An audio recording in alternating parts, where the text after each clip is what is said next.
Please also have your mobile phones in the silent or the meeting mode, please.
Welcoming our chief guest of the day, Srimati Nirmala Sitharaman ma'am, the Honorable Union Minister and Corporate Affairs Minister, our distinguished guest of honor, Shri Rao Inderjeet Singh Ji, the Union Minister of State with independent charge of the Ministry of Statistics and Program Implementation, and also the Union Minister of State independent charge with the Ministry of Planning and the Minister of State Corporate Affairs.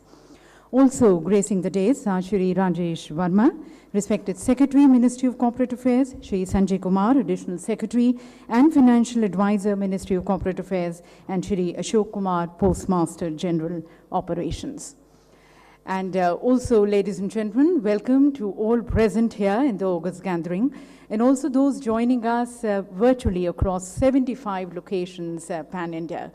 Welcome to all of you to the iconic day celebrations of the Ministry of Corporate Affairs, which are part of the iconic week celebrations, the Azadi Amrit Mahotsav, being celebrated by the Ministry of Corporate Affairs and the Ministry of Finance from the 6th of June to the 12th of June.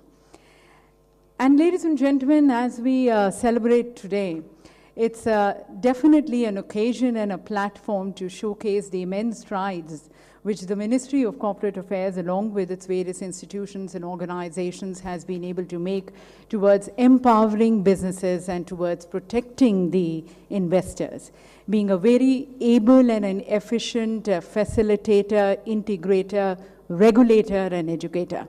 And that we have seen that in the past 8 years, there has been a lot of speed, scale, service, and a seva bhav, which has been inculcated in this entire movement under the leadership of our Honorable Prime Minister. So it's definitely a moment to celebrate our achievements and accomplishments. But then it is also a platform towards introspecting and reflecting. And then with our eyes into the future, planning our way forward, our pathways, our targets and milestones, as we all come together towards becoming global leaders and more responsive and responsible global leaders in corporate governance and driving a more inclusive growth for our country with the bhagidari and the involvement and partnership of all. As they say, अतीत से संवाद करते हुए प्रगति के संकल्प के साथ हम अपने भविष्य का निर्माण करें. So this event today, ladies and gentlemen, is towards planning out a blueprint for the next 25 years, the Amrit Kal, leading us to the India at 100 vision, the 2047, when we are going to be celebrating our 100 years of independence. So we would like to sincerely thank our Honorable Minister, Srimati Nirmala Sitharaman ma'am, for joining us today, for leading us today. And as we all know, she has already presented a parallel track to the blueprint for the Amrit Kal in the form of the Union Budget 2022, which is both inclusive and futuristic. And as we now plan our way forward, we seek her guidance and we seek her leadership. So many thanks and gratitude to her from all present here and also joining virtually. And I would like to request our respected Secretary, Corporate Affairs, Shri Rajesh Verma ji, to please accord her a floral welcome, good greetings to her, and our expression of thanks and deep regards to her as we once again welcome her today in this iconic day celebrations of the Ministry. Also welcoming Shri Rao Inderjeet Singh Ji, once again requesting respected Secretary Sir to kindly present the bouquet. The Honorable Minister of State with the independent charge of Ministry of Statistics, Program Implementation, Ministry of Planning, and our Honorable Minister of State for Corporate Affairs. May I now request Shri Sanjay Kumar, Additional Secretary and Financial Advisor, Corporate Affairs, to please welcome Shri Ashok Kumar, Postmaster General Operations.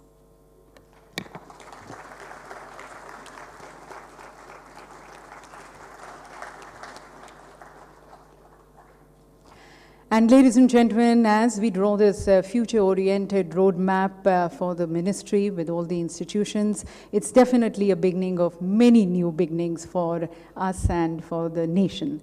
So let's mark, as per our Indian traditions and customs, by lighting the ceremonial lamp. And may I request our Honorable Minister, Srimati Nirmala Sitharaman ma'am, along with our Honorable Minister of State, Shri Rao Inderjeet Singh Ji, and all present here on the dais to please light the ceremonial lamp.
माँ सरस्वती की स्तुति और वंदना के साथ आज के हमारे इस कार्यक्रम का मंगलमय शुभारंभ.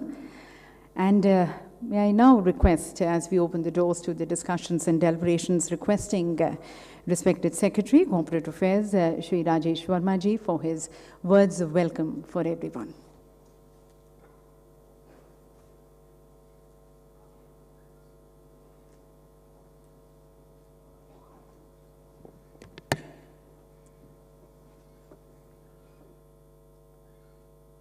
Chief Guest of the Day, Honorable Union Minister of Finance and Corporate Affairs, Srimati Nirmala Sitharaman Ji. Guest of Honor, Rao Inderjeet Singh Ji, Honorable Minister of State for Corporate Affairs. Dignitaries on the dais and off the dais, senior officials of the Ministry of Corporate Affairs, other ministries, regulatory bodies, heads of professional institutions, professionals, students, ladies and gentlemen. I extend my warm welcome and greetings to Honorable Union Minister for Finance and Corporate Affairs and Honorable Minister of State for Corporate Affairs for their gracious presence on this momentous day for celebrating Azadi ka Amrit Mahotsav. It is also my privilege to welcome you all to this iconic event organized by the Ministry of Corporate Affairs to celebrate the Azadi ka Amrit Mahotsav, a flagship initiative of the Government of India to commemorate 75 years of progressive India and the glorious history of its people and culture and achievements. I am happy to share that this iconic event is the culmination of joint efforts of MCA and various organizations like IPFA, CCI, IBBI, NAFRA, IICA, ICI, ICSI, Cost Accountant Institute, and many others. Since August 2021, more than 360 events have been conducted by various organizations of MCA under Azadi ka Amrit Mahotsav. And this week-long program, which started yesterday, we are having programs on every day till the 12th of June, and all the organizations, and we are organizing these programs with Jan Bhagidari across the country. During the iconic week, achievements and new initiatives of the ministry will be showcased. Various organizations of MCA are organizing these events. Corporates and entrepreneurs are also involved in organizing these events. They are the supporting pillars of the economy, and government has taken many measures towards ease of doing business for law-abiding corporates. During last 8 years, MCA has taken a number of measures to ease the compliance requirement on citizens and corporates and has taken several initiatives. While the IBC code was enacted during this period, CSR provisions also enabled corporates to act as a social responsible citizens and contributing to more than 1.2 lakh crore in these years. Various institutions have been established over the last 8 years like NFRA, NCLT, NCLAT, IPFA and IPPI. IPF Authority has organized more than 65,000 investor awareness programs in collaboration with various institutions. It has also entered an MOU with even IGNU for telecast of 75 programs as part of the year-long activity to commemorate the Azadi ka Amrit Mahotsav. Ministry was proactive to provide much needed relief to the corporates and help revive the economy during COVID-19. I am happy to share that MCA registered 8% more number of corporate entities during last year compared to the previous year. The increase in the number of incorporations in companies, even during the pandemic period, was a result of various initiatives like introduction of integrated forms, Spice Plus, and Agile Pro for incorporation of companies, which has provided one-stop solution to promoters desirous of setting up a business entity in the country. We have taken various measures to decriminalize various provisions of the Companies Act as well as the LLP Act. MCA has been proactively taking legislative measures, keeping in view the needs and requirements of the Indian economy. The professionals and various institutions, as extended arm of the MCA, have a leading role in advising and helping businesses and making India a global leader in various sectors of the economy. We are in the process of launching various tools for compliance management, for e-adjudication, and we are looking forward to technology-driven platforms to facilitate the stakeholders. MCA, in its vision to facilitate greater ease of doing business, will continue to upgrade its process, workflow, and technology to address the needs of the stakeholders. The Amrit Kaal is going to be significant for the journey of corporate governance in India, and MCA, along with its various organizations, shall take all steps necessary to provide enabling framework to the corporates and other stakeholders to make India truly a global power. Once again, I extend my warm welcome to all of you and wish you a very happy Azadi ka Amrit Mahotsav. Thank you. Thank you, sir, for further adding the tone and context to our celebrations today. And as we now seek the guidance and advice of our distinguished guest of honor, our Honorable Minister of State for Corporate Affairs, I request Shri Rao Inderjeet Singh Ji for his address.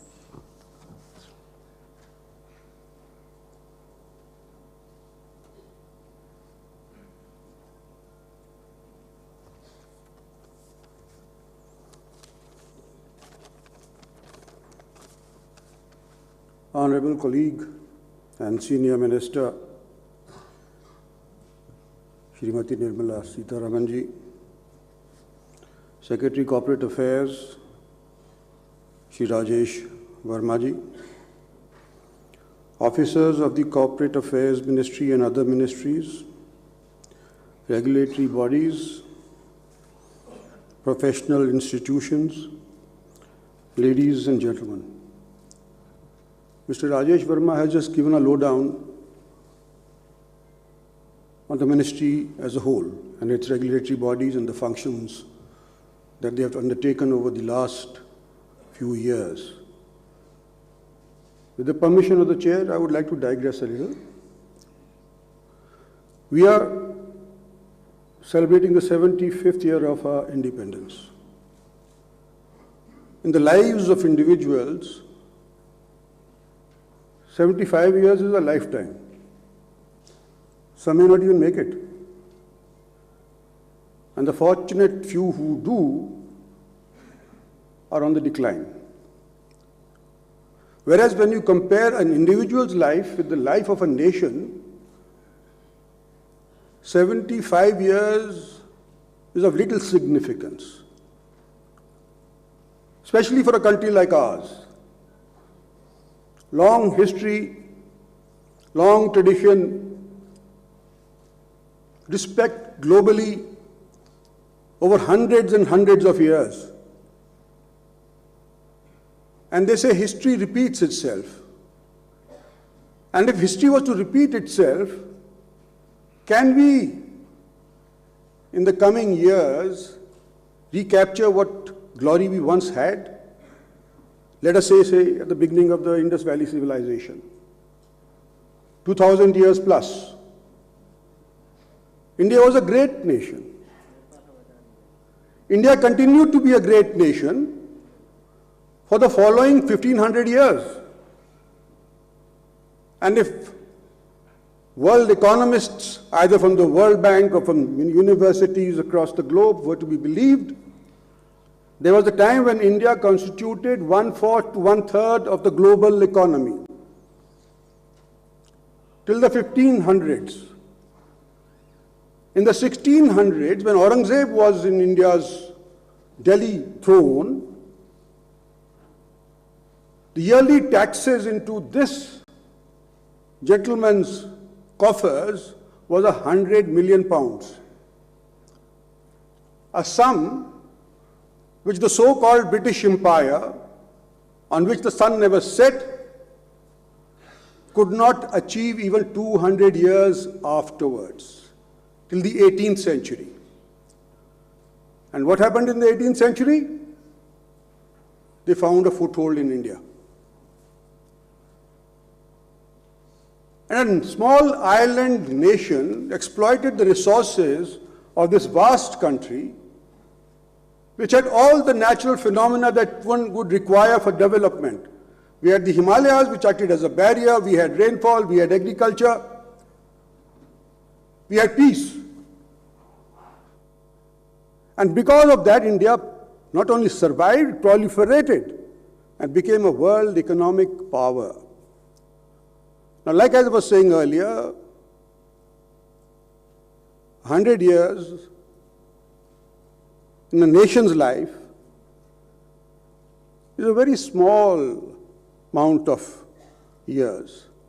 But because of technology, 100 years, say in 2022, cannot be compared with the 100 years in 1000 BC. Development is now going on at a geometrical space. And what we hope to achieve under the guidance of a Prime Minister and of course the Finance Minister under Mrs. Nirmala Sitharaman and all the able officers represented here is to multiply that geometrical progression further, leapfrog those development years. We missed the Industrial Revolution. But can we leapfrog that Industrial Revolution and find our rightful place in the Committee of Nations in the next 25 years? The possibility is there. The statistics are there. The question is, are we willing to put our shoulder to the plow? For the next 25 years, can we dream and can we fulfill that dream is what the 75th year of our independence celebrations is all about, as capsulized today by this iconic week with the Government of India, not only the Ministry of Corporate Affairs, but all Government of India ministries and departments are celebrating. And just to buttress my point, I would like to put forth a few statistics.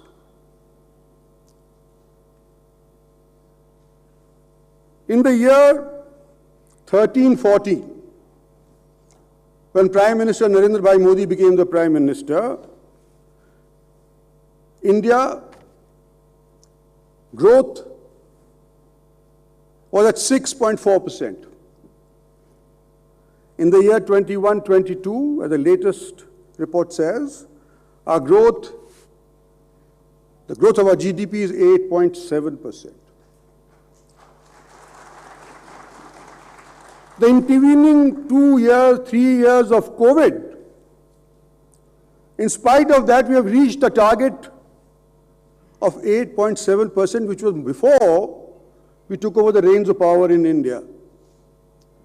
And when we compare ourselves with the rest of the world, who also undertook this arduous journey of fighting COVID, how have they performed and how have we performed? If we take a balance, then we realize that we are a little ahead of the rest of the world, including developing countries, except China. Well, I will not mention China because they have been able to control their population. Somehow, we still have not been able to address the population issue in the way that it should have been addressed. In the beginning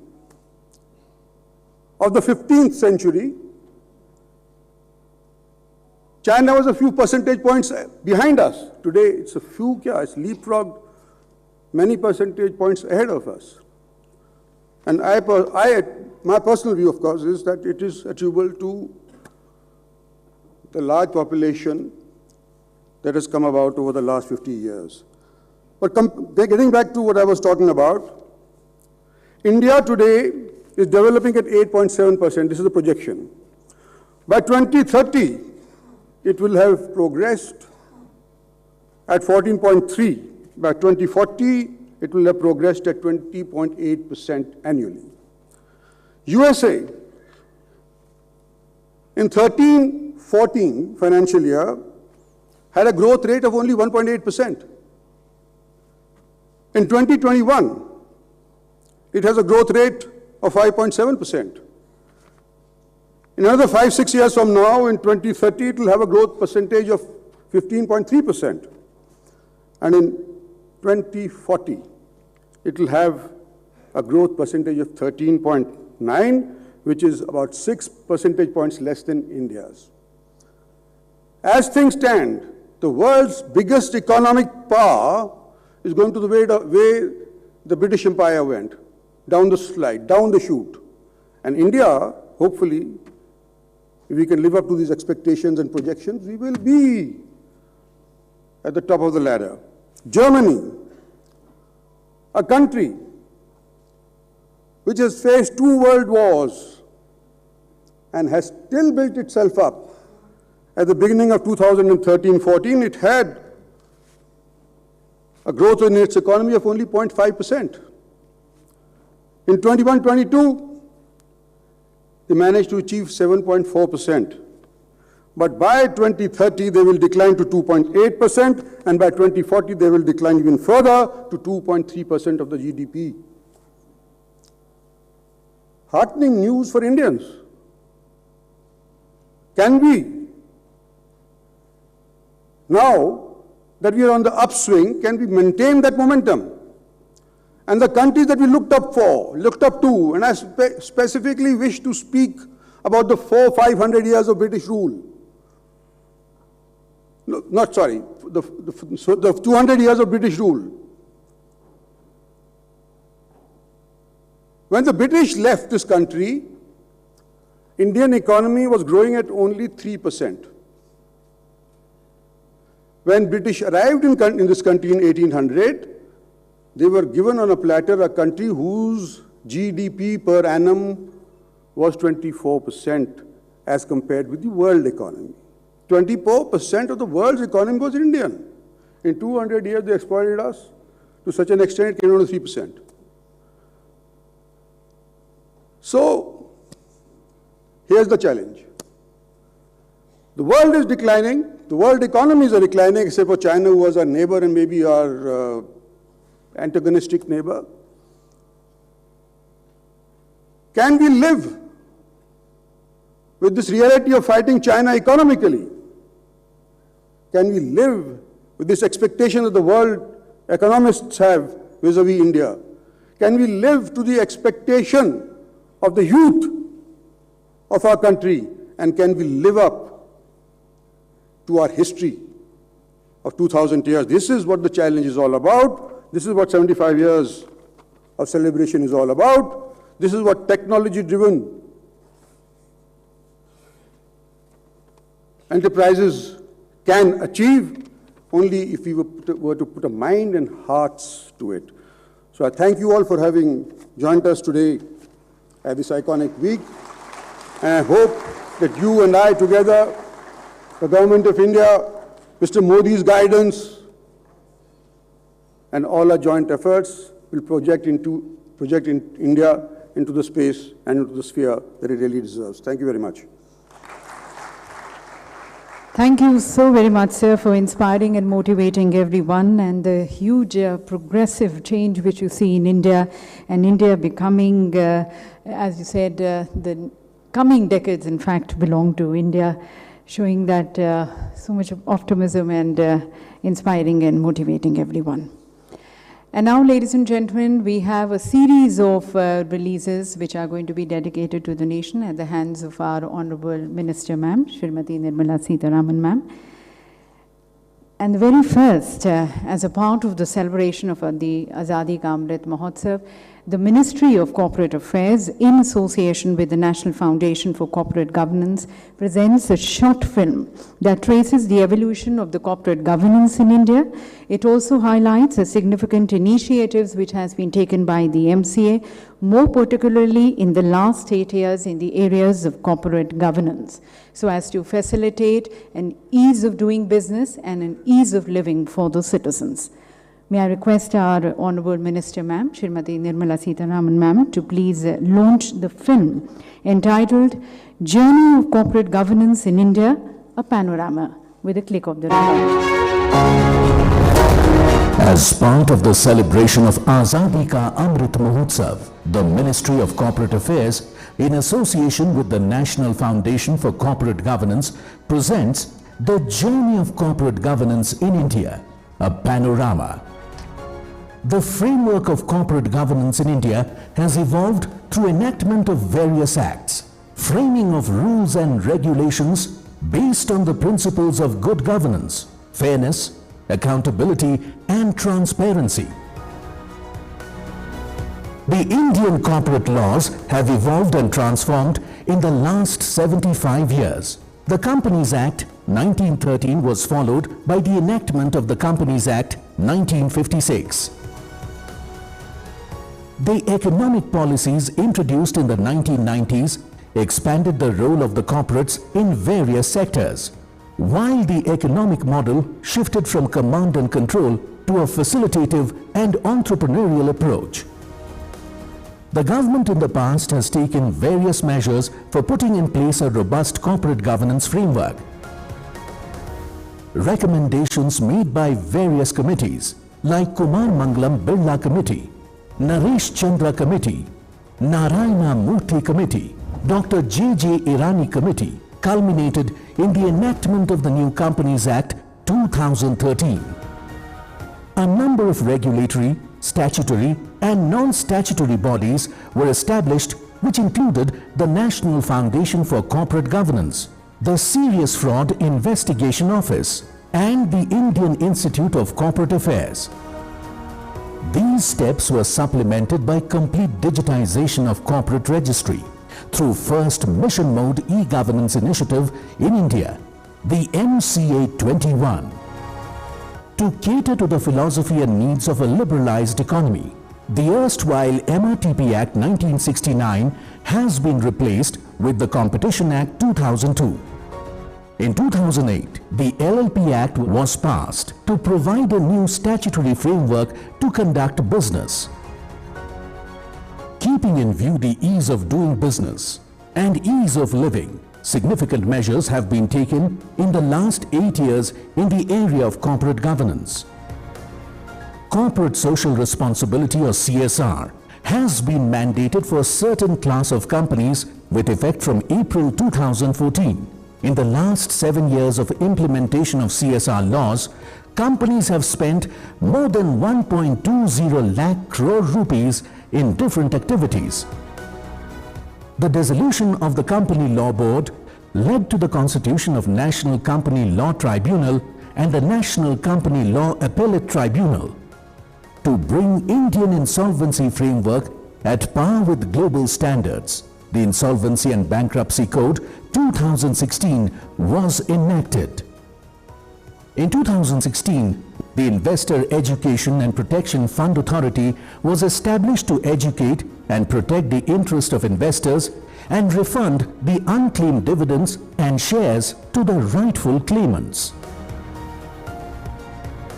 National Financial Reporting Authority was set up for promoting high-quality accounting and auditing standards. With the objectives of building capacities and professionalization of independent directors, a national-level repository in the form of Independent Directors Data Bank was created in 2019. As part of digitization, the Central Registration Center was established for incorporation of companies and LLPs. Spice Plus, an integrated web form, has been launched, offering multiple services to the newly incorporated companies, thereby saving many procedures, time and cost for starting a business. To facilitate ease of doing business and ease of living to the wealth creators and declogging the courts, various provisions of the Companies Act 2013 and LLP Act 2008 have been decriminalized in the last 3 years. During the COVID-19 pandemic, various policy measures were taken to enable the companies to function without any disruption by allowing the board and general meetings to take place through video conferencing or other audio-visual means, allowing e-voting, etc. Relaxation was also given under the Insolvency and Bankruptcy Code. Simplification of laws, digitization and transparency have resulted in India being seen as an attractive destination for investments and doing business. The aim and resolve now is to become the global leader in corporate governance through involvement and partnership with all stakeholders when India celebrates her 100 years of independence in the year 2047.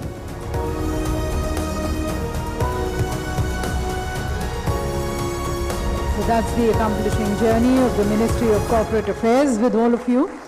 And now, ladies and gentlemen, we have the release of the investor oath, which is now going to be seen and witnessed by the present and the prospective investors, by all of you present here, and also those joining us virtually at 75 locations pan-India. This oath inculcates and instills a spirit of being responsible investors and contributing to nation building. May I once again request our Honorable Minister Ma'am, Srimati Nirmala Sitharaman Ma'am, to please release the investor oath with the click of the remote.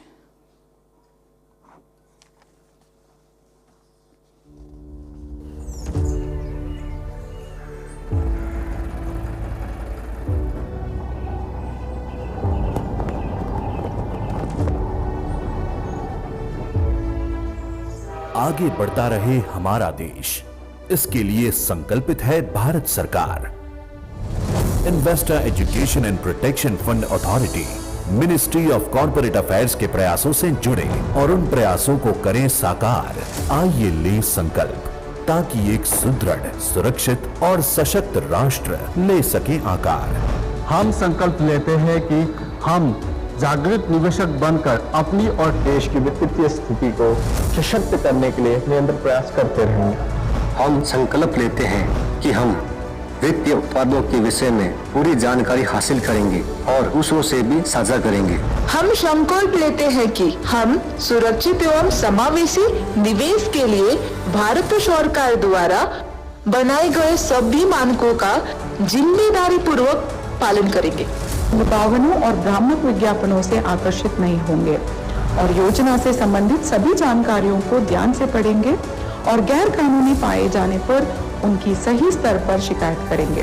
किसी अनजान स्रोत से मिलने वाली जानकारियों एवं सलाह के आधार पर वित्तीय जोखिम नहीं लेंगे, बल्कि अपनी कुशलता और निवेश का ज्ञान बढ़ाएंगे। निवेशक को मिले खुशहाली, सुरक्षित हो हर निवेश, बढ़ती रहे जन भागीदारी, यही है भारत सरकार का संदेश।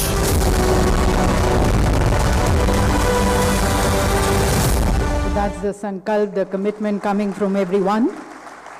And we now have the release of my stamp on financial literacy and investor awareness. May I request Shri Ashok Kumar, Postmaster General Operations, to kindly present the first copy of the album of my stamp to the Honorable Minister Ma'am, Srimati Nirmala Sitharaman Ma'am, for the release.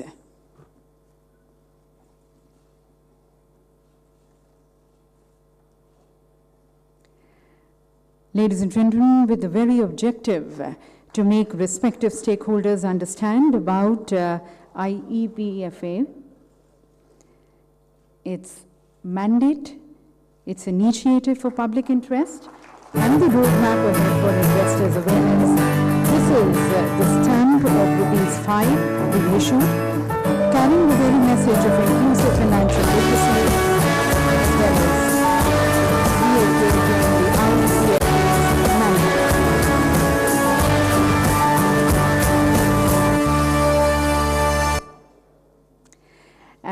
IEPFA is also coming up with a very unique initiative for the senior citizens aged 75 and above. That's a special window facility for the senior citizens in which a senior citizen can avail the facility of auto-prioritizing through the MCA 21 portal while filing their refund or claim settlement. Once again, requesting Honorable Minister Ma'am to please launch this special window for the senior citizens with the click of the remote. भारतीय संस्कृति ने हमेशा हमें बड़ों का सम्मान करना सिखाया है। भारत सरकार भी वरिष्ठ नागरिकों के लिए लगातार नई से नई सेवाएं और अवसर ला रही है। इसी कड़ी में निवेशक शिक्षा और संरक्षण कोष ने 75 वर्ष एवं उससे अधिक उम्र वाले सभी निवेशकों के लिए स्पेशल सेवा की शुरुआत की है। IEPF समय समय पर देश के विभिन्न राज्यों में कॉन्फ्रेंस के माध्यम से SMS सर्विस द्वारा, अखबारों में संदेश देकर, अपने सोशल मीडिया हैंडल्स पर एवं टीवी और रेडियो के माध्यम से वरिष्ठ नागरिकों को सही निवेश और फ्रॉड स्कीम से अपना धन बचाने की जानकारी दे रहा है। इसके अलावा उनकी सुविधा के लिए निवेश की सही जानकारी और क्लेम का स्टेटस जानने के लिए एक ऐप भी लॉन्च किया है। क्या कर रहे हो पापा? कुछ नहीं, ऐसे ही छोटा सा काम कर रहा हूँ। कौन सा काम पापा? मेरे कुछ शेयर सर्टिफिकेट्स हैं, उनका क्लेम लेना है, तो उन्हीं का फॉर्म भर रहा हूँ। लेकिन पापा, क्या इसके लिए फिजिकल डॉक्यूमेंट भी जमा करने होंगे? किस जमाने में जी रहे हो बेटा? ये डिजिटल इंडिया है, सब काम ऑनलाइन होता है। और अपना investor education and protection fund authority भी डिजिटल हो गया है। और यही नहीं, 75 वर्ष के सभी निवेशकों के लिए एक हेल्पलाइन नंबर भी जारी किया गया है, जिससे घर बैठे बैठे आप अपने क्लेम का फॉर्म आसानी से भर सकते हैं। दादाजी, क्या मैं भी आपके साथ कर लूं? हो गया।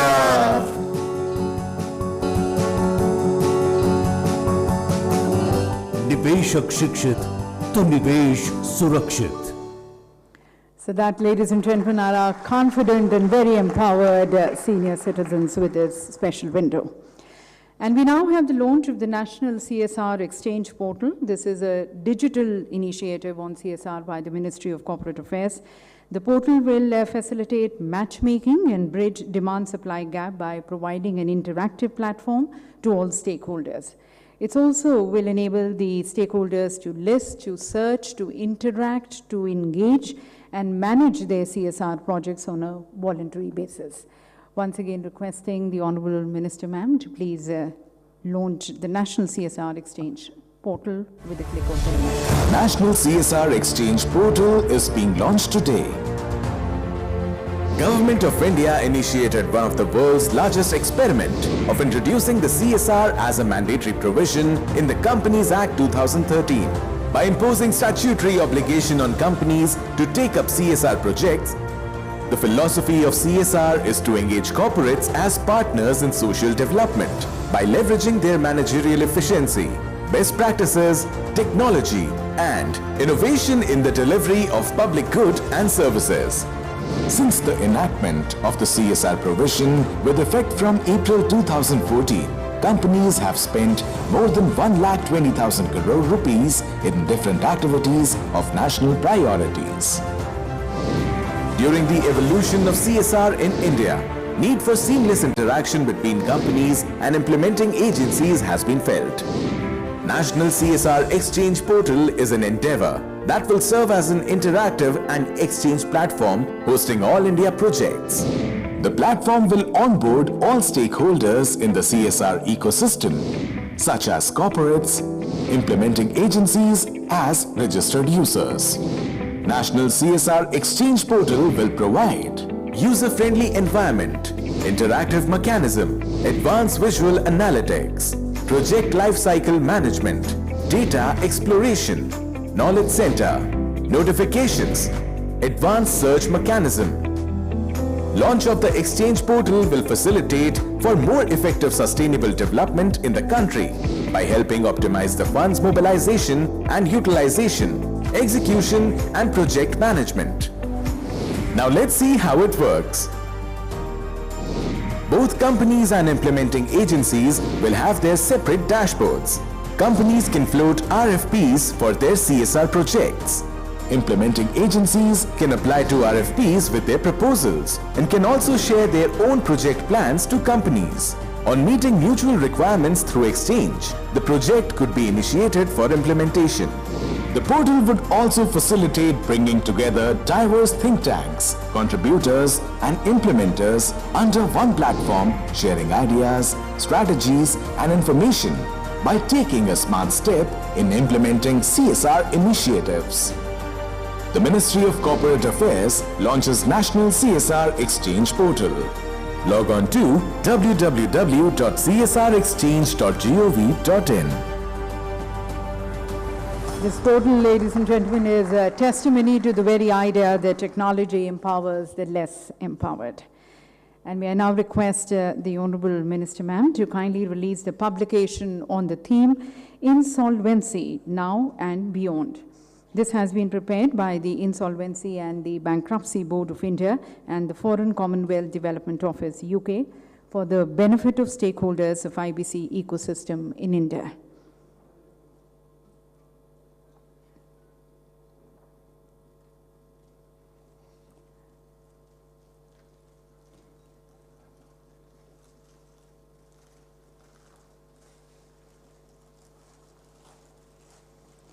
This publication, ladies and gentlemen, is a compilation covering UK experiences and best practices on the emerging areas and also the issues under the insolvency ecosystem in India.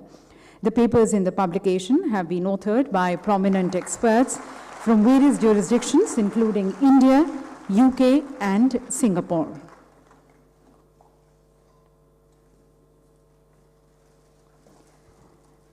Ladies and gentlemen, IBBI, in collaboration with mygov.in and BSE Investors Protection Fund, had conducted the third national online quiz on Insolvency and Bankruptcy Code 2016.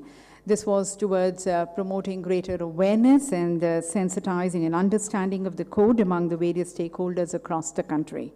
The quiz received very overwhelming response, participation from more than 71,000 participants from a wide range of stakeholders, including the students, professionals, employees, representing various states and union territories of the country. And we now have the prize distribution ceremony towards this national online quiz competition on IBC 2016. As I invite the winners here on the stage, may I request our distinguished dignitaries, honorable ministers, and all the dignitaries to please step forward in honoring our winners today.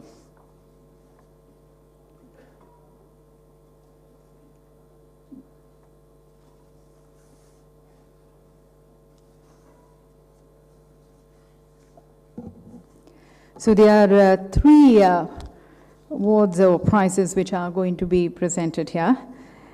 And we are going to be starting with the bronze, going bottoms up. So the second runners-up, ladies and gentlemen, is Pankaj Ninwani, who's conferred with the bronze medal, along with a cash prize of 25,000 rupees.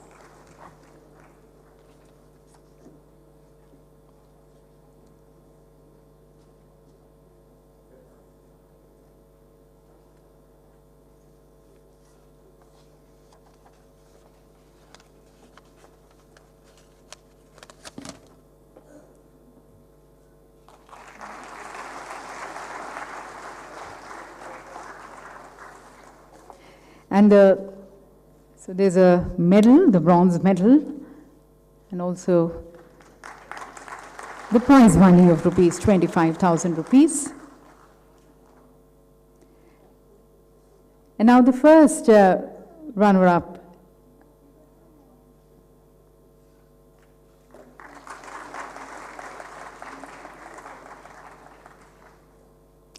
The first runner-up, ladies and gentlemen, is Kishan Verma, honored with a silver medal and a cash prize of 50,000 rupees. He's not been able to join for some reasons, but we have Shri Raghav Maheshwari joining us here on the stage to accept the award on behalf of Kishan Verma, the first runners-up, conferred with a silver medal and a cash prize of 50,000 rupees.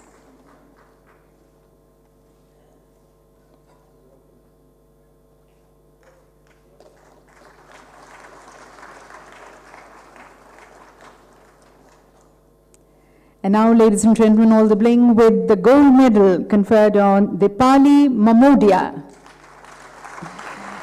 She's been presented a gold medal along with a cash prize of 1 lakh rupees.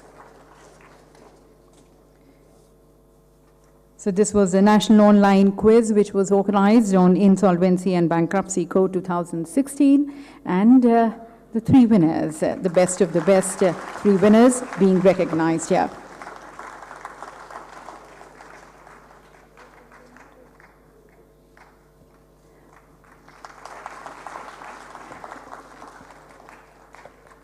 May I also request now our Honorable Minister Ma'am to please release the e-book, a compendium on CSR with the click of the remote.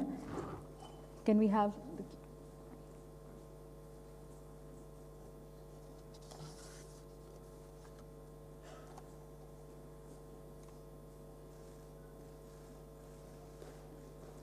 So that's the e-book, ladies and gentlemen, for the benefit of stakeholders and ease of accessing the information.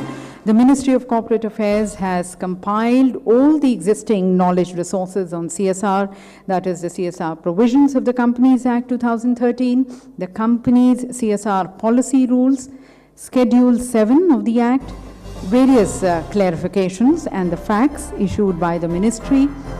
It also captures the data on CS expenditure in aspirational districts, all being compiled into a single source and prepared in the form of this e-book compendium on CSR.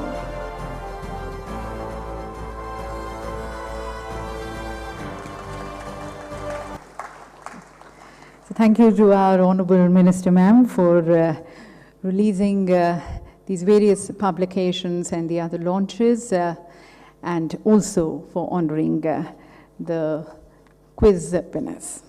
Thank you.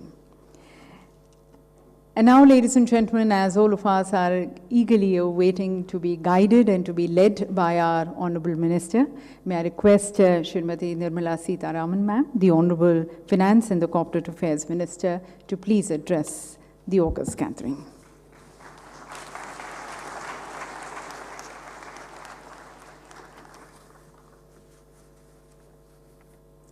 Namaskar.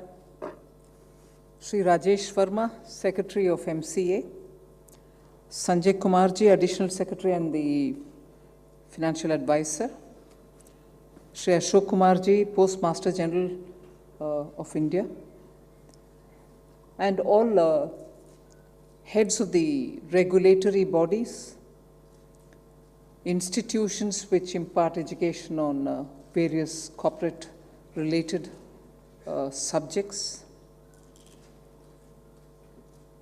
officials, invited guests, and the media. Today we are here following up on the inauguration which the Honorable Prime Minister did yesterday, both for the Ministry of Finance and also for the Corporate Affairs, which during this week will be celebrating the Azadi ka Amrit Mahotsav. In other words, taking the opportunity to be able to communicate with the people of India as to how this journey of 75 years has been, what role that the ministry has played in the lives of Indian citizens for the 75 years, and also putting before ourselves what the next 25 years are going to be when India reaches the 100th year of India's independence. So actually speaking, this is a very important phase in free India's life, where government comes before its citizens, even as it marks 75 full years of its independence, to say what these 75 years have been in governance, in being accountable, and in being responsible towards making the lives of citizens better. So, Honorable Prime Minister had started this Azadi ka Amrit Mahotsav in 2021 in March, when he participated in the Salt Satyagraha once again in Dandi. And from then, 75 weeks up to August 2022 will be part of the Azadi Ka Amrit Mahotsav. However, of course, even after August this year, till August 2023, Azadi Ka Amrit Mahotsav will be continuing so that we are able to do so many different things. Recall the sacrifices made by the freedom fighters. Who were they? Which regions they belonged to? What kind of sacrifices they did? Does this younger generation have the same opportunity to know and appreciate them? As much as also saying what kind of challenges this country has faced from 1947 till today, and despite all those challenges, have reached where we have reached today, and where we have reached today. I'm sure all of you all will agree, subject to some conditions, that it is something about which Indian citizens can feel happy and proud about, that despite all the differences, despite all the challenges, despite all future problems that we may have to overcome, we together as a country, center and states, people from all different regions, have, as a democracy with all the rights intact for individuals, have pulled along to reach where we are today, and therefore it is important for us to pause for a minute and look back and see what these achievements have given us, or the challenges that they've posed us, and how to take us forward in the next 25 years. Whilst I'll be part of Corporate Affairs Ministry and also the various departments in the Finance Ministry, I think the Corporate Affairs Ministry is uniquely placed in dealing with this Azadi Ka Amrit Mahotsav. It is uniquely placed because it's a regulatory ministry. It has under it so many very critical, very important regulatory bodies. And as we saw in that picture which was shown about MCA and its contribution in the last 75 years in its various different avatars, it clearly shows, though it's a regulatory ministry largely, how it has impacted the lives of common Indians, be they in small business or a part of a larger business or even a small investor. How during these 75 years, catching up with what's developing, the ministry has evolved the various instruments through which it relates to the common Indian citizen. The various laws that it had to revisit and change and keep it up to date are all very clearly shown in that very crisply made film. But I would certainly say that while the rest of the departments of Finance Ministry also have their own complex relationship with the citizens of India, Ministry of Corporate Affairs is certainly uniquely placed while facilitating even as it is regulating. The two examples I can take right up front are the ways in which the Companies Act and also the IBC, in order to keep itself robust, time relevant and nimble, have continuously kept responding to the need of the hour, need of the day, and the global best practices, and therefore didn't fight shy of going to the Parliament any number of times with amendments. And therefore I would think the Corporate Affairs Ministry has so much more to talk about and to relate, and in fact directly or indirectly inform the public about the ways in which this Azadi Ka Amrit Mahotsav can tell us where we are and take the feedback of where we have to go and how we have to go in order to reach 2047.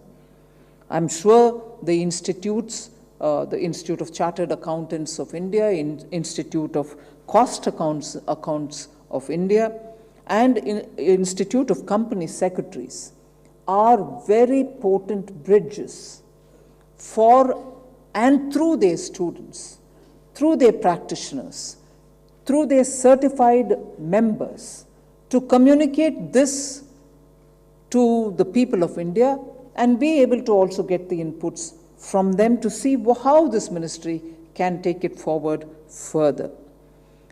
For my part and for the part of the Government of India, I can say, whilst every decade had its own significant contribution, particularly after 2021 budget, I think the nature of the economy, whether it is thankfully to the COVID, which was a challenge, but that challenge, I'm glad to say that the ministry literally kept itself on its toes, that it could come up with so many different quick-footed steps that even during the lockdown or during the pandemic, people of India could go about their normal businesses, particularly those in small companies, could go about their normal businesses without having to worry if compliances are going to be challenged, if compliances are not going to be kept up, purely because they're all under a lockdown. But on the contrary, what we find, and I'm sure the data is available for all of us to know and validate if we observe, that contrary to the fears and suspicion, India set pioneering steps forward in enabling companies to keep fulfilling the compliance norms by opening it up to be digital, allowing video conferencing, keeping on, technology-driven answers when you really couldn't meet in person. So I must say that a department like Company Affairs was very imaginative enough to come up with technology-driven solutions and make the lives of Indians, companies, small investors, and certifying bodies, and small chartered accountants who were in their own local areas doing their businesses far easier to do their compliance and regulatory performances without worrying, because technology was available and handy. Now, if that was the case from 2020, 21 and 21, the budget of 22, in fact, looks forward for the Amrit Kal, for the next 25 years. And in that too, I'm sure the Corporate Affairs Ministry will be able to take forward quite a few of their forward-looking and out-of-box thinking steps. And I would say, if each of the earlier decades had its own character, the decade of 2020 upwards to 2030 or even further is so distinctly infused with digital methods. No wonder, therefore, in the budget of 2022-23, we had so many announcements, all of which are digital, whether digital currency, digital university, digital banking, and looking at ways in which we can further strengthen digital payments. Therefore, I would think this decade for the MCA, adapting to the digitized performances, which is going to make our lives easier, is going to be one big challenge. And I'm glad I saw the presentations this morning of the various agencies, which are largely regulatory, the Competition Commission of India, the NFRA, the National Financial Reporting Authority.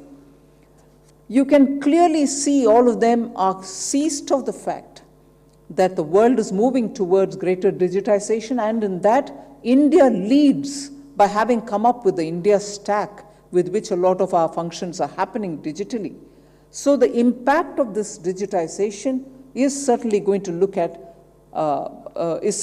have an impact on the markets, and if it has an impact on the markets, obviously the Competition Commission or the National Financial Reporting Authority will all have to be ahead of the curve to see where the regulations will have to fall in place, where the regulations should be soft touch, where the regulations will have to be deterrent strong enough.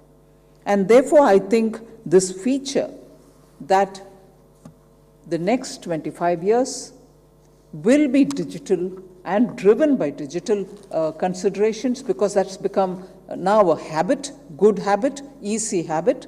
We need to have agencies ready to be able to gauge what that is going to do to fair, accountable, and transparent practices. And therefore, I would seek to draw the attention of all the regulatory bodies to be seized of this fact that this is now going to pervade all aspects of our society. We cannot be behind the curve.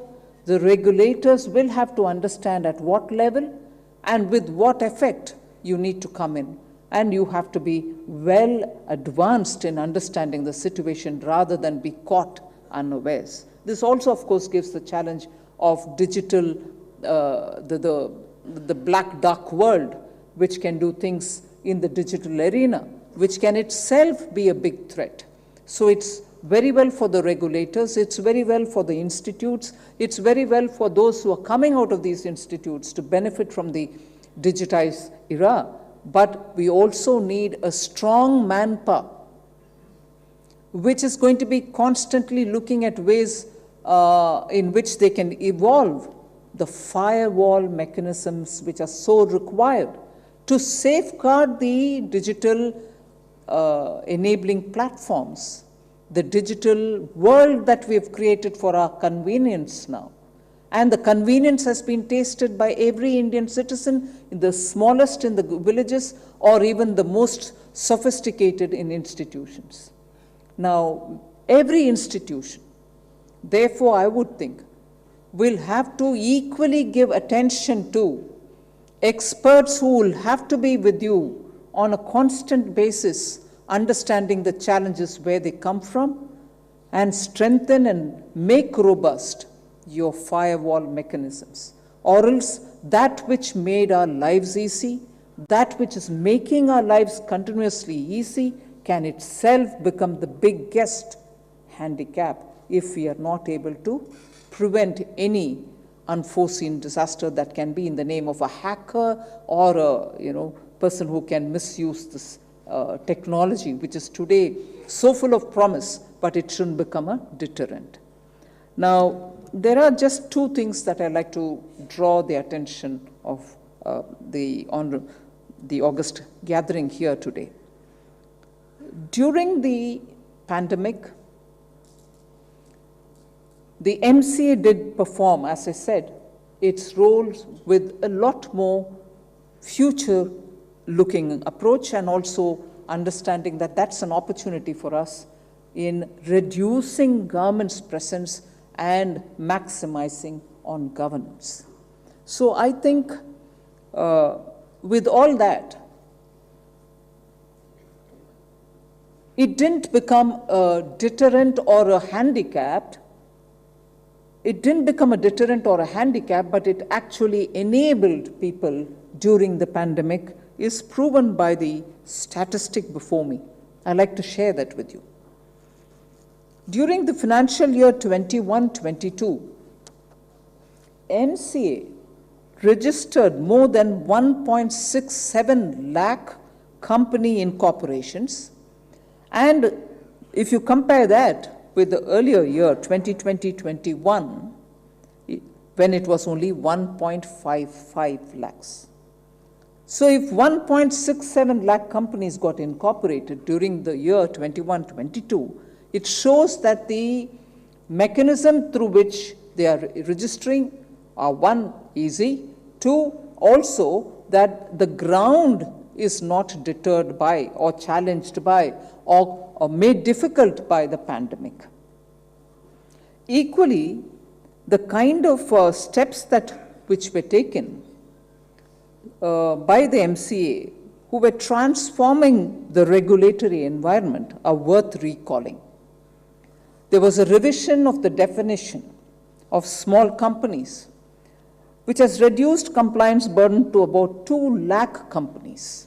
This happened during the pandemic, and I would want to put it on record here for us to know that a ministry like Corporate Affairs, was actually on its toes, making sure that during the lockdown, companies are not put to difficulty. So a definitional change also happened at that time. Then there was 0 MCA fees being collected for company incorporations up to 15 lakh rupees of authorized capital. 0 MCA fees. Then there were incentivization of incorporation of one-person companies, the OPCs. Incentives were provided. This happened during the pandemic. So if we are looking at the ways in which in 75 years, the Ministry of Corporate Affairs responded to the growing needs of the free India, but the challenging period of the pandemic also kept them very related to the ground and responding to the needs of the ground. So incentivizing one-person companies. Very important, and an effort which shall continue, is the decriminalization of technical and procedural violations. Decriminalize them under the Companies Act 2013 and also under the Limited Liability Partnership Act of 2008. That, I think, is a very important step taken, particularly during the pandemic. The time given, time for consultation, all taken on board. Decriminalization actually is something which the Prime Minister has been very keen on, because his message has been, trust your businesses. Give them that confidence that government is looking at them favorably, because we want them to do their business without worry and prosper. It is that which is going to help India to move forward, not if you're suspecting them in every measure, every step. And therefore, decriminalization is something which the Honorable Prime Minister has been insisting. And I'm glad during this pandemic, the time was effectively utilized by MCA to remove those clauses or amend those clauses, which brings in that element of criminalization. Also, I probably mentioned it earlier, that during the pandemic, just so the companies can continue with the general body meetings, video conferencing was allowed for board meetings, for EGMs and for AGMs. Now, if this was done, equally, the NCLT, the Company Law Tribunal, enabled e-filing mandatory at all its benches across the country under the e-court initiative. Even this was done by the NCLT. I would very quickly like to put on record and also compile the reforms and initiatives which have been taken by the other organizations, all of which come under the MCA, whether it is the IEPF, the Investor Education Protection Fund Authority, which have been very effectively shown in the film. They have simplified many of those processes through rationalization of various requirements for it. Similarly, they've already said that 62,000 investor awareness programs have been held by IEPF. In a way, I would think, quietly, these have helped during the pandemic, the very significant increase in retail investor numbers in India. In fact, there are times when I've answered, even in the parliament, that if FPIs are going away and coming into the country as and when, and giving us a feeling that funds are going out of India, retail investors in India have come in a big way that they seem to act like the shock observers. If FPIs went away, FIIs went away, our markets did not really have to show the ups and downs in a very distinct way, because the small investors in the country have come in a big way, trickling into the country.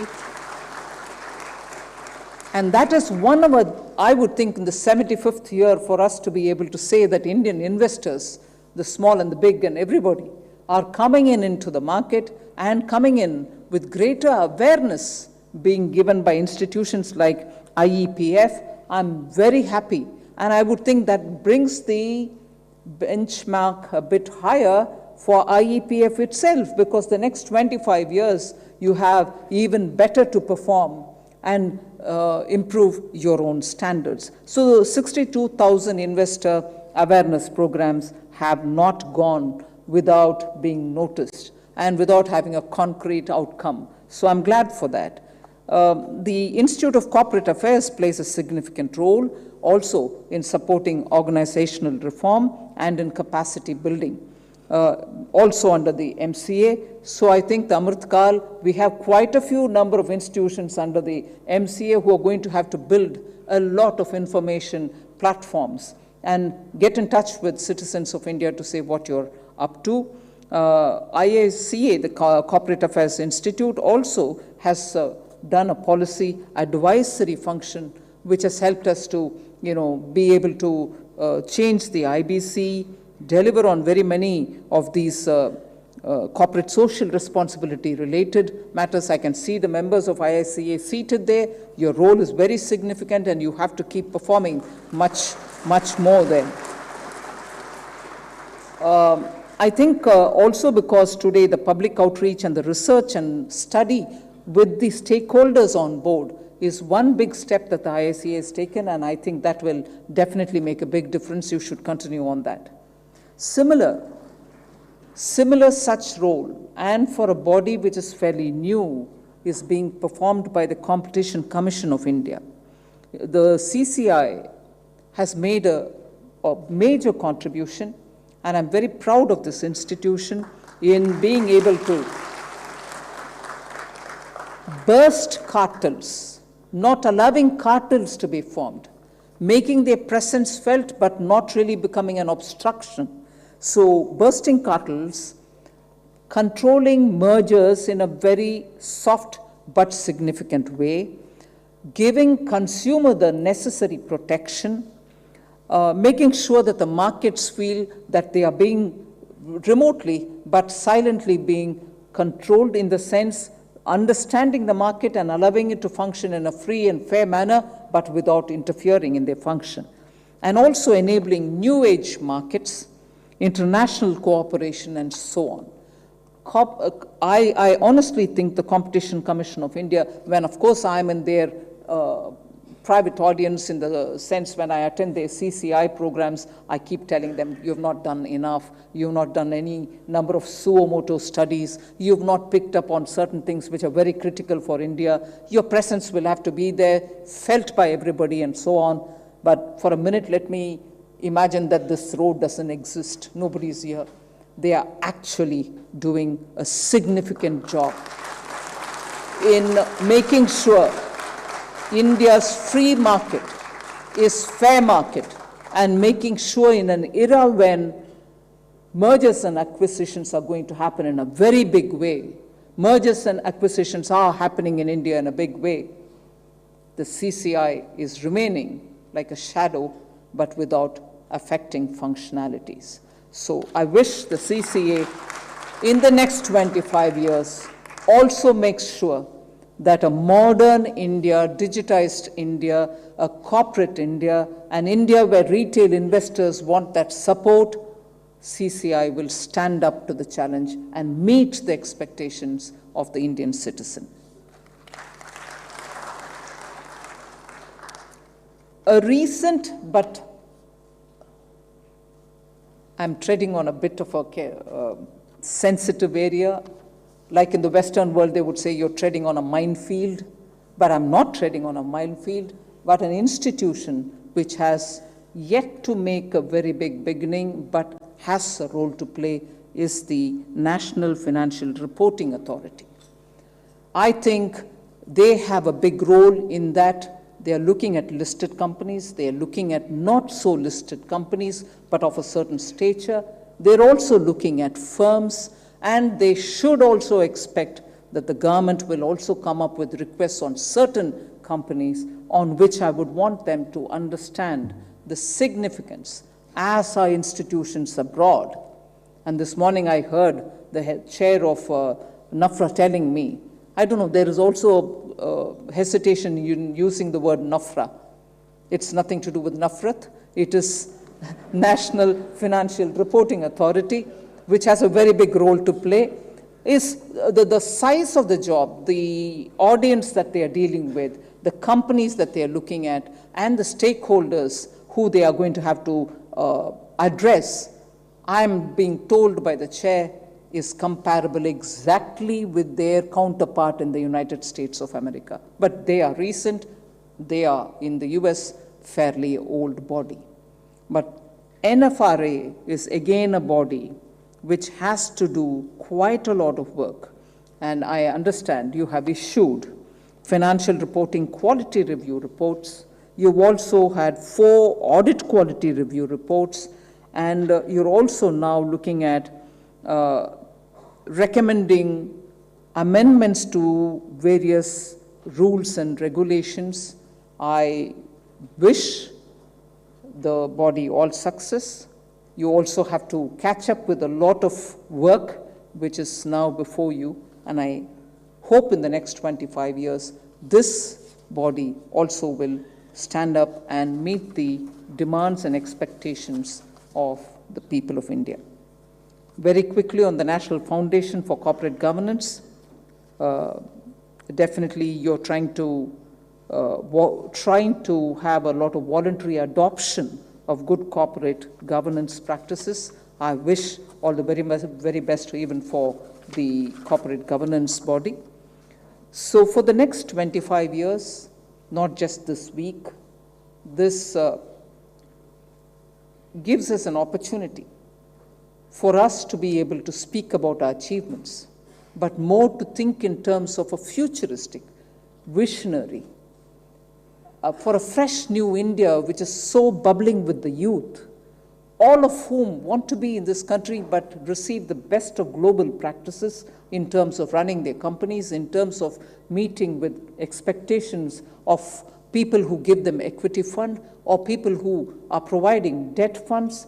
We need to have government and government's policy giving them that little hand-holding rather than being a tough regulator. So I'm in the midst of a ministry, institutions, and regulators, all of whom are strong regulators. But your profile itself will have to be of a facilitator. Your profile will also have to be those who are showing the light on the path in which this country will have to go, so that the youth of India will not just be looking for jobs, but will be creating jobs and delivering on innovative ways of living our lives. So thank you very much for giving me this opportunity, and I wish all of you all the very best for the next 25 years. Jai Hind. Thank you so very much, Honorable Minister Ma'am, as our leader, complimenting everyone here, all the institutions, for the good work done by them during the COVID, and also guiding and leading everyone on the very prominent and significant role which everyone has with technology at the core of all transformations towards making India globally competitive, India which is looked up to, India which is a global leader in all respects and where there is a good quality of life for its people. Thank you, Honorable Minister Ma'am, for guiding us. And ladies and gentlemen, as we conclude this inaugural session, a very important session, may I now request Shri Sanjay Kumar, the Additional Secretary and Financial Advisor, Ministry of Corporate Affairs, to please propose a formal vote of thanks.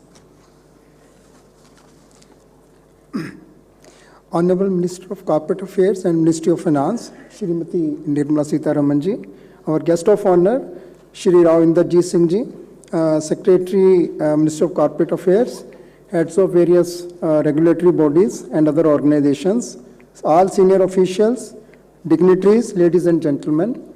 At the outset, I would like to offer my sincere gratitude to Ma'am, Honorable Minister, on behalf of the entire MCA family, Minister of Corporate Affairs family, for sparing time to attend this iconic day and making it truly iconic. Ma'am, we can't sincerely thank you enough for sparing your valuable time and motivating us with your gracious presence and by your truly inspirational speech, ma'am, emphasizing on good governance, backed by technology and more transparency. Ma'am, you have kindly mentioned some of the good works done, some of the achievements made during last 3 years. All this has been possible with your kind guidance and encouragement only, ma'am.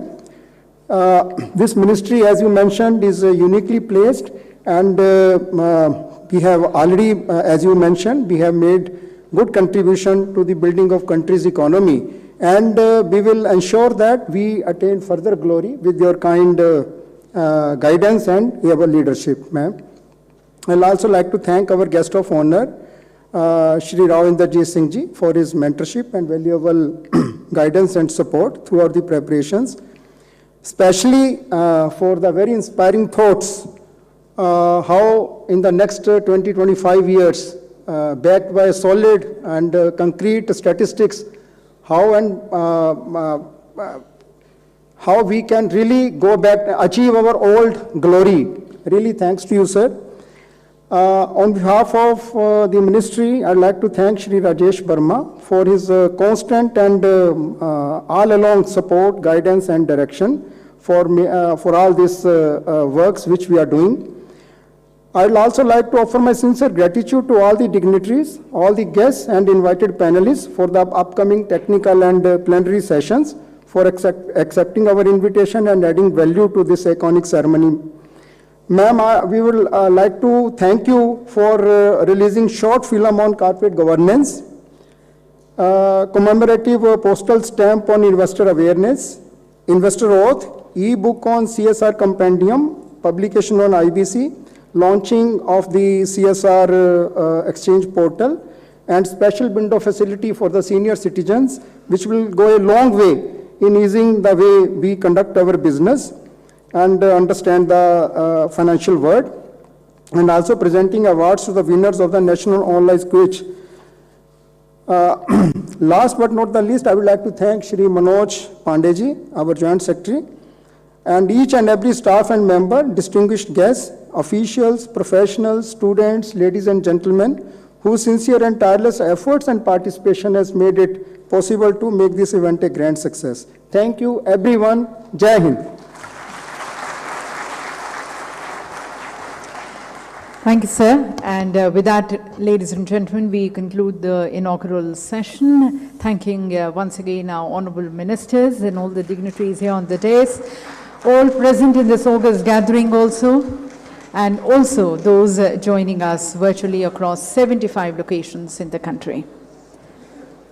May I request you all to remain at your respective seats, for we are going to be moving into our next session, the first technical session. Yes, please allow us just another 5 to 10 minutes. Probably we can have a small stretching break and a bio break, and then 10 minutes, 12:20, we'll start with our technical session. The first technical session, you can be seated by 12:15, so that we are in time for our technical sessions. 5 technical sessions we have today, 1 pre-lunch, 4 post-lunch, and we are going to be concluding the day with the plenary session at the end.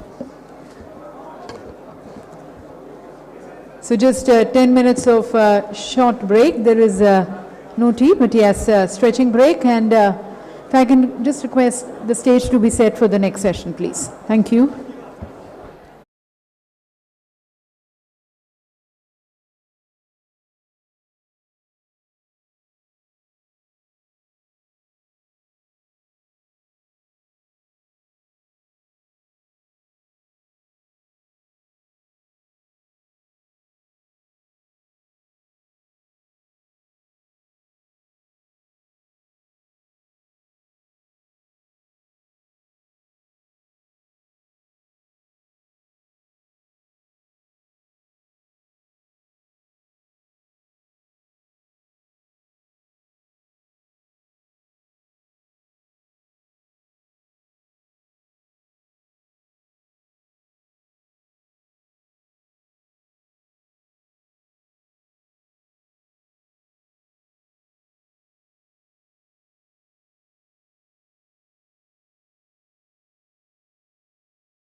all the sessions, and just after the session we have the lunch. We will have to, in case we are not going to die, we will have to slightly shorten also the lunch break. तो सभी के interest में है कि हम अपना session time पर शुरू करें.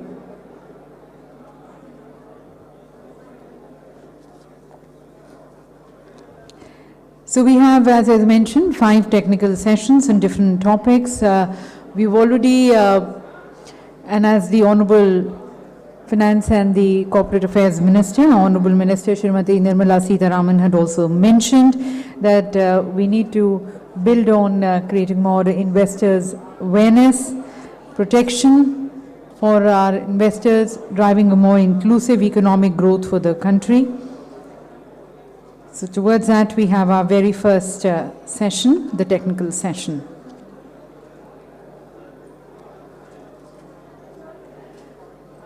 May I just request people joining us to kindly be seated as soon as possible so that we start with our session. Our speakers of the session are already here.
Please requesting you all, ladies and gentlemen, to kindly take your seats. We are going to start with our technical session 1. Just waiting for your presence at your seats, please.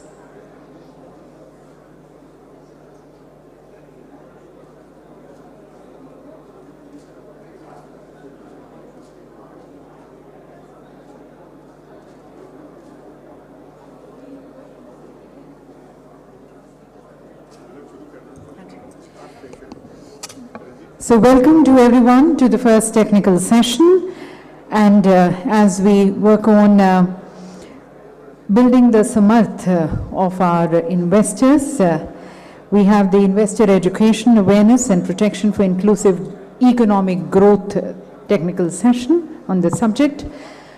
We have our panelists joining us, Shri Gopal V. Kumar, actuary and economist, Radco and Company, the moderator of the session.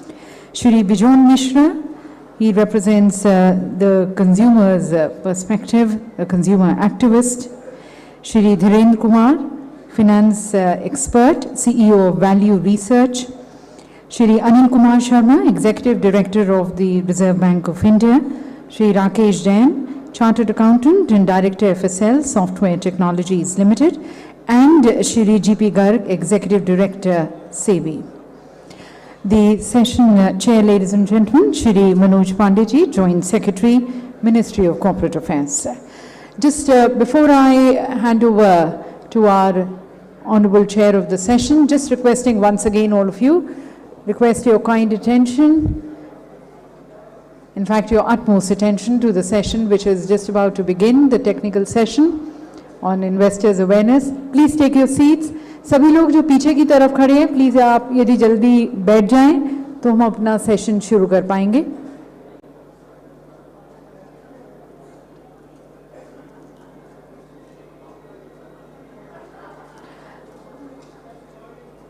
Especially at the back, may I just request you to please take your seats.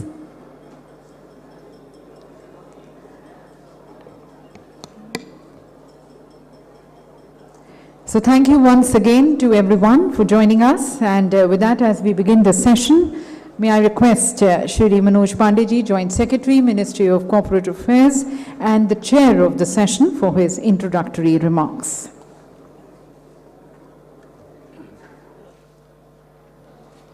Thank you very much.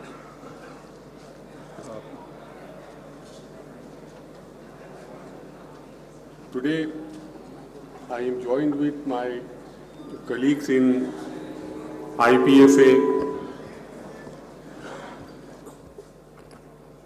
board, Shri Gopal V. Kumar, Shri Rakesh Jain, Shri G.P. Garg, and Shri Anil Kumar Sharma, and also well-known experts, Mr. Dhirendra Kumar and Dr. Midul Sagar, who is now our research chair at NCAER. He has recently joined. He was also a member of MPC. And we, in fact, as part of deliberation, we also will be joined by well-known consumer activist, Shri Bejon Mishra.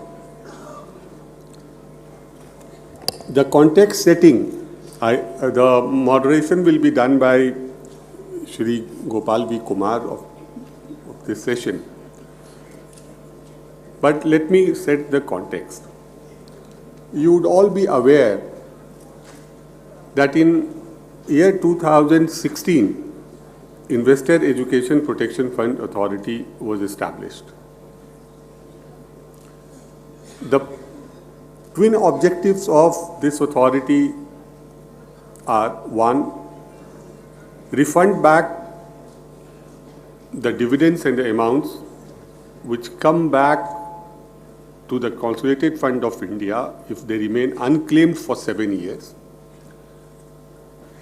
Earlier, they were not refunded back to the claimants. Government took a big step and said we should refund back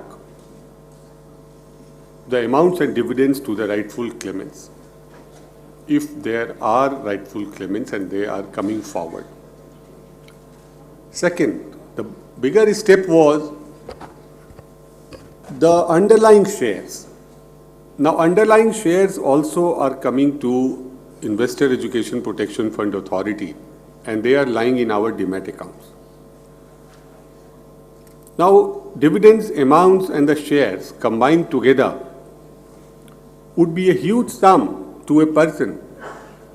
Because of some reason or other, he is not able to claim from the companies. Maybe because of change in address, maybe because of inheritance issues, maybe because of death in the family, there were legal heirs who want to claim. The process started in 2017. And we have today huge number of shares and huge amount of dividends and amounts lying with us. The challenge is how to trace out the claimants and how to spread the message that please claim those amounts, please claim the shares. That is one objective.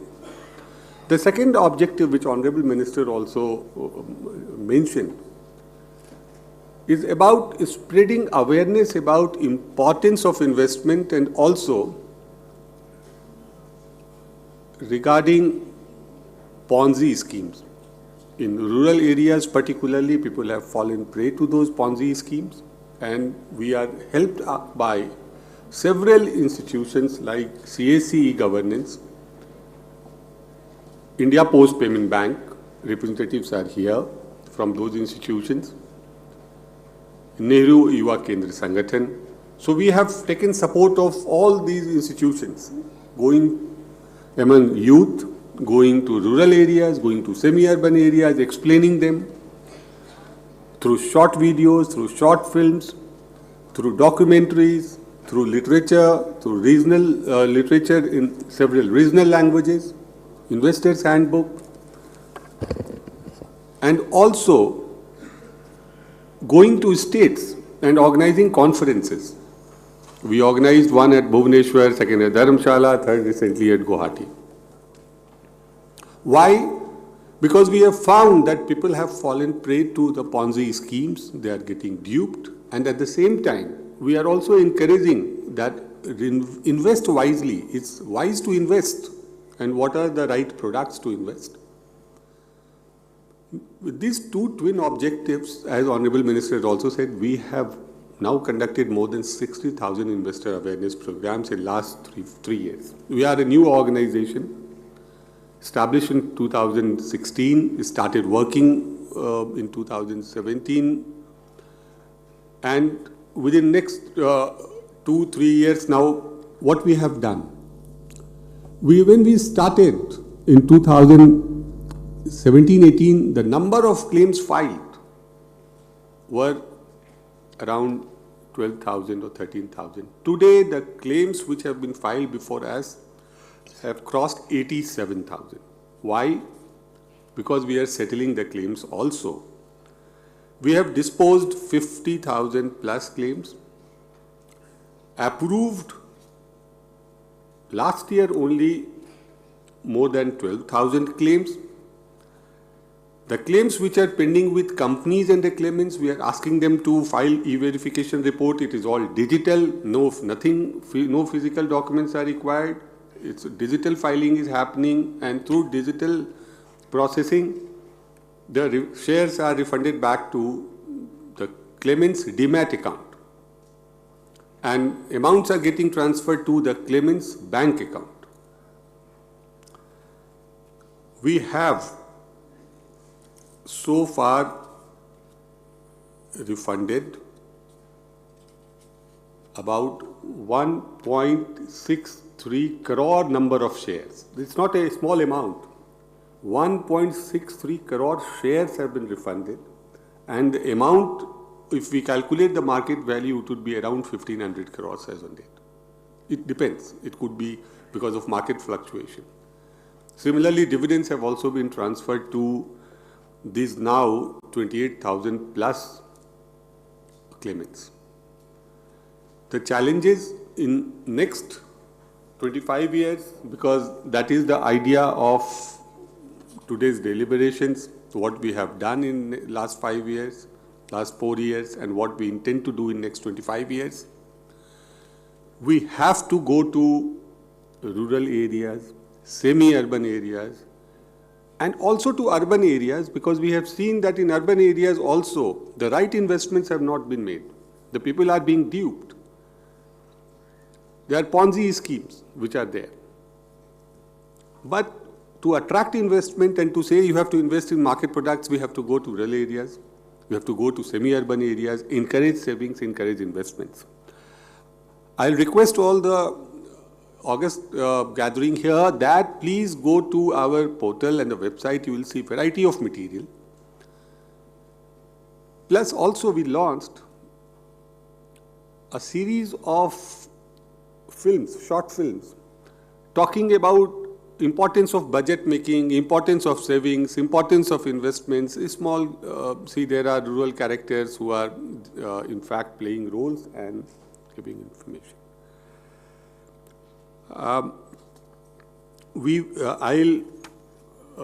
further, through scroll messages, through Doordarshan telecasts, through Lok Sabha televisions,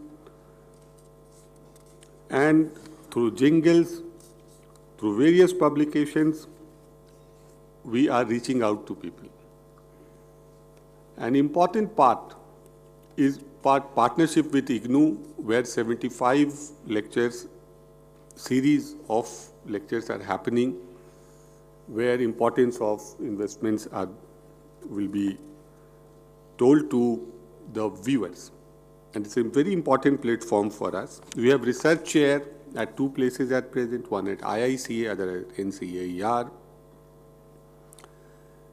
And we are, in fact, our campaign is happening along with Chartered Accountants Institute, Cost Accounts Institute, and Company Secretary Institute. We take help of them. As part of simplification, just last year, we simplified the entire process where we have dispensed with certain requirements of affidavits, etc., and self-declaration has replaced the affidavit taking. So it's a simplification of claim process has happened. And today we have launched the single window facility for 75 years and above. Because what we have seen, we used to get a number of calls that we are retired, our claims are, we have heard that our shares are lying with IPFA. The company has told us that because of change in address, the dividends and the shares have transferred to them. So we have, now today we are starting a dedicated facility for them. We will reach out to them and we will help them in filing the forms. We will call them back. We will ask that, okay, you send your requirements on this email. We will reach out to you. With these words, I'll hand over the session's deliberations to Shri Gopal V. Kumar, an expert in actuarial matters and financial matters, who will be moderating the session. Thank you very much.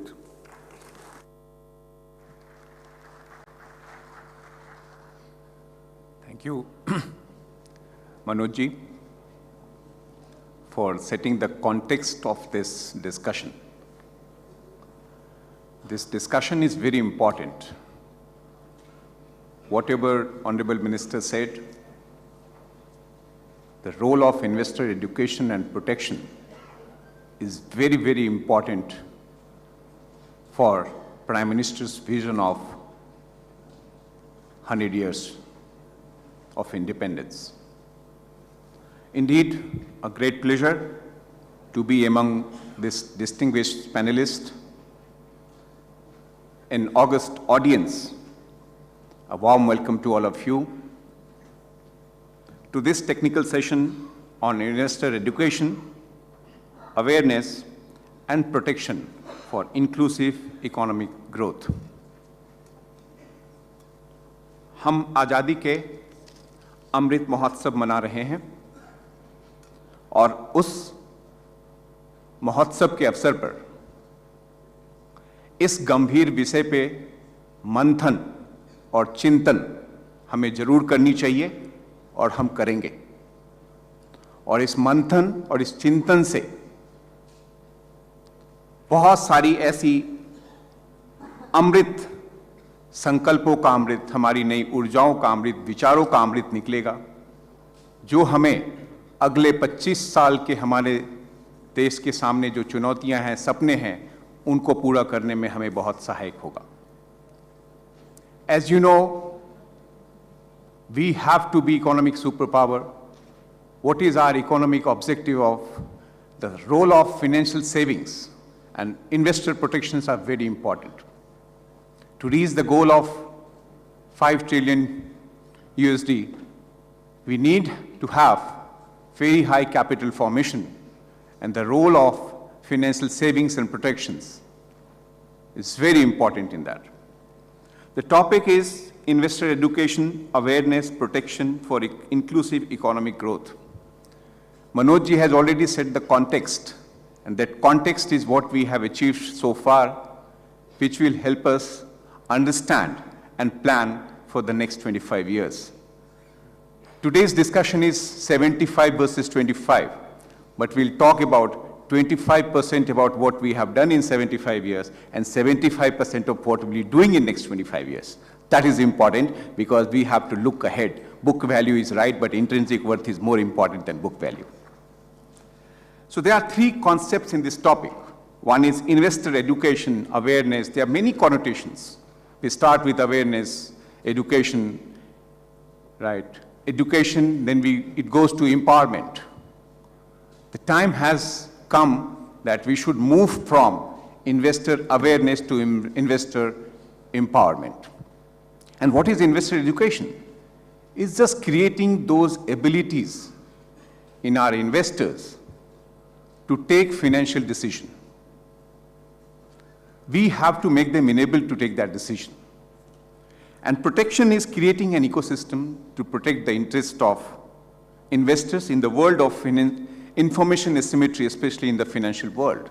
Right? We need someone to take care. And inclusive growth is economic growth that is distributed fairly across society and creates opportunities for all. Generally, it is said that educated investor is a protected investor, but we'll add one more line here. Educated investor and protected investor are engines of inclusive economic growth, and we want both educated and protected.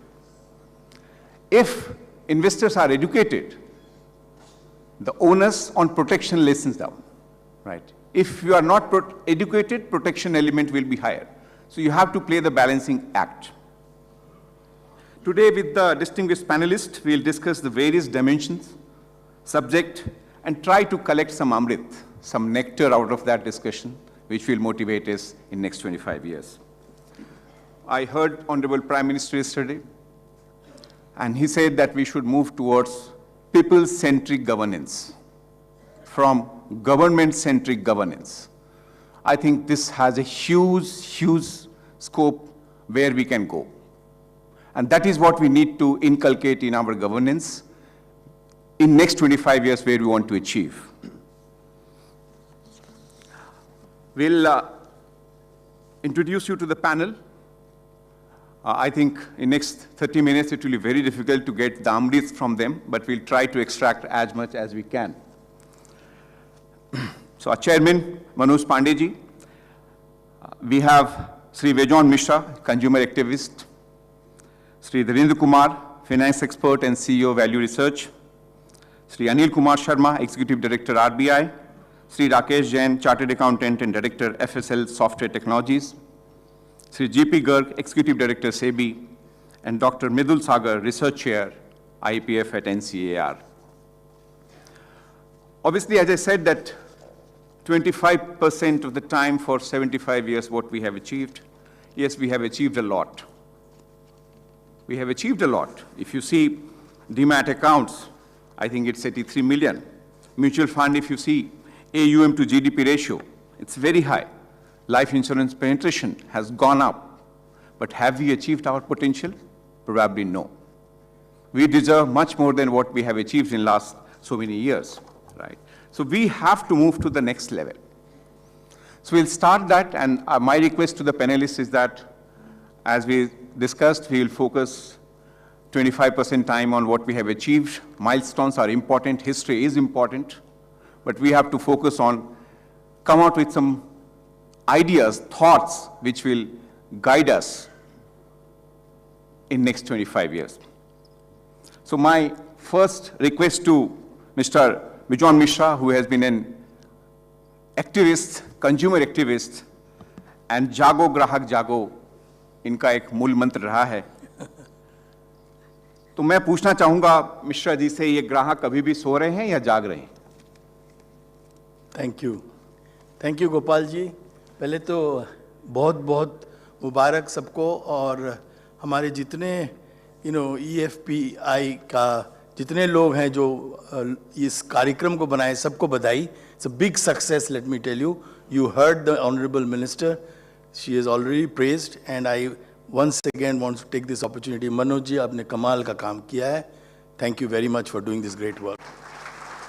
You see, हम जब बातचीत शुरू करते हैं तो हम last row को देखते हैं. 4 लेडीज बैठे हुए हैं वहाँ. आप सुन पा रहे हैं हमको? जोर से बोलिए. Very good. आप आपस में बात नहीं कर रहे हैं ना? Very good. You see what I want to tell you, जागो ग्राहक जागो शुरू कहाँ से हुआ? बहुत लोगों को मालूम होगा, बहुत लोगों को मालूम नहीं होगा, लेकिन हम आज जिनको नहीं मालूम है उनको मालूम करवाना चाहते हैं। हम 1983 में जमशेदपुर से उपभोक्ता संरक्षण पे काम करना शुरू किए और 1986 में एक हम लोगों को सबसे जो बड़ा मतलब विक्ट्री मिला वो था कंज्यूमर प्रोटेक्शन एक्ट ऑफ 1986। उपभोक्ताओं को कानूनी रूप से एक मान्यता मिला उनका राइट्स को लेकर। 24 लॉज थे उस समय भी, बट वो लॉज थे इंस्पेक्टर राज का। वो लॉज थे किसका? कोई भी इंस्पेक्टर कहीं भी जा सकता है, कुछ भी कर सकता है, लेकिन उपभोक्ताओं को संरक्षण नहीं मिलता था। 1986 से उपभोक्ताओं को संरक्षण मिलना कानूनी रूप से शुरू हुआ। जब ये काम हम लोग शुरू किए तो कई अमाउंट्स कंपनीज के पास पड़े हुए रहते थे जो कंज्यूमर के थे। कैसे? जैसे आपने एक्साइज ड्यूटी पेमेंट किए, आपके प्रोडक्ट के साथ वो आ गया कर, और वो कर उनके पास रहना नहीं चाहिए, वो वापस कंज्यूमर को जाना चाहिए था।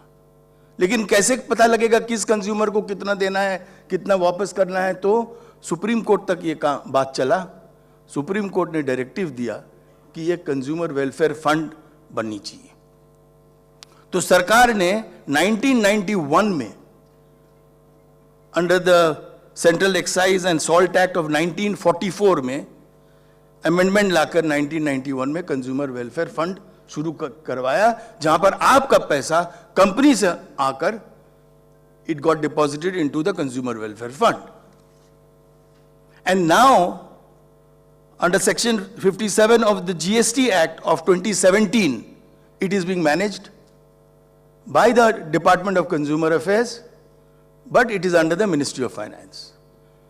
Why I am giving you this background is that similarly, the Investor Education and Protection Fund got created and an authority came into place. And in 2019, under the new Consumer Protection Act, under the Modi ji's leadership, we got a new law which brought in a regulator called Central Consumer Protection Authority. So जागो ग्राहक जागो शुरू हुआ उस premise से कि करोड़ों रुपया सरकार का, उपभोक्ताओं का पैसा सरकार के पास था, लेकिन सरकार को नहीं मालूम था कि कैसे यूज करें। So the use of that money was created to create a brand called जागो ग्राहक जागो। आपको मालूम होगा कि जितना ना प्रोडक्ट है मैगी नूडल्स का, उसका 10 गुना पैसा पब्लिसिटी में खर्चा होता है ब्रांड क्रिएट करने के लिए। और उसी ढंग से हम लोगों को करीब 21 प्रेजेंटेशन उस समय प्लानिंग कमीशन, अभी उसको हम लोग नीति आयोग कहते हैं, प्लानिंग कमीशन के सामने प्रेजेंटेशंस दिए कि हमको फंड से उपभोक्ता जागरूकता लाना है और हमारा टैगलाइन रहेगा जागो ग्राहक जागो। और 100 करोड़ हर साल रिपीटेडली खर्चा होते गया। और आज आपको मालूम होगा कि हम यदि 10 लोगों से पूछते हैं उपभोक्ता संरक्षण के बारे में, आपका राइट्स के बारे में आपको मालूम है, तो उसमें से 8 लोग बोलते हैं हाँ। पहले था 10 से पूछिए 2 बोलेंगे हमको उपभोक्ता का मालूम नहीं है अधिकार क्या है। तो हम केवल इतना ही कहना चाह रहे हैं कि the first 75 years of our journey was created to create a brand called Jago Grahak Jago. And that brand needs a lot of investment. Let me tell you, like we are trying to do under the Investor Protection Fund. We are creating a brand now. What is that brand? That brand is saying that if you have your money and it is lying unclaimed, I will give it back to you. As Manoj ji said, if you are a victim of Ponzi scheme, come and tell us. So this is what, the whole history of Jago Grahak Jago is. Today it is almost again going back to sleep, but we are constantly trying to wake it up as and when we can, in whatever manner we can. Thank you sir. Sir एक question इससे related है कि कब ऐसा वक्त आएगा जब हम कहेंगे ग्राहक से, ग्राहक आपने इन्वेस्ट कर दिया, आप सो जाओ, हम आपके लिए जगह। एक्सीलेंट, एक्सीलेंट, बहुत ही अच्छा। यही हम अमृत काल के बारे में बताना चाह रहे थे। अब हम लोग अमृत काल पे जा रहे हैं। अमृत काल में क्या होना चाहिए? There has to be a strong surveillance mechanism. आपको चिंता नहीं करना है, आपको केवल एक जगह से पूछना है, यदि किसी ने भी आपको फोन किया कि ये प्रोडक्ट खरीदीजिए, इसमें आपको बहुत अच्छा रिटर्न मिलेंगे, फलाना ठिकाना आपको सेल करेंगे, मिसलीडिंग डिसेप्टिव मार्केटिंग करेंगे, एडवर्टाइजमेंट करेंगे, केवल एक ही जगह पे जाइए, वो है इन्वेस्टर प्रोटेक्शन फंड के। हम लोग एक टैगलाइन निकालेंगे, इसके बारे में हम लोग बात करेंगे मनोज जी से अलग से, लेकिन टैगलाइन एक जरूर निकालेंगे, एक ब्रांड क्रिएट करेंगे। वो ब्रांड होगा कि आप केवल उनसे पूछिए और आप सुरक्षित हो। And that can come through a good surveillance mechanism, a mechanism which is going to be 24/7 awake, like what I learned from the Citibank. Citi never sleeps. A investor, IEFA will never sleep. It will be awake 24/7. And for consumer, the real, the strong point is, हम जब trouble में हैं, is there somebody to listen to me? And that's why I always promote and I tell the government that our helpline, if it is not 24/7, it is not a helpline. Thank you very much. Thank you, sir. So we hope the time will come. Next question to Mr. Anil Sharma. We'd like to know from you the experience from the central bank perspective. What are the indicators of investor awareness? Investor awareness is a very qualitative connotation, right? How to measure that? I tried to find out, I read one speech on RBI website, financial inclusion index you have, where you have 4 parameters like branch penetration, deposit penetration, credit penetration, insurance penetration. Do you think next 25 years these indicators will be sufficient with the way technology is changing? And do you think other parameters like this talk about access to financial products? What about the uses of those products? What about the quality of delivery of those products? So, sir, I would like you to focus on these two things. Thank you. Coming specifically to the question which you asked, that financial inclusion index was constructed last year in July. It would be done every year. So this July we'll come out with the second iteration of that index. But it doesn't have 4 parameters as you indicated. There are 97 parameters. It has 3 dimensions. One is the access, other one is the usage, and the third one is the quality. So usage itself has around 50 odd parameters, and similarly for the access and the quality also. And this year, when we are doing a review of that after 1 year of operation, we'll be adding a few things and we'll be fine-tuning it, a few parameters. And if you have seen the index values, they are 73. If the maximum value is 100, then on access we are 73. And on usage we are around 53, 54, and similarly on quality we are around 50. So as we can see, on access, making financial services available to the people at large, we have done reasonably well. You can go back to priority sector lending, agriculture, small trade, etc., lead bank scheme, and self-help groups, and small accounts, and digital payments, etc. We've come a long way. That's why we stand at 73 in excess. And that doesn't mean only banking services. It includes the other financial products, for example, insurance and pension as well. But as you can see from the index value, usage and quality is lagging behind a bit, and it is there going forward. We will have to do heavy lifting going forward. And I'm sure that having addressed largely the access element, we will be focusing more on the usage and quality. So if any particular aspect you want to focus or want me to focus on, then... I think usage is important to understand, so okay. I would like you to elaborate on the usage. Okay.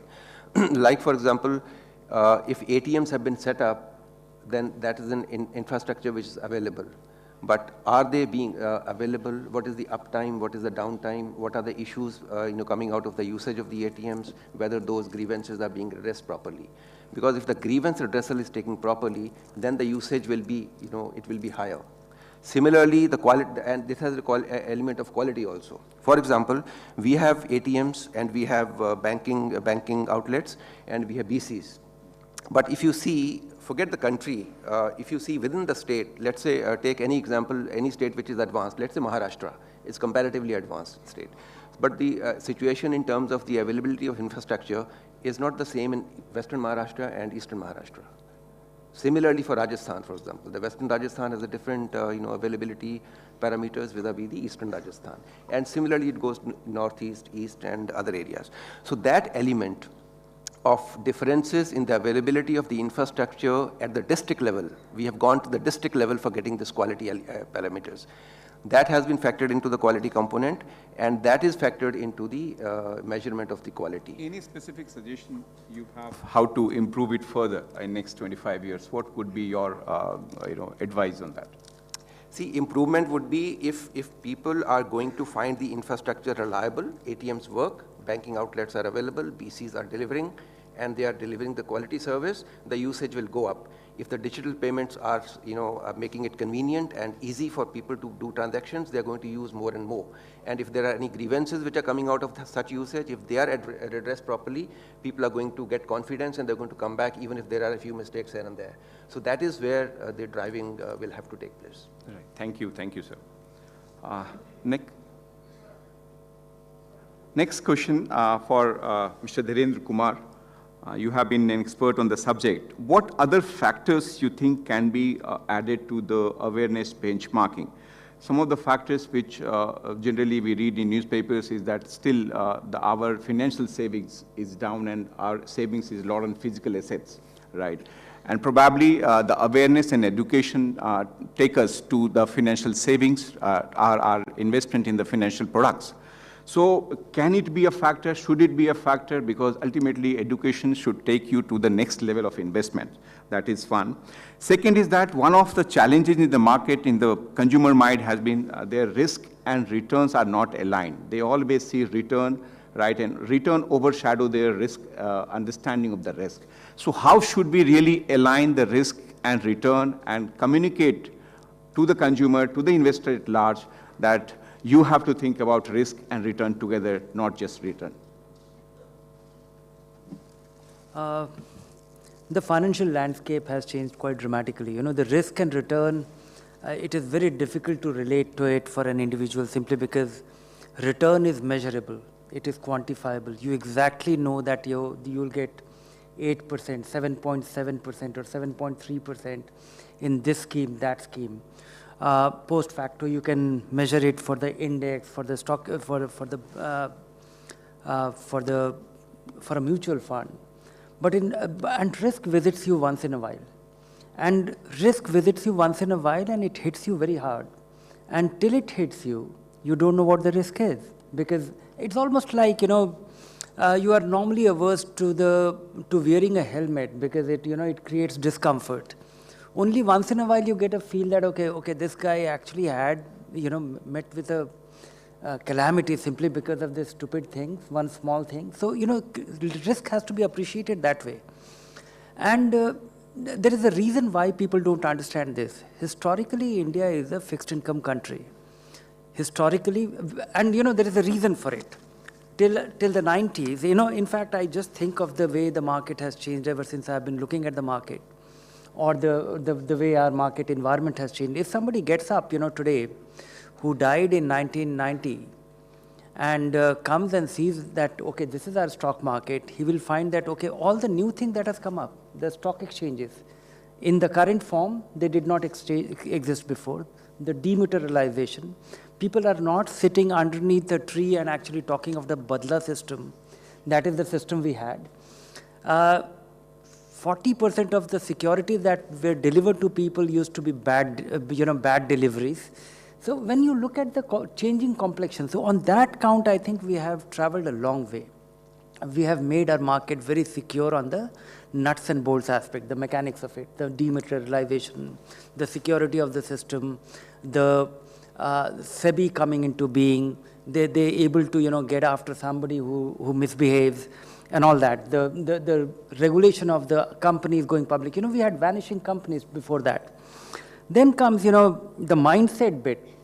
That I don't think is changing. That is something which has to, and that I think is not a crisis. It is going to be a huge problem. It's going to be a crisis for which we have not prepared our population for. Most Indians are unlikely to be getting an inflation-adjusted pension, which historically all the people in the organized force are used to. So that's one. The other is that people are going to live longer. If people retire at 60, and they used to live till the age of 75, and now they are going to live till 85, then you are not going to live 10 years more. You are going to live 66% more, and that will be your unearning years. So this is something which, and also, in India, where we have been a fixed income country, we just put our money in our, the government of India, RBI bonds used to fetch 13%. While I was coming into, the workforce myself, and then it became 11%, and that too tax-free. And also, in a tax regime where if there was no TDS, all income was tax-free. So in that sense, people have to really understand that this is not a small crisis we are facing. We have the environment, we have the ecosystem, and we also might have the education. Your pension, authority will actually create awareness and make you aware about all the things that you should not be doing, because personal finance is not about what you do. Mr. Kumar, actually, I want to your specific comment on, can we have some kind of quantification of risk which can be easily understood by investors? For example, if you can say 8% return, can we have, say, risk or volatility or any such measure which can give us, a quantified number where investor can take some view about that? Can we have that next 5 years, 10 years? Means, do you need that number? I think yes, because investors, they don't understand it. So if they don't understand, can we help them? Can we facilitate them with some numbers, some scoring model? Anything for that matter can help. Yes, but there are quantification of risk. If you look at credit rating, it is a view on the risk, the likelihood of getting your principal and interest on time. But that apart, I think the quantification. I think more than quantification, we need because volatility is not risk. Volatility is risk if your time horizon doesn't match, and that requires a great education. That is something. This is where I think, education, basic financial education being an integral part of our curriculum till we are in class 10th, that I think should become mandatory. And I think that is only the government, state government and central government can take an initiative, because we take great pride in, we are still a country.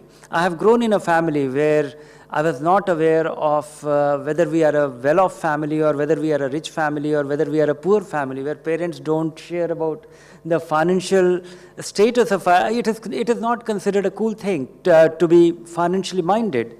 I think that is something which we have to become conscious of, and great deal of education on the understand, which will enhance the understanding of risk. Education is the key. That's what we understand, right? Now, next question to Mr. Garg. Your organization is regulating the most aspirational asset class, financial assets, like, aspiration in terms of risk, return, contribution to growth, etc. And what has been your experience during, say, last 25 years or 30 years? What have been the major achievements, what we have seen in the market because of your, organizational initiative? Thank you, sir. In fact, I would say that one of the, mandate of SEBI is investor protection. And protection you do both ways. You educate the investors, or if their rights are violated, you empower them so that their rights are protected. I would just give you a very small example that sometime in 2009-10, when SEBI used to do investor education programs, we realized that the number of investors are so less. In fact, the people they had no knowledge about the basic banking products, so they had no knowledge about the insurance. And if we talk straight to them about the securities market, that would be probably not the proper way of doing the education. So we came with the concept of resource persons who would actually train these people in any part of the country about the basic financial education. It will not talk about the securities market. It will talk about some of the basics of finance. And let me tell you, this program has been very, very successful because it has helped two things. It demystified the finance, personal finance, and it also prevented a lot of people from not falling to the Ponzi scheme. It is equally important that you don't lose the money. Earning money is equally important, but you should be very careful where you are putting the money. So this is one area. And second, then we came to the next level through investor awareness programs. And recently with our SMARTS program, where these programs are purely, you see, investor education program. But I agree with Mr. Dhirendra Kumar that unless we make it part of our curriculum, which SEBI and all the regulators are jointly doing through National Center for Financial Education, where we have made efforts that it should be taught in from class 6 to 10th. Some of us, unless we are students of finance, if you are a student of engineering or science or arts, you would not understand the finance, and maybe finance is not maybe too exciting a subject. It is not discussed in your family. Parents never tell you what their worth is, where they stand. So now we have tried all the regulators together through National Center for Financial Education. Mr. Sarma was earlier chair of the NCFE, currently from SEBI, I'm the chair, where we are trying that this basic financial education should be part of a school curriculum. I'm extremely happy to share that 19 states have agreed to make part of their school curriculum from class 6 to 10th. They have mostly agreed to whatever we have said, partially or fully. And I'm very sure that these, our youngsters, once they come to the college and when they will actually earn, they will understand and manage their finances much better than rest of us. Just to give one small figure, in 2019, when we did a survey, how many Indians are financially literate? Because you asked this question earlier. Let me tell you that only 27% of Indians we found are financially literate. So I'll say that in Amrit Kal, we have to say that we go to 100%. So that's the one area where we all have to, work hard. While we take pride that there are close to 9 crore demat accounts, mutual fund folios around 13 crores, but if we see the number of, adults population which is investing in India is only 7%. So again, it is education which will play a very crucial role. And let me submit you that with our recent initiatives like launching of our education platform, Sarthi, SAARTHI. I'll request everyone, please download this app. I'm just selling SEBI through this platform to request you kindly, so you understand what the investor education is all about. Recently, we came about the investor charters, that what are the rights of the investors, how to empower that.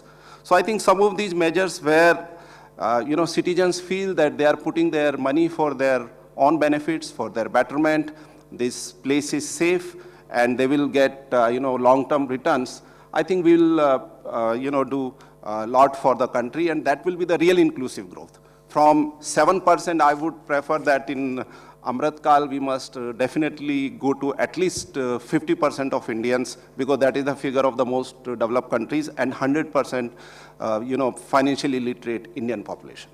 Thank you, Mr. Garg. Now, Rakesh ji, you have seen investor awareness, education and protection from a different dimension, right? And this dimension has its own shares of achievements, right, and challenges. So what do you think are the three important strategies to boost investor confidence, and how important is investor protection in creating that ecosystem?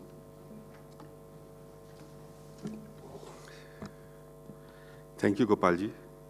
It's an excellent question about investors' confidence. You see, in your statement, you have said that educated and protected investors are the engine of inclusive economic growth of the country. Now, it's a very important statement, and I think we must understand that education and protection goes hand in hand to get you the investor parameters which you are looking for. If I talk about past, I think in the last 10 years, various agencies have been working on, besides investor education, IPFA, SEBI, stock exchanges, mutual funds, in investor education, and I think today, the degree of investor education is fairly good. And people are conscious of the Ponzi scheme. They are conscious of the fact that in case they are getting extensive returns or very extraordinary returns, that means there is something wrong. Something is missing. So with education being in place, what I personally feel is that protection part has to be little more. Little more in the sense that what is happening is that investors should take very informed decision, which he is learning by education as well as by awareness programs. And the very fact what Garg Sahab has mentioned, that now 19 states have really agreed to bring this financial education into their curriculum, itself is a very major step, which will lead to, again, better education. When we talk about protection, protection is to be looked at from two angles. One angle is that if, in spite of the best decision, because of somebody else's mistake or somebody's misleading nature or wrong data being fed, somebody loses, it is the responsibility of the nation to compensate them or to see that somehow their problem get addressed. In other words, if suppose the corporates have given wrong information because of which the investors have lost money, like you have class action suits and all that, there could be mechanism by which the properties or the assets of the directors as well as the company could be forfeited and could be divided among the investors who have lost. So once investors will start seeing that if they lose for any reason, not of their fault, not because of lack of knowledge, but even after exercising due diligence, if they lose, there is some mechanism which is available. Although governments have provided various mechanisms in this regard also through investor protection funds and all that, but the awareness of that, in my opinion, is little less, and I think we need to really talk about improving that awareness and increasing funds getting allocated to the lost investors. In this regard, I will just add one more thing that what Honorable Finance Minister has mentioned, that smaller investors have really handled the market when FIIs and FPIs have been selling continuously for the last 5-7 months. That shows that there is a tremendous amount of investor confidence which is getting built in the market, and I'm sure that with the steps which we intend to take or which is under government consideration, it will go many-fold, and I think in the long run, it will be a big step for investor protection and investments for economic growth. Thank you, Rakesh ji. Now, our question to Dr. Sagar. From macroeconomics perspective, how important is investor education and protection? And second question is that how investor protection guidelines need to be aligned to the changing business and distribution model of financial services provider? Thank you, Gopal. Both very interesting questions. And I think why from the macro point of view, investor education is important is obviously because if we want to wish the economy to grow faster, you need more savings, you need more capital formation, you need deepening of financial markets. And that cannot come about unless we have a reasonable framework for investor protection. We are celebrating 75 years of independence, and I think I must also compliment the IEPFA as well as the Ministry of Corporate Affairs, the regulators here, for setting a very good environment for investor protection. I think the Indian markets are pretty much on par with the advanced economies financial markets. We just have to make a little more nudge and we would be there in a big fashion. When I look at the macro data, I mean, I recall that during the 1950 and 51, or maybe 50 to 55 if you see, our saving rate was in single digits. Like the gross domestic saving is a percentage of GDP hovered around, on an average basis, around 9.5%. Now that number has grown. I think we touched 29.4% before pandemic. It has slightly come down to 27.8%. I'm sure when the data comes for the next 2 years, this number would be back and above that. The capital formation rates have also picked up. financial deepening has occurred in a big way, and the flow of funds data, if one sees, we are now having finance ratio close to 45%, which is pretty comparable to the advanced economies. And this has to do a lot with investor protection, because otherwise people won't really be coming for financial protection. That doesn't really mean that we don't have challenges. I mean, in a sense, we've had bank failures, we had mutual funds wind up schemes during the pandemic, one of the major mutual funds. But when I look at it in terms of the global comparison, I think we are way, way better. A lot more banks fail in US. The Fed number would be close to like 10 or 15 in a year, and smaller companies also fail there. There is this interesting angle of the corporates. While most corporates are contributing to our growth environment in a very positive way, you would find odd corporate owners actually, I can use a technical term called looting. Looting actually is in economics a very technical term, which comes out of works of two Nobel laureates, George Akerlof and Paul Romer. They say the economic underword of bankruptcy is essentially for profits. So they actually try to capture and make profits by going bankrupt. We had seen the US junk market collapse basically in a takeover boom and burst waves. So we have to be guarded against these things, and we need to work on those issues.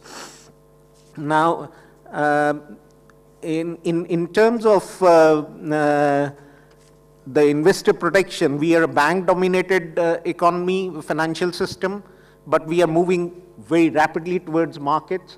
So we need to figure out on both fronts that we need to really sort of go on both these planes. We need to tighten the investor protection, and investor protection not necessarily means the small investor, which obviously is very important. And I mean, a typical small investor loses when there's a financial repression. If interest rates are kept too low and negative real interest rates are there, that itself is lack of investor protection in some way. But there are many other ways. There are corporates which have lost money on Forex deals, and they blame banks for not really informing them well. So there are investor protection issues even on the larger planes. So let me, I think, paucity of time. So your second question, I think I didn't quite address. With changing business and distribution model. So clearly, I mean, there has to be some realignment in the sense that, see, I cited the example of bankruptcy profits. Now, why this happens is because there's an implicit government guarantee that they will actually bail out the firms, and therefore money is siphoned and kept somewhere else. And with changing environment, I mean, the FRDI bill, which we couldn't run through, probably in some form we can rethink about sort of insolvency framework for financial institutions. Similarly, on the digital space, with so much of things happening on the digital space, I think we need to move very fast and do a lot of work there. Even the data protection is investor protection, essentially. Right. Where Reserve Bank has been doing a lot of work, and despite tremendous pressures, it really withstood those pressures and said that data protection is very important. The owner of the data should have the democratic rights, and that's what really helped. So I will stop here and maybe. Thank you. Thank you very much, sir. We have बहुत सारे अमृत इकट्ठे हो गए हैं. हमें अभी collaborative और integrated तरीके से इन सारे सजेशंस को इम्प्लीमेंट करना है और एक इंक्लूसिव इकोनॉमिक ग्रोथ को एक सच बनाना है. Let's join the journey of awareness to empowerment, protection to confidence, and economic growth to inclusive economic growth. Thank you very much, all the panelists, for your...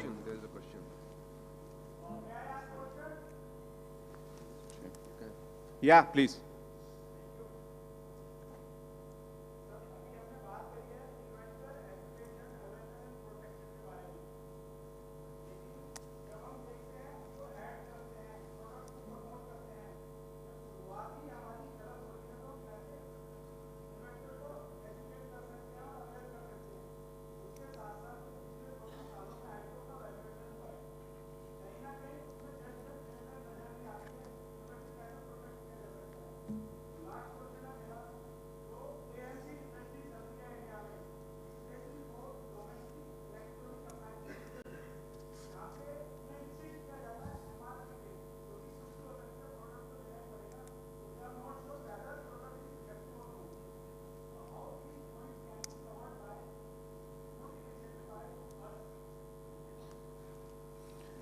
कोई लेना चाहेंगे? उसके पहले मैं बता दूं, ये सबका मूलतः एक सॉल्यूशन एजुकेशन है। अगर आप कोई ऐसा ऐड दिखाया जा रहा है जहां पे आप समझ नहीं पा रहे हैं चीज़ों को, तो ऑब्वियसली इसका सॉल्यूशन एजुकेशन ही है। और IPFA ने बहुत ऐसे कदम उठाए हैं जिनसे हमारे इन्वेस्टर अवगत हो सकें कि इसका मतलब क्या है। हमने बहुत सारे ऐसे वीडियोस, पब्लिकेशंस लॉन्च किए हैं।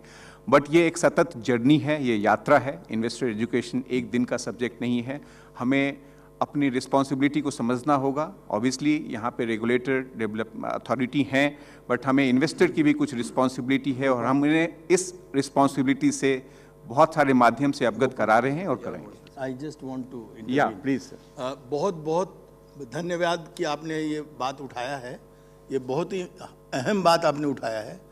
हम इसलिए कह रहे थे कि, और I am sure Manoj ji इसका भी ध्यान देंगे आगे चलकर। हम लोग जो सर्वेलेंस मैकेनिज्म हम प्रपोज किए हैं उसमें आपका भ्रामक विज्ञापन के अगेंस्ट में भी हम लोग कार्रवाई तुरंत से शुरू करेंगे, ताकि उस ढंग के विज्ञापन जल्दी से जल्दी उतारा जाए, मार्केट में ना रहे। ये सारे जो आप कहे हैं बहुत इम्पोर्टेंट है, हम लोग जरूर इस पर ध्यान देंगे। Anyone?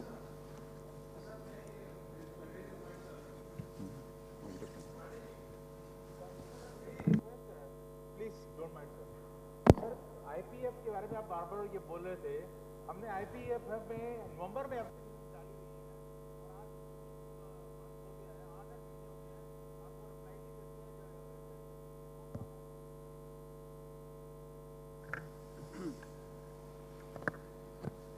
नहीं, आप जो प्रक्रिया है, आप अवगत होंगे प्रक्रिया से। प्रोसेस कुछ ऐसा है कि अगर आपने सारे डॉक्यूमेंट सबमिट कर दिए हैं और कंपनीज ने वेरिफिकेशन रिपोर्ट सबमिट कर दिया है, तब तो कोई परेशानी नहीं है। कभी कभी क्या होता है कि आपके या तो डॉक्यूमेंटेशन में कुछ कमी रहती है और कंपनीज उनको वेरीफाई नहीं करती हैं टाइम से, और जब डॉक्यूमेंटेशन की कमी रहती है तो वो समस्या खड़ी होती है। लेकिन आप जो कह रहे हैं वो उसी परेशानी को देखते हुए हम लोगों ने प्रोसेस को सिंप्लीफाई करने की कोशिश की। अपने क्लेम को ट्रैक करने के लिए आप हमारे वेबसाइट पे देख सकते हैं। हाँ, ये मैं मानता हूँ कि इस प्रोसेस को और फास्टर और क्विकर किया जा सकता है। उस प्रोसेस में हमारे बोर्ड के जो मेंबर्स हैं वो भी हमें सुझाव देते हैं और उस सुझाव को मानते भी हैं हम लोग। कई कंपनीज को हमने लिखा भी कि आप अतिशीघ्र आप हमें डॉक्यूमेंटेशन कंप्लीट करें जिससे हम इन्वेस्टर्स को क्लेम सेटल कर पाएँ। हमारा काम है इन्वेस्टर को वापस करना जितना जल्दी हो, वही हमारे परफॉर्मेंस के का क्राइटेरिया का भी मेजरमेंट है। और हमने कहा है कि अगर सारे डॉक्यूमेंटेशन कंप्लीट हो तो within 60 days we will return back, and that we are doing, and we take feedback from the respective sub groups in our authority. But yes, point well taken. Authority को और जल्दी expedite करना चाहिए और हमें शीघ्र अतिशीघ्र सभी का निष्पादन भी करना चाहिए। मैं इस सुझाव को लेता हूँ। इस पे और जितना सिंप्लीफिकेशन हम कर पाएंगे वो हम देख रहे हैं कि और कितना सिंप्लीफाई करें। लेकिन जैसे सजग निवेशक है, सुरक्षित निवेश भी होना चाहिए।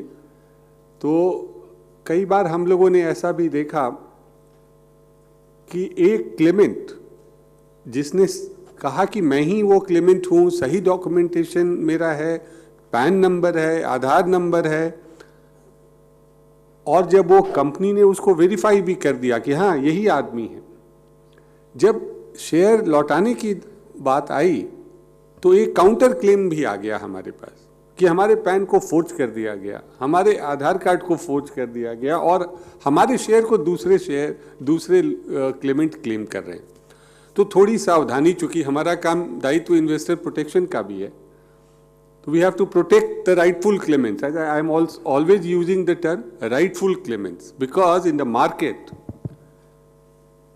सजग निवेशक को यह भी देखना है कि हमारे शेयर को कोई और तो नहीं ले रहा है। We have to be quite guarded also. तो सजग निवेशक का ये कर्तव्य है कि वह देखे कि हमारे पैन कार्ड, आधार कार्ड क्या हम किसी और ने तो यूज नहीं कर लिया, हमारे पोर्टफोलियो में हमारे शेयर जितने थे वो सुरक्षित तो हैं कंपनी के पास, और कंपनी हमारे पास ने डॉक्यूमेंटेशन फाइल किया कई केसेस में कि साहब वो क्लेम गलत है, आप उसे सेटल मत कीजिए, ये राइटफुल क्लेमेंट कोई और है। तो ये कुछ समस्याएं हैं, लेकिन आपने ये ठीक सुझाव कहा कि हमें और भी त्वरित तरीके से हमें क्लेम सेटल करना चाहिए।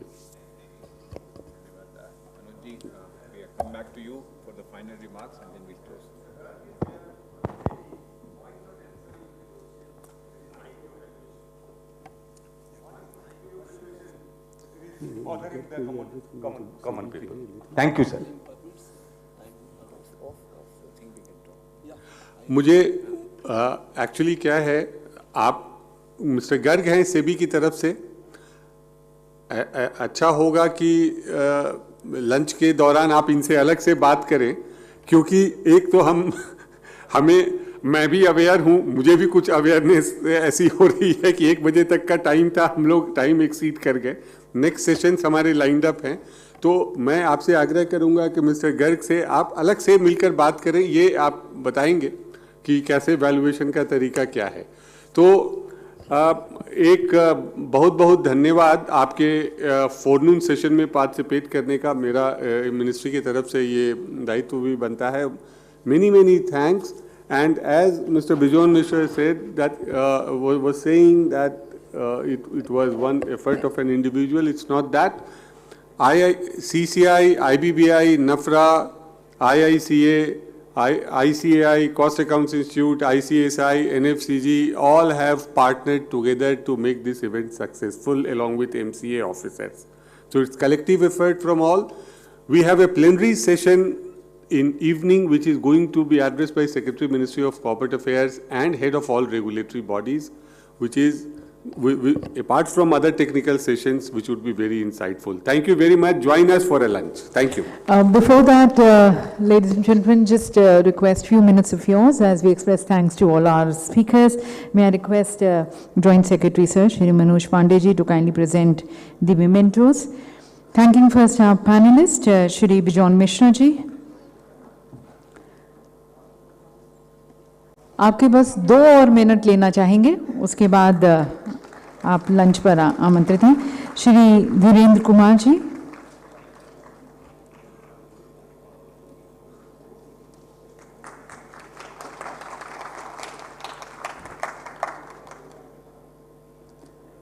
Thanking Shri Dhirendra Kumar.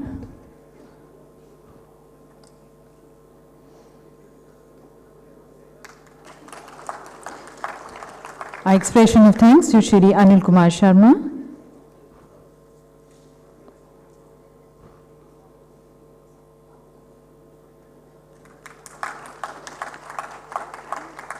Shri Rakesh Jain.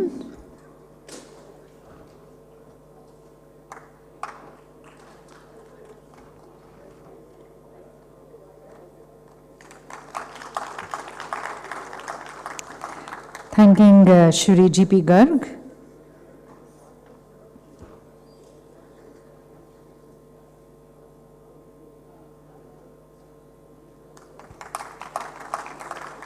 Expression of gratitude and thanks to Dr. Mridul Saggar.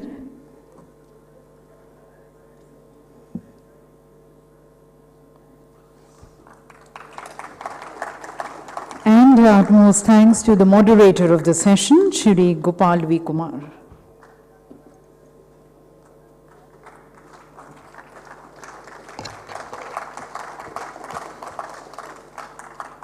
We'll close with a group photograph और विशेष रूप से आप सभी का भी बहुत बहुत धन्यवाद इस चर्चा में भाग लेने का।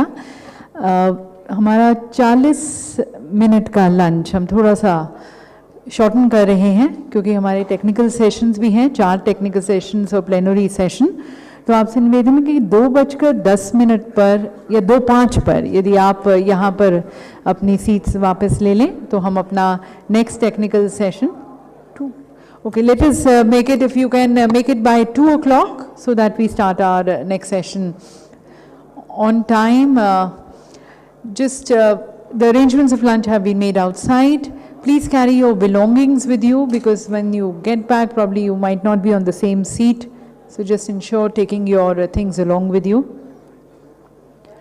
और 2 बजे आप सभी से निवेदन है कि आप पुनः अपना स्थान ग्रहण करें और हम अपना अगला सत्र जो टेक्निकल सेशन 2 आरंभ करेंगे। Thank you.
so that we give also ample time to all our speakers. So this is on the 5 years of the Insolvency and Bankruptcy Code 2016 and the achievements we have been able to make towards it, and doing an introspection, reflecting on those achievements. We now draw a way forward for the code. We have Shri Sudhakar Shukla, the whole-time member of the Insolvency and Bankruptcy Board of India, the chair of the session. Our moderator of the session, Shri Sumant Batra, advocate. Ms. Nandita Mishra, economic advisor in Ministry of Corporate Affairs, Government of India, esteemed panelist. Shri Sunil Mehta, chief executive of the Indian Banks Association, and Shri Puneet Dalmia, Managing Director of Dalmia Bharat Group, along with Shri Swaminathan J, the Managing Director of the State Bank of India. With that, I hand over to our chair of the session for the opening remarks. Thank you so much for the introductions. Ladies and gentlemen, may I request you to please take your seats. We are starting a session where we need your attention. And I assure you that we will try and wrap this up within the time that has been allocated to us with your cooperation. Since the introductions have already been done, I'll take the liberty of amplifying the huge credentials of the esteemed panel that I have. I would not have any ways been able to do justice to this. The only one remark that I'd like to make before I hand over to the chairman for his opening comments is that this subject of insolvency is one of the most complex and sophisticated economic laws and is so well recognized globally as such. IBC is therefore not just historic because of this huge law reform that has taken place, but also because of the unprecedented manner in which it has been implemented. Never ever in the history of legislation making and its implementation, at least to my memory, has a law been implemented with such vigor, with so much of political might being put behind it, so much of effort, stakeholders putting together to come and support the implementation of the law. And it is only therefore that we have seen tremendous progress having been made in such a short period of time. And I think it therefore deserves this pride place in this day of session where we are able to speak about this historical law. And of course, I could not have aspired for a better panel than this to be able to share their thoughts on what they think is what we have achieved so far in nearly 5 years, or a little more than 5 years, and what we seek to achieve or aspire going forward from the stakeholders' point of view and also from the policymakers' point of view.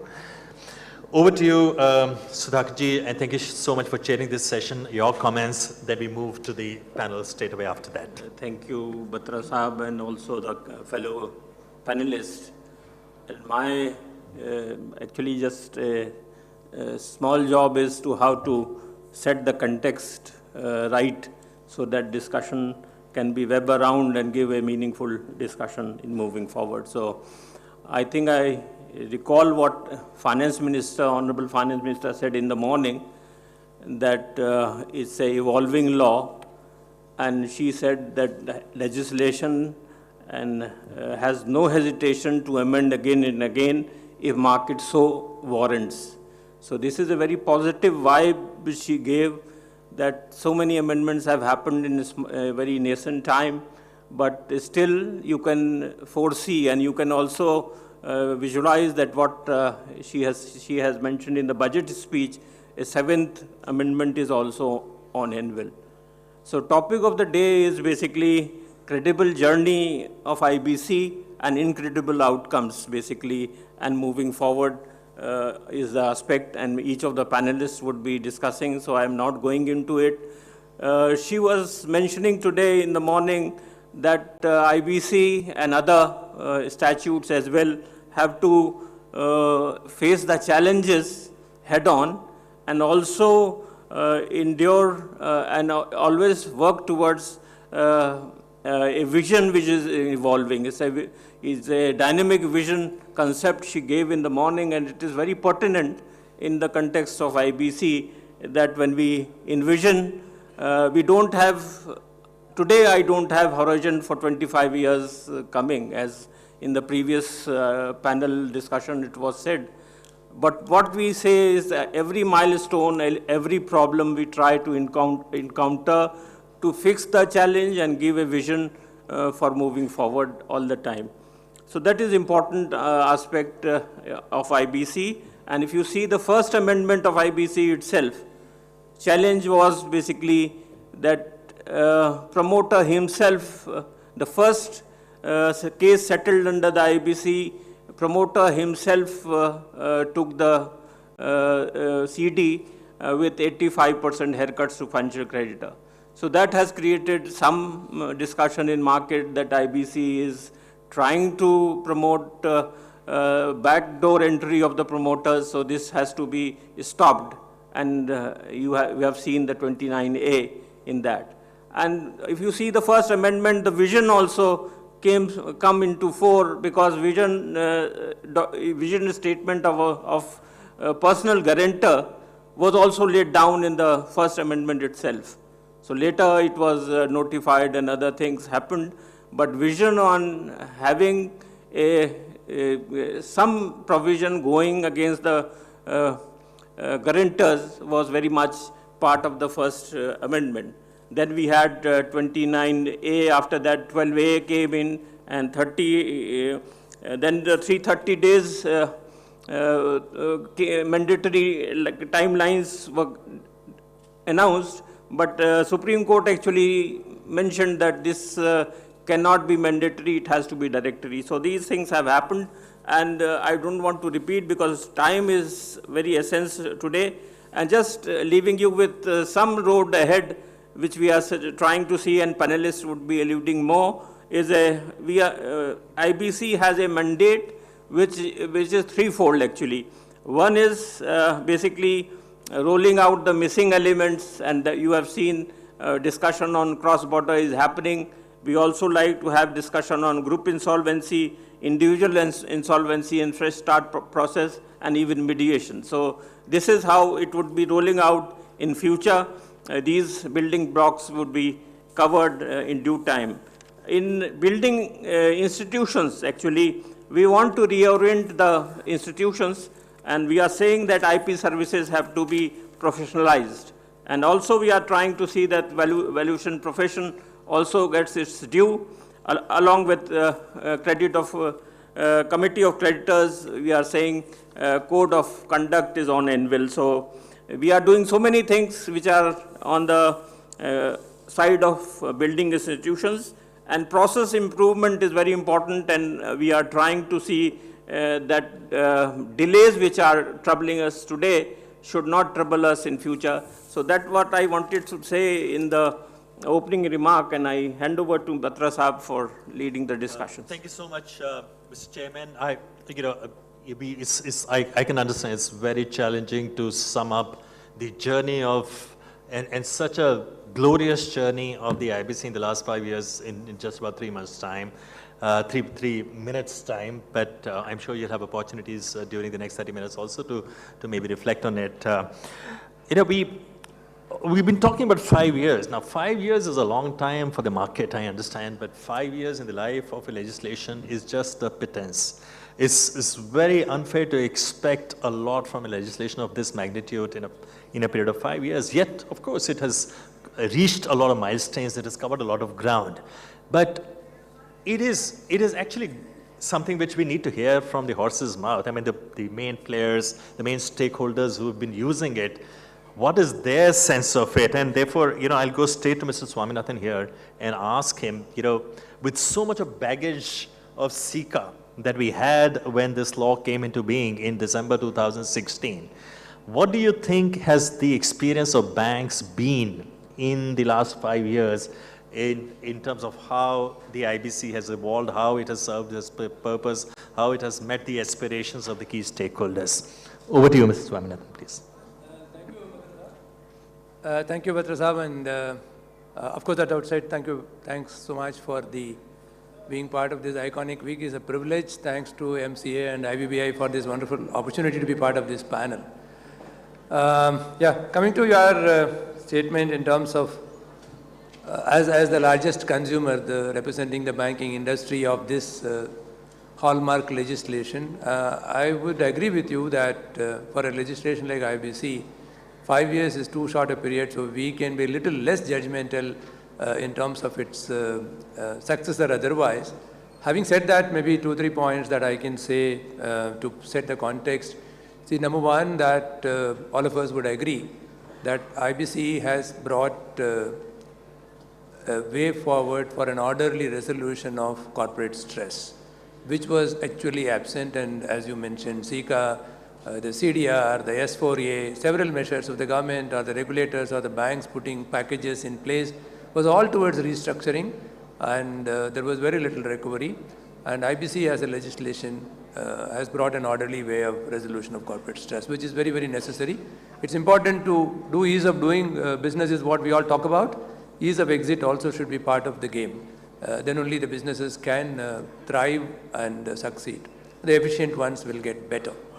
The second thing that I would like to mention here, you also mentioned about the stakeholders and consumers like us. See, the ecosystem has got to keep developing. For a legislation like this to realize its full potential, you need the whole ecosystem has got to come. And 5 years, I think, great lot of efforts. Of course, IBBA has done great amount of work. MCA has done great amount of work to support and as part of IBA, we have also been participating in terms of capacity building. Just take case of you take the resolution professionals, you have about 4,000 odd people today. But when it comes to complex resolutions, there is not even a handful whom you can rely on. So we have got to invest our time and energy and effort in terms of capacity building for adequate number of skilled resources for as resolution professionals, because once the IBC kicks in, as you all know, it's RP, who's the CEO, who takes charge, and he has got to preserve the value, nurture, and then get it turned around for interesting enough for a resolution applicant to come in.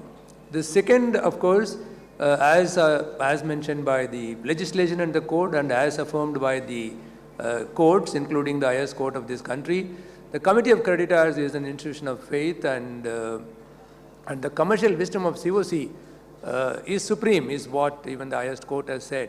That be so, then it casts upon a great amount of onerous responsibility on the part of the COC. So while a lot of efforts have been done to provide capacity building in COC level, I think we are quite a long way to go in terms of bringing in a lot more professional efficiency and capacity to understand complex resolution. So that's the second thing that will have to happen. Third, of course, the challenges you mentioned.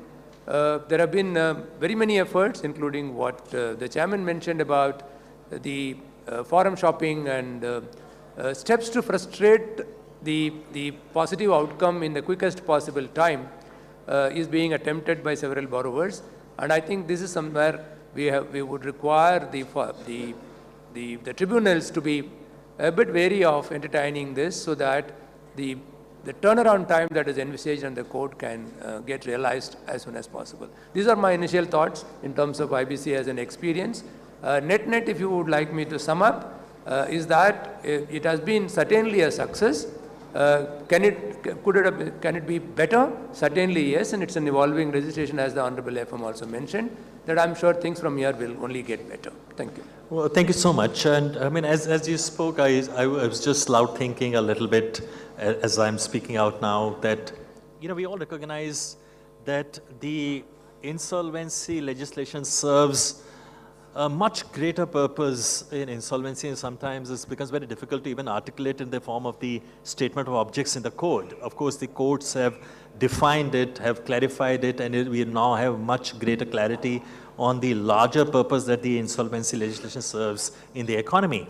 But we also know that the immediate urgency in bringing this legislation was the large amount of NPS sitting on the balance sheets of the banks. And Ms. Mehta, you as someone, even in your previous avatar before coming to the IBA, you had looked at this subject very closely because of the bad bank loan and bad bank solution that was being considered, and of course, you have applied your mind. I mean, do you really think that this is something which has served the immediate need in the short term that was really expected of this legislation? That is to deal with the non-performing assets in a Thank you, Sumant, and it's a very relevant topic which you have raised. Let me tell you from a banker's perspective, this IBC is the most important legislative reform which has come into the financial sector after this SARFAESI. So this reform has made a lot of changes into the ecosystem. The most important change which has brought into the ecosystem is financial discipline. Before introduction of IBC, if any account is getting sick, everybody, the entrepreneurs, everybody was much relieved. They know that nothing will happen because they can go to the sick and they can keep a long-term forbearance, nothing will happen. Even the judicial and legal process may take years together before any stress is resolved, and by that time the bankers will also lose the interest. So this is one reform which has really brought a lot of improvement and financial discipline into the country. And this is very well reflected into the gross NPA figures of the entire banking industry. The RBI data, if you look at before 2016, like before introduction of this IBC, the gross NPA levels of the industry was up to the 7.5%. And now, as on September 21, that is the last published data, it has come down to 6.39. So a drastic more than 1.2% reduction into the gross NPA despite increasing size of the economy. So that is one major contribution this has made. Another important thing is, before that, this insolvency processes in our country was not very well, very systematic. It was having in the form of a bankruptcy was not in a structured way. So this reform has given a freedom of entry and exit in the to the entities. Third major change which this entire IBC process has brought into the entire ecosystem is now with the introduction of Section 29, as rightly said by the chairman of the panel today, that this 29 has really brought a change into the mindset of the promoters. Now they know that if you go for a leveraging, if you go for a debt, then you must keep in mind whether the debt will be serviceable or not. Otherwise, they can lose the assets which they have acquired.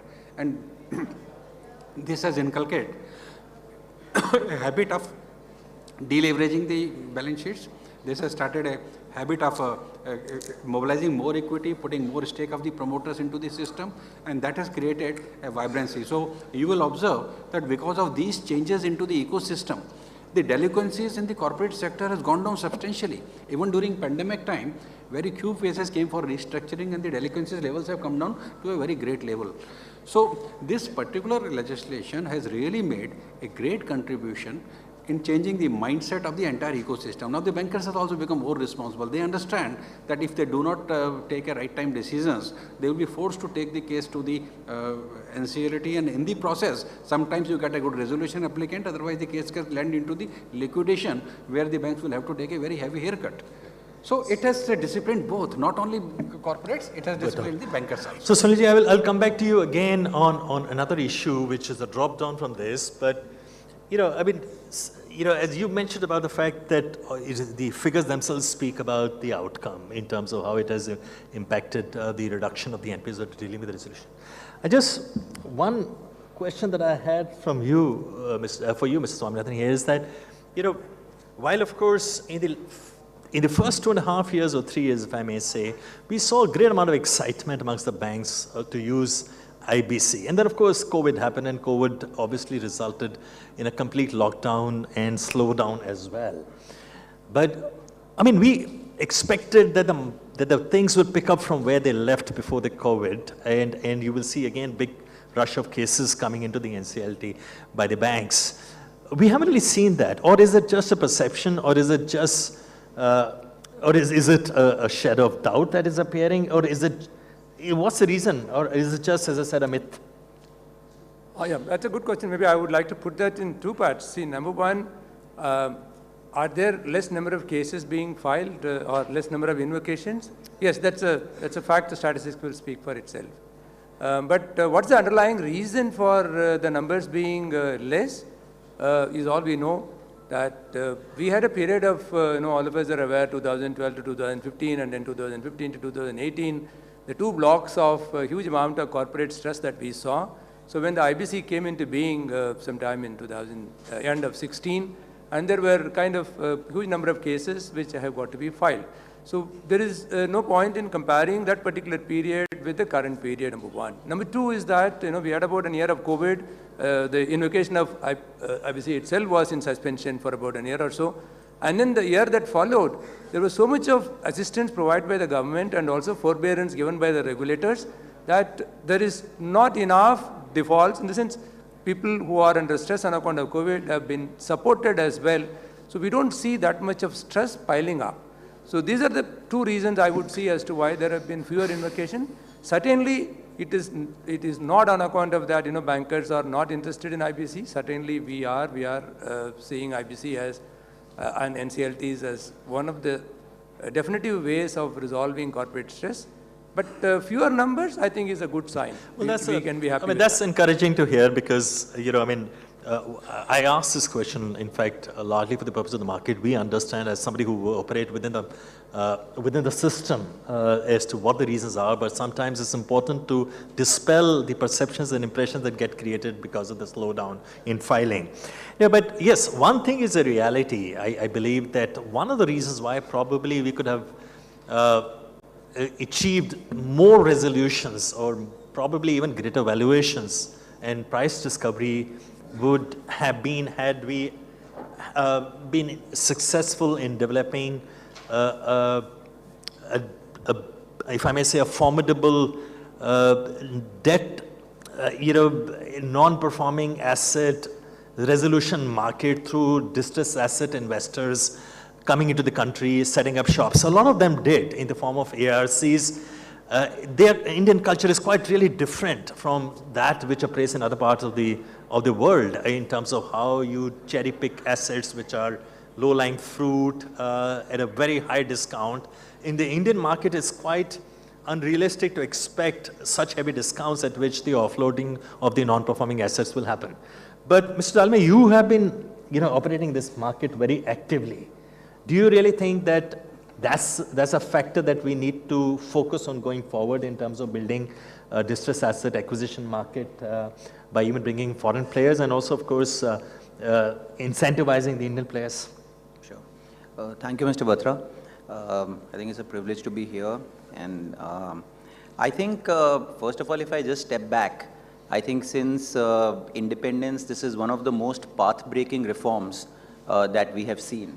And, I believe that, capitalism without exit is actually socialism for the rich. So people who've got assets, they can just roll over, they take risk, but they don't have an easy exit. So they get supported by the system. And I think this reform has brought in a lot of discipline in both entrepreneurship and even dispensing credit. So I think that's a great thing that you balance the risk taking in the economy.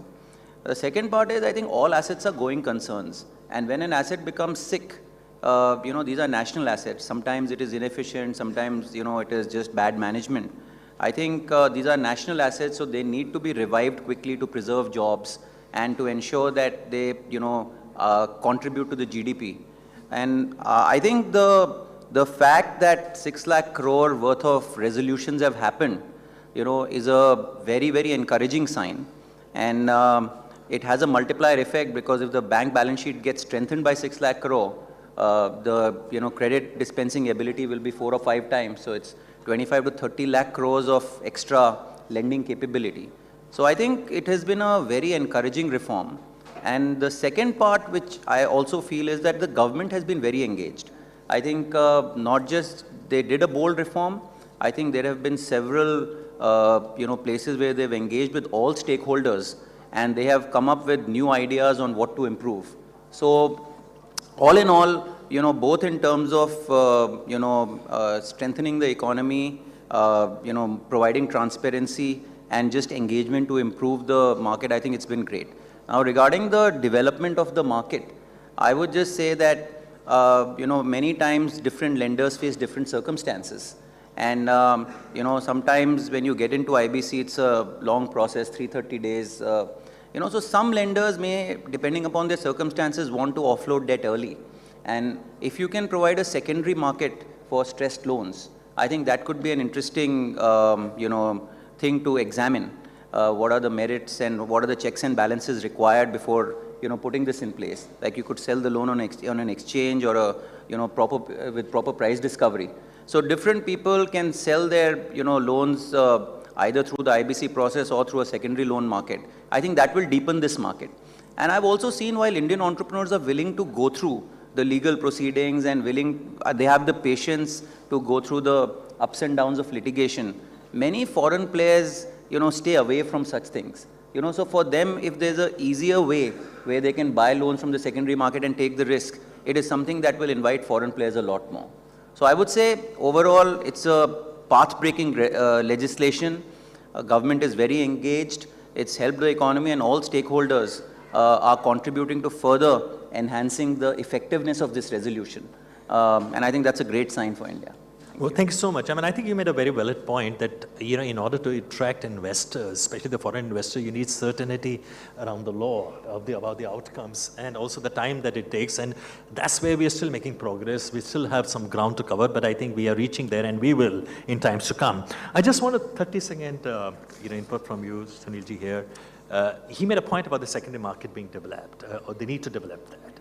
And we all know that. There has been also a market in the past, but it hasn't really gained the confidence of the market as much in the form of asset reconstruction company.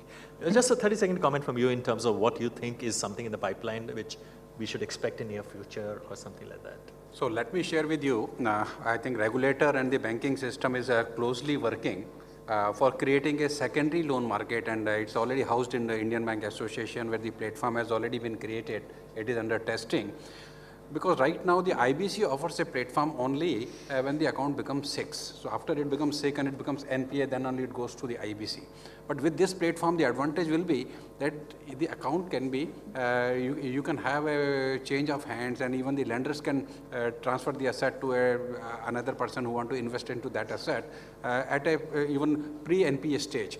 So that will facilitate a market development for these type of loans, and this is a work which is already in progress. Only thing what is needed is standardization of the documentation processes and the standardization of terms and conditions. So our banking industry is closely working for making this secondary loan market as a reality and an operating unit in a short period of time. Excellent. Thank you so much. And that's very heartening news. I think that's what really the market desperately needs to be able to complement the insolvency law, because insolvency law doesn't work in isolation. You need a whole ecosystem around it. And whatever we can facilitate to even prevent an insolvency is a part of the ecosystem in that sense. I just want to ask one question to you, Shuklaji, before I really move to the next, the futuristic aspects of the reform. There has been a big debate about the insolvency resolution versus liquidation. Some people believe that liquidation is also part of the insolvency. If there is no real value, why should we desperately continue to attempt the resolution when we know at the end of the day, you will actually end up in liquidation. It's just like kicking the can down the lane. Do you really think that, and from a regulator's point of view or a policymaker's point of view, what is your take on that? We know that people see the numbers, they say, oh, a lot of liquidations have happened, or the resolution is not working. That, of course, is a myth. You may want to dispel that. I may have a comment on that as well after you've spoken. Thank you. Actually, if you see the numbers, and I don't want to quote them because there is a paucity of time, but if you see the numbers, dispensation under resolution, adding 12A and the inherent powers of AA, the numbers have been actually much more than the liquidation numbers. So that is very clear from our newsletters, all the time we are saying it. So just to say that liquidations are more is perhaps a misnomer to start with. But I will just want to add here that code provides reorganization, and reorganization has two elements, resolution and liquidation. And it is left to the market forces actually to see which kind of reorganization is better suited for a particular class of assets which we are discussing. Right. Yes, of course. I mean, and globally it's well recognized that even liquidation can be a form of restructuring, because at the end of the day, the assets you sell in liquidation go back into the economy, into the hands of probably more efficient managers. You still are able to create employment around it and jobs around it. But that's again a separate debate for a later date. I need to move on to now the futuristic thing, and of course, the most topic and important topic that you had saved for you, and also I think which the market really wants to learn. Cross-border insolvency law is something we all have been eagerly awaiting. It's been quite a while. There have been discussion papers, there have been draft bills, there have been comments by the parliamentary committee, but we haven't really seen it seeing the light of the day. But that apart, please tell us about it. I mean, what's the thinking of the government at this point? What's holding it back? Right. Thank you, Mr. Batra. As emphasized by the chair and my learned co-panelists, I would like to reiterate that the central government is continuously trying to strengthen the IBC since 2016 based on market realities and emerging jurisprudence. As a result, the code has evolved into a very dynamic economic legislation almost. It has undergone 5 major amendments. The latest one was amidst the COVID pandemic, where the MSMEs were tried to be salvaged. They were provided a much easier exit process as they were severely impacted. As regards cross-border, you would know that the process started with a number of committees making their recommendations. The report of the Insolvency Law Committee was submitted in the October of 2018, which primarily recommended the UNCITRAL model, and it undertook a clause-by-clause analysis of the model law and suggested certain modifications to make it suitable to the Indian context. On this basis, it recommended draft provision of cross-border insolvency for insertion in the code. In the January of 2020, Ministry constituted a cross-border insolvency rules and regulations committee, that is the CBIRC, to recommend subordinate legislation for draft provisions on cross-border. The CBIRC submitted its report in June 2020, and this report provides recommendation on draft rules, regulations, notifications, guidelines, and capacity building on cross-border. And it also suggested few more modifications on the ILC. Accordingly, government undertook massive public stakeholder consultations on both the ILC and the CBIRC report way back in 2018 and again in 2021. The cross-border insolvency-related work picked up again in 2022, where the Union Finance Minister in para 76 of her budget speech 22-23 has said, necessary amendments in the code will be carried out to enhance the efficacy of the resolution process and facilitate cross-border insolvency resolution. It is felt that enacting legislative provisions on cross-border is not only essential on emerging issues on cross-border as seen in the recent cases, but it will lead India to a much higher growth trajectory.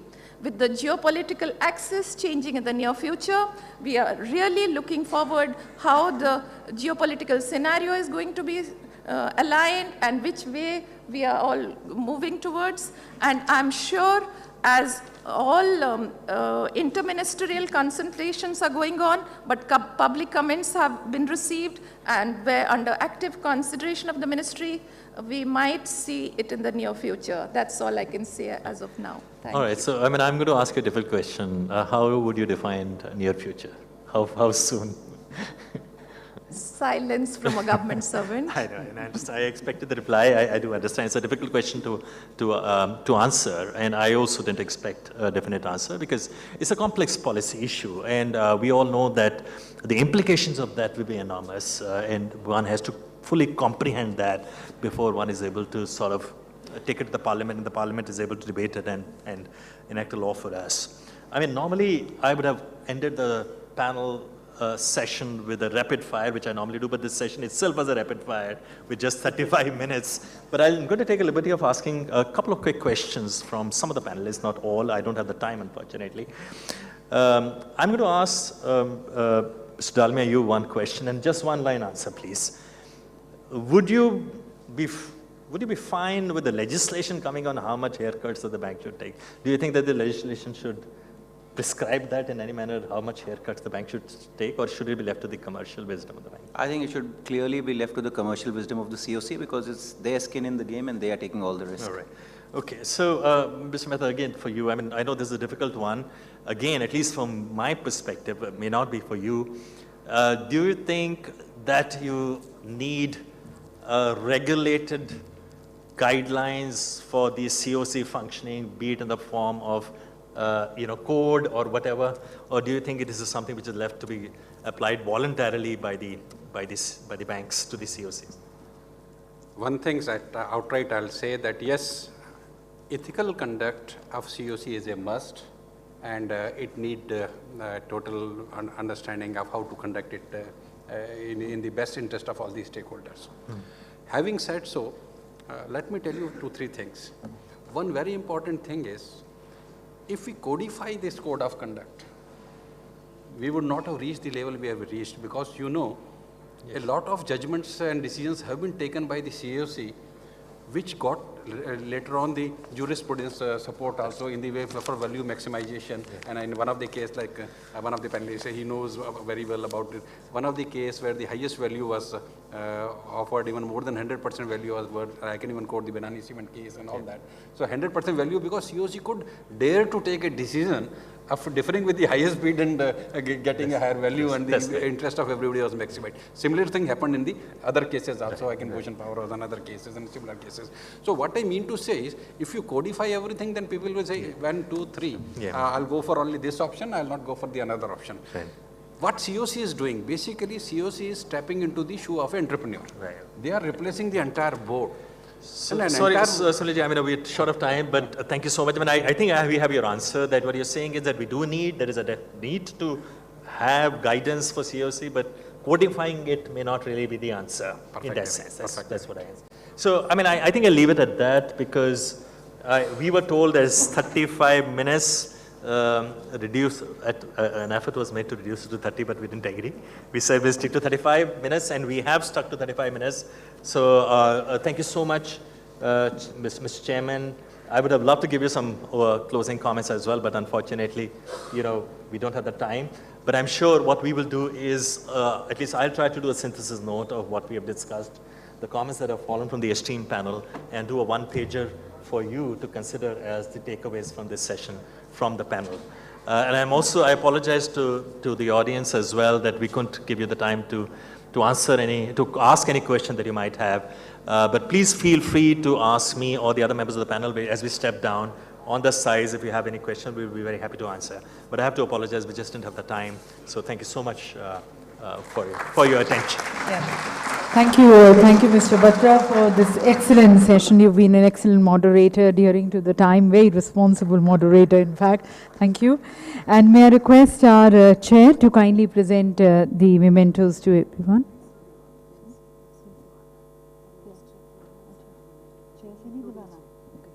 So, may I, in fact, request Ms. Nandita Mishra to kindly present the mementos to all. Including the chair. Including the chair. So let's thank first our chair, Shri Sudhakar Shukla ji.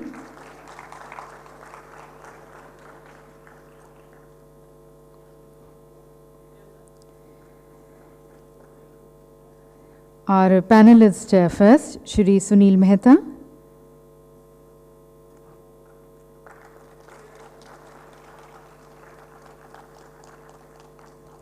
Thanking Shri Puneet Dalmia.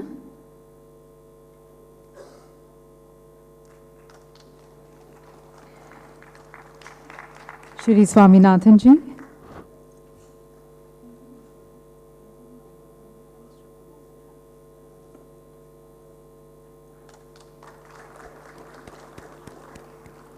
And a big thank you to our moderator, Shri Sumant Batra ji.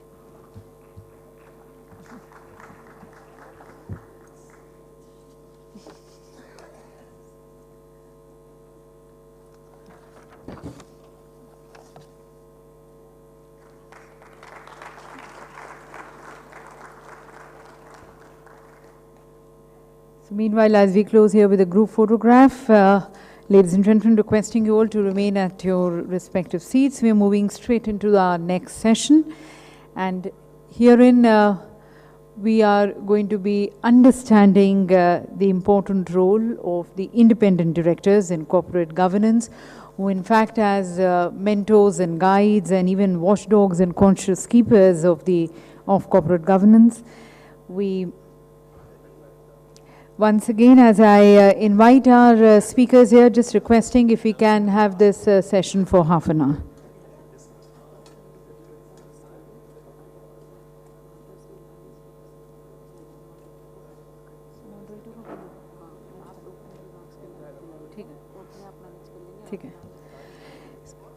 I invite first our chair and co-chair of the session, Shri Saurabh Chandra, ex-secretary, Government of India, who's the chair of the session. May I request you, sir, to please join us. And Ms. Anita Shah Akela, the Joint Secretary, Ministry of Corporate Affairs, the co-chair of the session.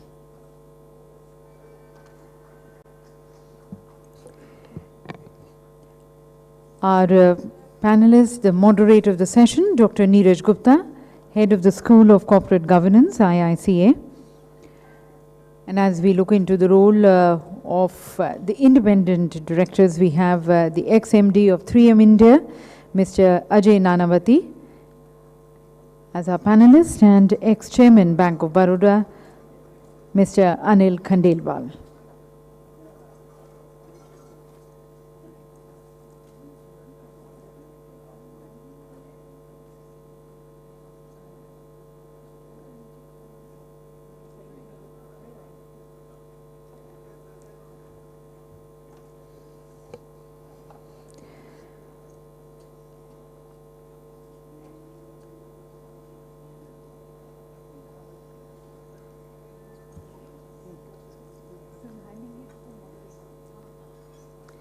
So with that, welcome once again to all our esteemed panelists of the session, and I request Dr. Neeraj Gupta, the moderator of the session, to take over from here. Thank you.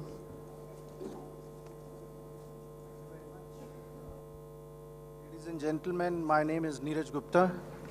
Thank you. And I welcome you all to this panel discussion on the subject of role of independent directors in Indian corporate governance. I'm very happy to introduce you all with the distinguished panel we have. Mr. Saurabh Chandra, the chairman of the panel, ex-secretary, Government of India, and also chairman of MCX. Sir is serving as an independent director to a number of boards, including SBI pension funds. I'm happy to introduce Ms. Anita Shah Akela, the Joint Secretary, Ministry of Corporate Affairs, a seasoned bureaucrat of Indian Audit and Administrative Services. To my right, I have with me Mr. Anil Khandelwal, ex-member Banks Board Bureau, the apex institution of the country for selection of key positions in the financial institutions, and had been serving as chairman Dena Bank as well as Bank of Baroda. To my extreme left, we have Mr. Ajay Nanavati. Sir had been instrumental in establishing 3M India, right as the first employee to the position of managing director, having served Singapore and USA both, and later joined the public sector, that is Syndicate Bank, as chairman. I understand in the interest of the time, we have 30 minutes. Now, in order to begin with the transaction, I would request the chair, Mr. Chandra, to address the group. Thank you, Dr. Gupta. The role and contribution of independent directors has come in for intense scrutiny and criticism in the wake of a number of corporate governance failures in recent times. SEBI duly took note of it. It brought out a consultation paper on the 1st of March 2021, invited public comments. After going through them, it amended the LODR regulations in August. And the idea was to strengthen the position of independent directors.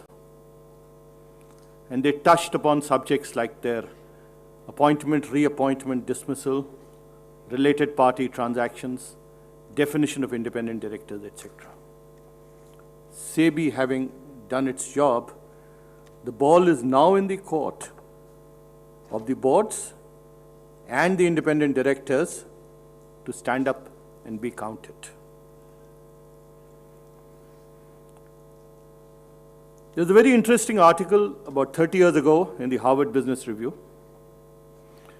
Why do good managers make bad ethical choices? It holds true today, and if you would apply it to the governance failures in India, a lot of it would be true for them. The first reason that he gave was that they don't really think they're doing anything illegal or unethical. Everybody's doing it. The second reason that he gave was that it is in the interest of the company. It is knockout competition. Third, they believed that they're unlikely to get caught. And even if they are going to get caught, the company will stand up, either condone it or delay it. And this is one of the reasons why you find that financial misdeeds are often detected many, many years later. And by that time, the horses are bolted.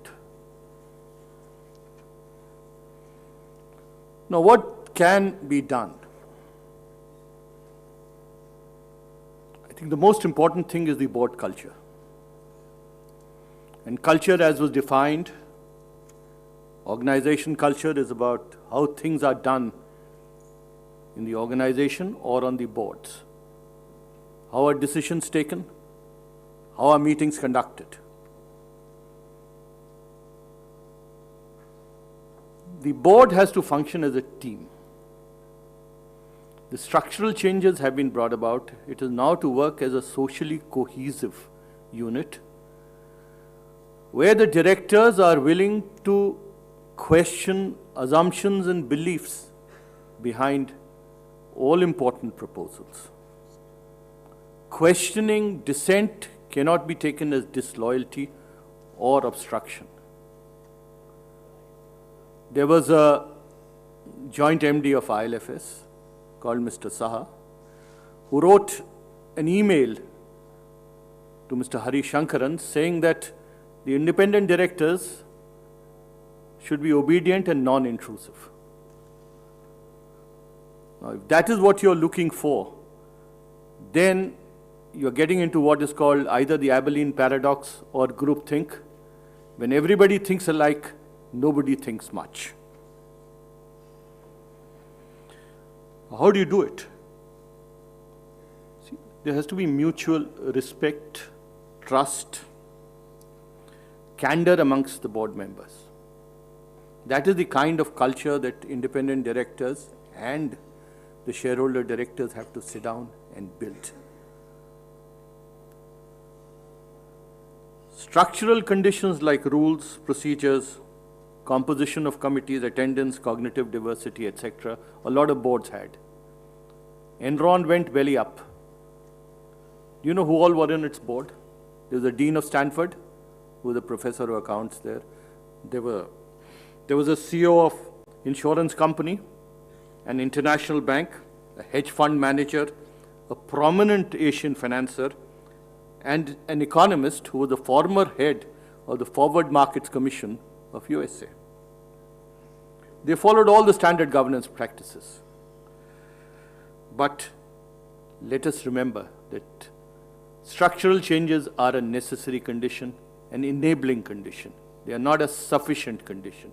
For sufficiency, it is the board culture which will depend whether we follow the exemplary standards of governance that we are required to follow. Thank you. Thank you, Chair. Thank you, Chair, for setting the tone of this panel. Board independence have taken such a pivotal role in the corporate governance norms of the country that it is considered to be indispensable. And it's the biggest duty of independent directors to stay independent, not just in the eyes of law, but also in terms of their opinion and contribution in the board.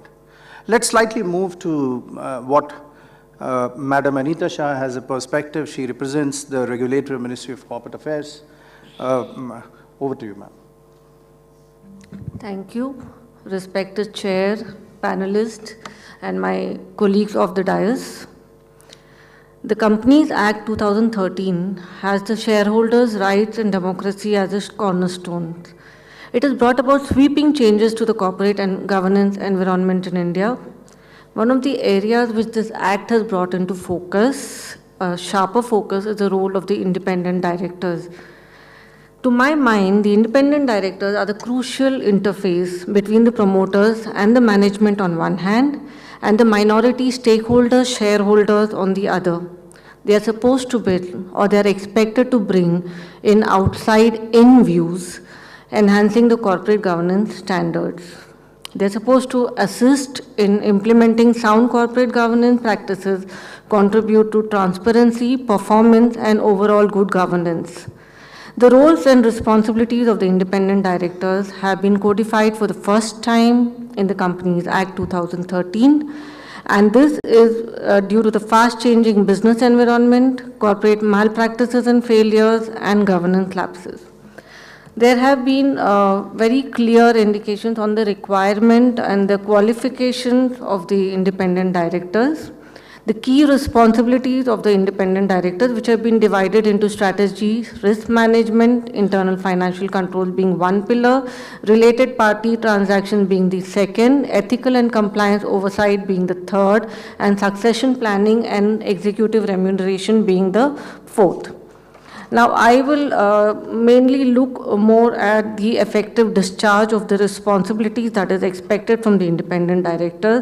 There is a constraint on the amount of companies that an independent director can hold.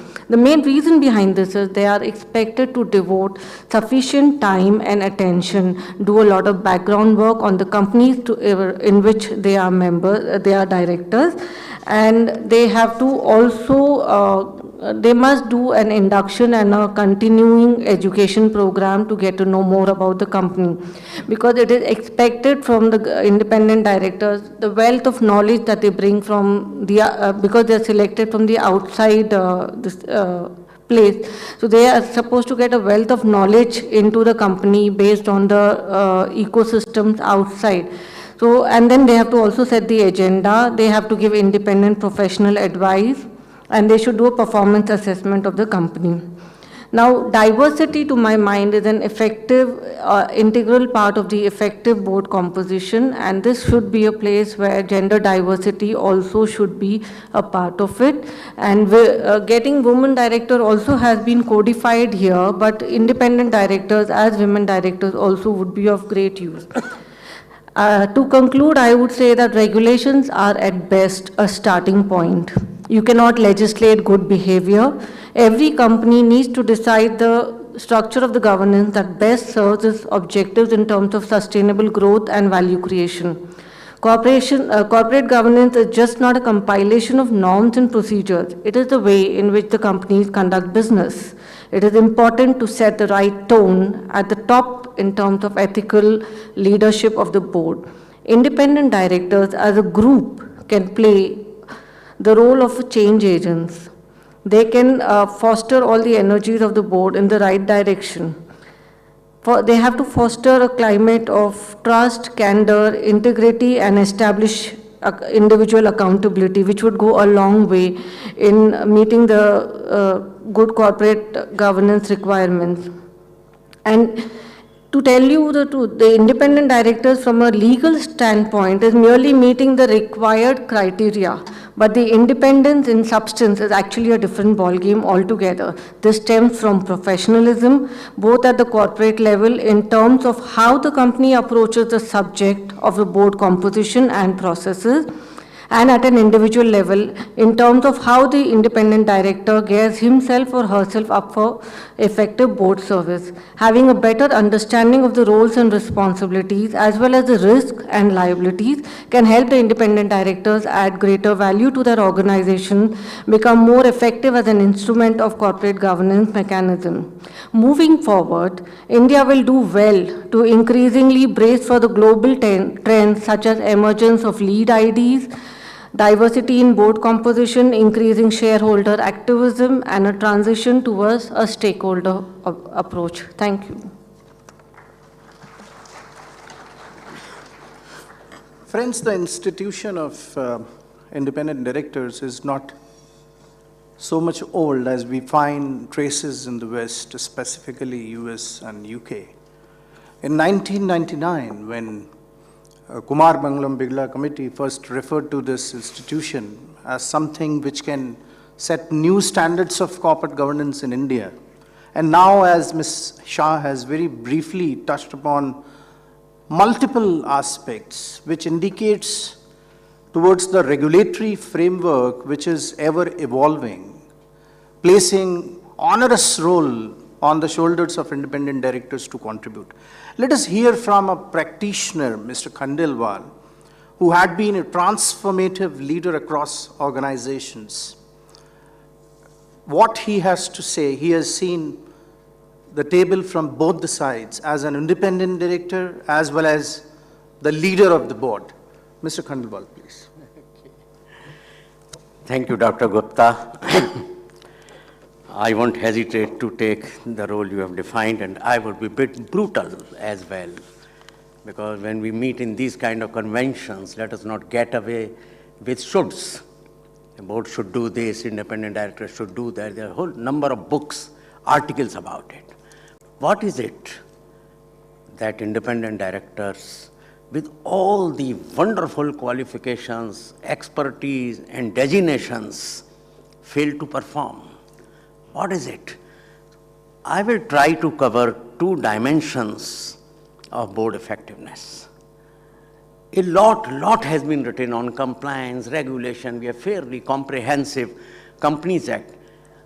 I think the real devil is the social system inside the board, the social dynamics inside the board. There are two kinds of asymmetries in the board. One, the asymmetry in knowledge between the management and the directors, and the asymmetry between the directors. Management wants to inform most of the time what it wants to inform. And therefore, one of the role of independent directors and the collective independent director is to seek as much information on an issue as possible, not looking at watch when meeting is getting over and lunch is late or not. It's extremely important to ask right questions. It's not time to tell you what could be the right questions. The second dimension of social system inside the board is lack of consensus. One director has an issue, very sensible issue, and his co-directors say, it's okay, why do you bother? I think things are okay, fine. I think this lack of consensus within the board is the real devil in the board. The second thing is that our boards are very operational. In some ways, as they say, they are clerks of works. Our boards are clerks of works. There's so much of agenda, so many things to be done, there's so much of compliance. I think it's time for directors to question that. Why should one go through in an oil industry a project report or 250 page? Or a project report or an advance proposal, a credit proposal of, let us say, 300 pages. I think the board should really decide what is important to them, what it wants to do, what agenda it wants to go through, rather than the boards are captured by the promoters. This capturing of board by promoters is the real issue, at least in the promoter-driven company. In some sense, I believe in public sector, there is some tokenism and there is embedded governance. But in the promoter-driven company, there is discretionary governance. This much governance we will practice till the regulator catches us. So I think it is the job of independent directors, one, to move from operational mindset of the board to strategic mindset. Now, what is a strategic mindset?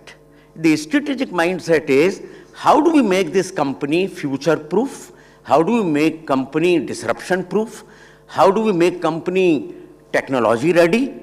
And let me also share with you, based on my experience, that the technology risk is the biggest risk today. And for God's sake, do not get persuaded by your internal chief digital officer what he tells you. Not that you don't trust him, but then he would tell you everything is wonderful. It's time to invite outside experts by the board. It's time to invite outside consultants from the board and understand as to how company can be disrupted.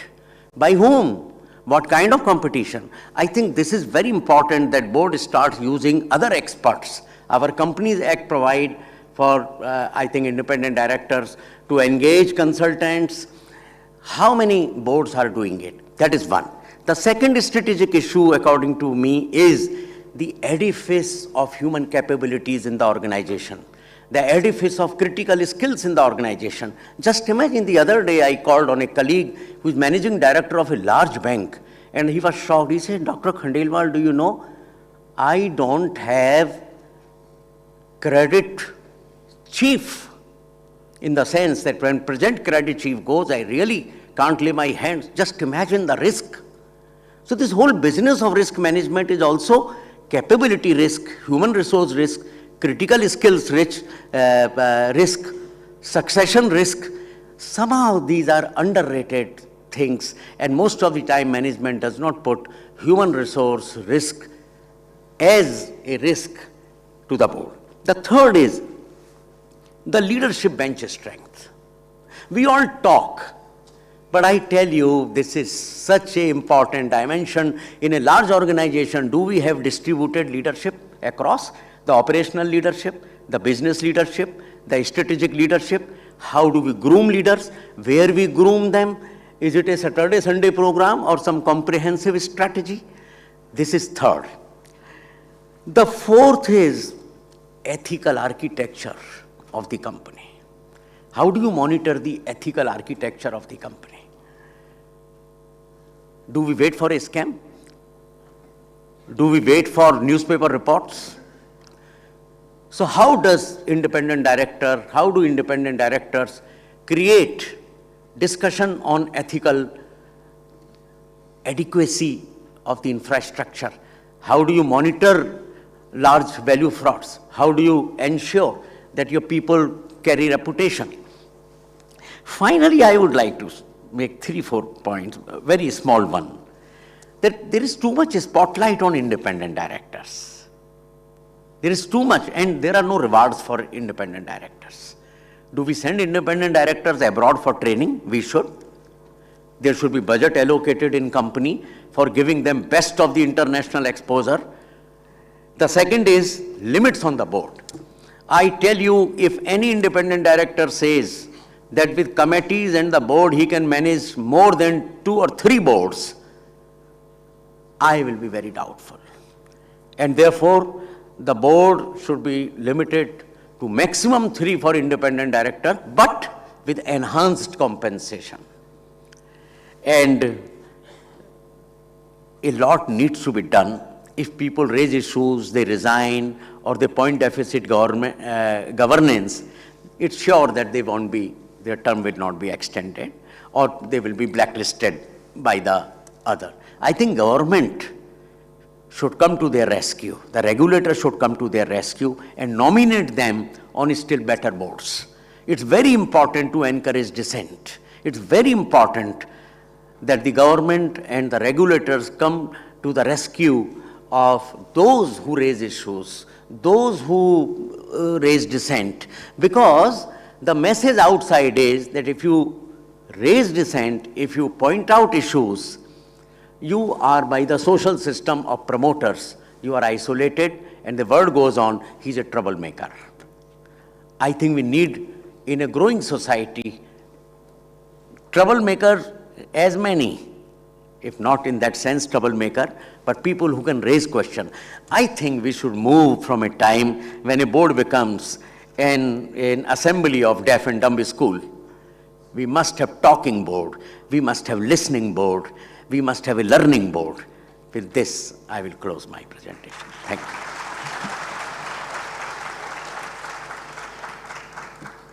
Talking, listening, and learning board is the catchline, sir, you have given us. Now, let me move to Mr. Ajay Nanavati. He had been leading 3M India, one of the Forbes 500 company. So let us hear his perspectives in terms of the role which independent directors contribute in a multinational, what kind of culture and what kind of listening and learning happens. Thank you, Neeraj. Hello, everybody. You know, the disadvantage of, sorry. Am I not? Yeah, sorry.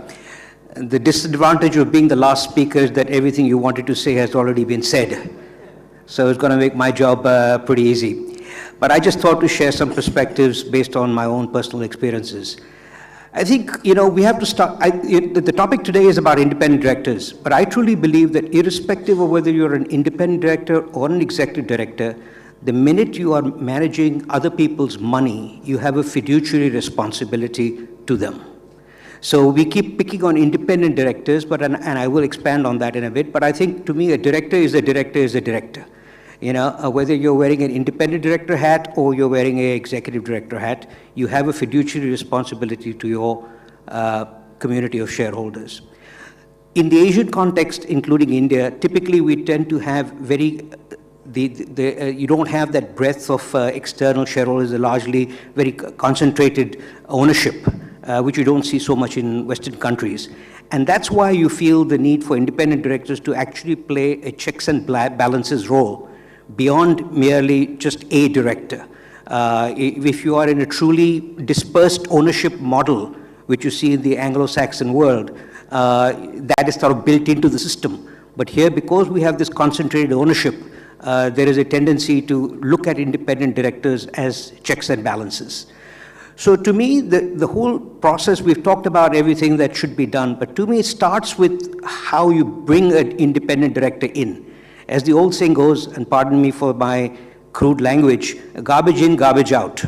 You know, you've heard a lot of talk about how even the most eminent boards, with the most eminent rock star board members with impeccable credentials, still ran into significant problems and fiascos. So to me, how you identify, I frankly feel we spend more time trying to identify, interviewing, developing job descriptions for senior executives much more than you do for appointing an independent director.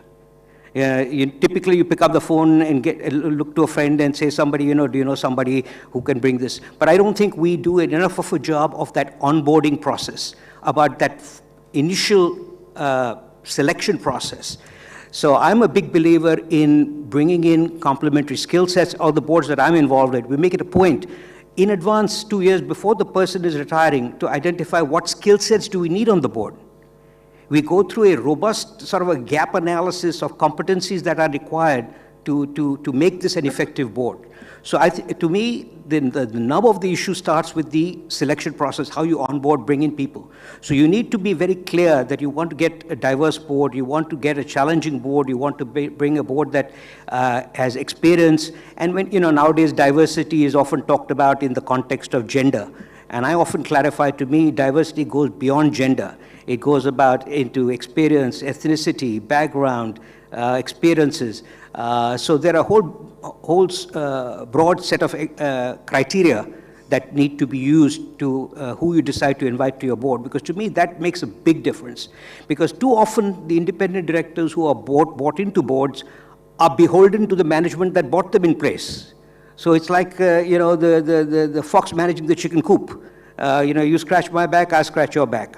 So I think this whole process, and I've spoken to other colleagues of mine who get invited, and it's the diligence process and the robustness that goes into selecting. There are search firms who actually make a living of identifying suitable directors and bringing them in. So to me, it starts with that whole process of really having clear expectations of your directors, what you ask of them, what skills do they bring to the table, how well they work together, how much they challenge each other. No director can know everything about everything, you know. So I think we have to recognize that we all have our limitations, and I think Anil touched upon this, about which I do on other boards, is bring in subject matter experts, domain experts, when you need them. I mean, for example, cybersecurity. I know very little about cybersecurity, which is now becoming the topic of discussion, or ESG for that matter, which is one of the hot topics on board meetings nowadays. So you have to bring in subject matter experts, domain experts who can come and teach you.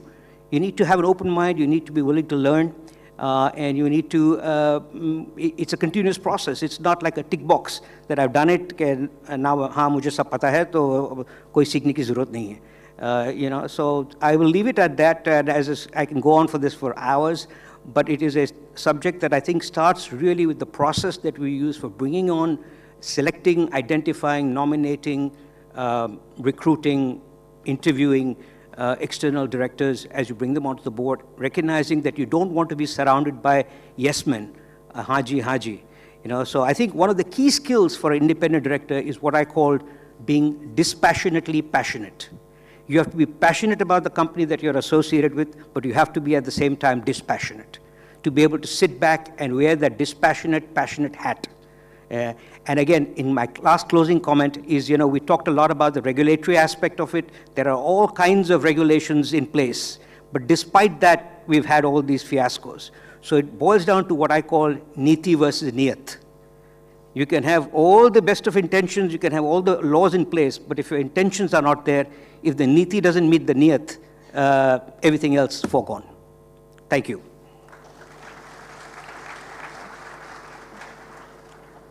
Thank you, Mr. Nanavati. Taking cue from your focus on skill and diversity aspect, I'm taking a bit twist. Of course, we are appreciative of this fact that in terms of data, India is close to 12% of women representation on board, very soon going to be a member of 2020 club. I'm reaching out to Ms. Shah on this question. Still, there is much to be done and appreciative of as far as the question of having board diversity is concerned, diversity, the gender diversity per se. So what do you see like boards and companies need to do to be more appreciative of this so that we have more inclusive boards and diverse boards? Thank you for the question. Definitely the steady elevation of diversity, equality, inclusion, which has now become the top of the corporate discourse, is a heartening development. In my view, gender, the reason why women are not coming up, or the existence of glass ceiling, is probably a myth. There is no dearth of talent. In fact, if you have women, more women, if you are not anti-women, or you do not take women, then your talent pool really expands. For instance, government as a model employer has never ever distinguished against women. That's the reason I am sitting here, and a lot of my colleagues are. And what I have been able to understand talking to a number of people is that there is an issue of retention of women at junior and middle level. See, we have to understand that there are events which happen in a woman's life, that is marriage or childbirth. So what is required from the corporate setup is that there has to be an effective talent pipeline where the women should be able to rise at the junior and middle level. They have to prevent permanent attrition of women on account of events like marriage, childbirth, etc. Make it easier for them to navigate the professional career around these events. Second, also make it very easy for the experienced women professionals to return to work after these events have occurred. There has to be an enabling environment, and once you have a talent pool at the junior, middle level, they will automatically rise up to the director level and the board level also. Thank you. Okay. Let's moving on the similar aspect of diversity now, this time having focus on skills, and as SABI regulations also ask companies and specifically NRCs to engage on analyzing the skill gaps available in the board. I'm going quick to the chair for his perspectives as to where does he find Indian companies and specifically NRCs working on this aspect, appreciative of the diverse set of skills to be there on the board. You see, the LODR amendments which took place in August 2021, they talked about these gaps in skills and what NRCs are supposed to do. It's a very important point on which discussions have been held. But the point is, you can put the best of regulations in place. Finally, it boils down to the intent. What do you exactly want? Now, the gaps, one of them is, as we move towards digitalization, this gap, and increasingly cybersecurity is becoming a major concern everywhere. So you need somebody who's an expert in the digital economy. For example, in MCX, we have put a gentleman called Dr. Gerola, who was DG of NIC, and he's been a great asset. We need to look for such experts. Similarly, another gap that we usually find is HR. See, succession is something which is often overlooked, especially in promoter-driven companies. If, God forbid, the promoter leaves for some reason or the other, then you have a major issue. And there are often disputes within the family as to who will succeed. That's a very tightrope walk. Now, these are some of the things we can actually go on discussing for the rest of the afternoon, but we are running out of time, so I'll cut short here. Thank you so much. Just a very quick question to Mr. Nanavati. As we have seen turbulent times during pandemic and have seen business continuity as a very big challenge, what is your take, very quick take on how independent directors can help companies to emerge resilient? So I think, some time back I was on a similar panel and we asked, what is the absolute most important trait that you look for in an independent director? And the answer was spine, backbone. That to me was the #1 trait, that is a key trait for an independent director. So I think, over the last 2 years I've been on more Zoom calls than I want to think about. But I think the one thing about Zoom calls is what I really miss is that body language. You're sitting there in the room and you're reading the body language of your colleague director on the board. That gets lost in this Zoom era. And I've always felt that one of the key things is to be able to look your fellow director in the eye and see where he's coming from or where she's coming from, and sometimes you agree to disagree.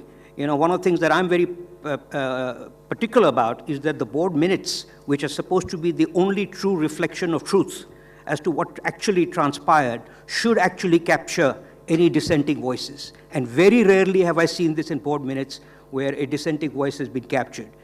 I'm all for consensus. Don't misunderstand me. I'm not saying that you need to, everything needs to become a battle. But we need to be having that ability to capture any voices, multiple voices, in a diligent manner. So I think one of the big things that's happened over this last couple of years has been that the importance of capturing the minutes. Now you record, all the minutes are recorded on Zoom calls. Every board meeting is fully recorded. So there is a paper trail or a video trail. But I think it's really important to ensure that the agendas are properly structured and that the minutes are adequately captured. Thank you, sir. There are many more issues we can touch upon, the challenges and opportunities as well are quite vast, and we can take hours to deliberate and collectively chart out a path which can further strengthen this institution. But in the interest of time, I'll have to close. Just 1 or 2 points which I would like to make. The panelists have made it as a point that intent needs to be good. What I can say as a positive side of the aspect, regulators are very high, setting the highest possible standards of, let me just finish this. Let me just finish this sentence. Regulators are quite high on setting highest possible standards and taking cue for it, because what is required is competence, capability, and also commitment and courage to contribute in the boards. The ministry has taken a big leap in taking the initiative of setting up independent directors data bank, which is just not the repository, but also contributing in terms of capacity building. So with this, I'm quite hopeful that this institution is going to evolve in a manner regulators want for a brighter future and highest possible standards of corporate governance in India. Sir, please.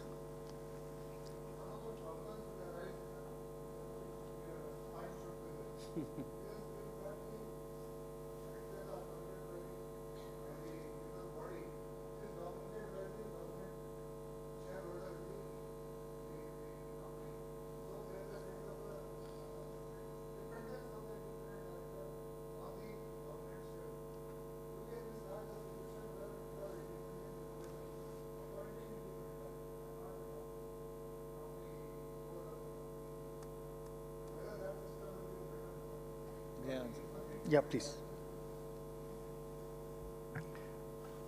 See, I'd drawn attention to the LODR amendments, where they said now you need a special resolution to appoint an independent director. The idea was that the minority shareholders, which would include institutions, would have a say in that.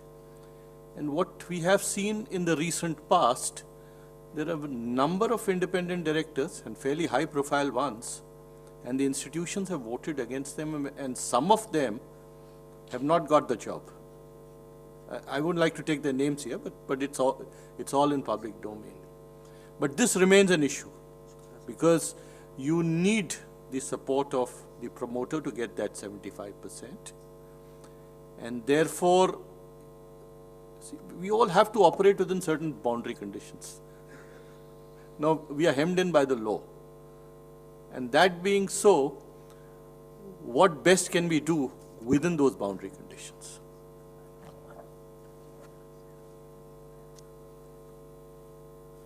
Yeah, sure, please.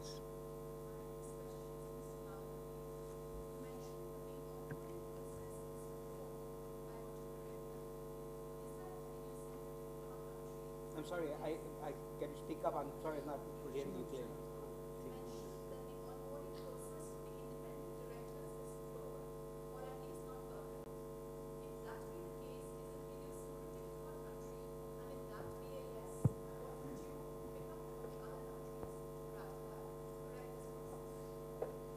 No, thanks. Yeah, no, great question.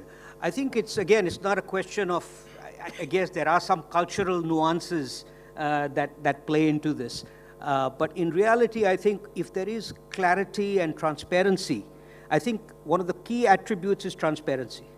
You know, if you are transparent as to this is the profile, you know, the boards that I've been involved with, typically you have what we call a slate of candidates. You know, you're not presented with one candidate, you know, this is the person, take it or leave it. You know, you are normally presented with a slate of candidates. So these are the potential candidates. They have particularly unique skills. And you have a sort of a benchmark, you have the ability to, just like you would hire a senior executive in a corporation, you would have a slate of 2 or 3 candidates and you'd say, okay, which is the one that best fits the need. Doesn't mean that the others are incompetent or are not suitable. It's just that for that particular role, if I'm looking for somebody who, as you said, HR or technology, how many Indian boards do you see with a CHRO on the board or a CTO on the board? There are a few, but the exception proves the rule. They're largely chartered accountants and lawyers, you know, and which is very different from what I've seen on the boards that I've been involved with globally. And the other thing that in India you don't see enough of is working directors, managing directors of other companies who are directors on a company. In the US, it's very common to have executive directors of working directors of other companies being directors on other companies. You very rarely see that in India. That's another solution in my mind. Again, there might be some regulatory aspects to it. Of course, the one being that how much time can that person put in this role, given that he's a full-time working director in another company. But in most of the companies that I've been associated with, we have full-time company executive directors who are directors on other companies, who bring real-life experience. I got to shut up because I'm running out of time. Thank you, sir. We are running out of time, and before I close, I could not refrain myself. Mr. Khandelwal has touched upon social systems, and these are the days when boards are widely talking about ESG. So any powerful message, sir, you would like to give on companies to have more focus on E and S also, moving beyond just governance? Here, I still find this whole ESG is very important, but is very esoteric as of now. Very esoteric. I think board has to, first of all, do what it can do best. Creating competitive advantage for their respective companies. This is the fundamental job. Manage their internal social system, that there is collective voice of the board which is taken very seriously by the promoters. Assert itself, and of course, the agenda like ESG and other, but I think if the ESG agenda is pushed too fast within the existing system, this itself can be a casualty. So I am for overall effectiveness of the board, and of course, ESG is a very welcome thing. Thank you. Thank you. Here I declare the close of this panel. Thank you so much. Thank you for being with us. So thank you very much to our chairs and also to our moderator. May I request Ms. Anita Shah to kindly present the mementos. Our utmost thanks to our chair, Shri Saurabh Chandra ji.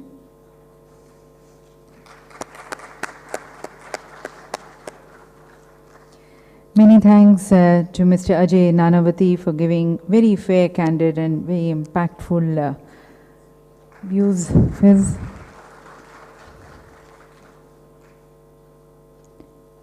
And Mr. Anil Khandelwal. Thank you, sir.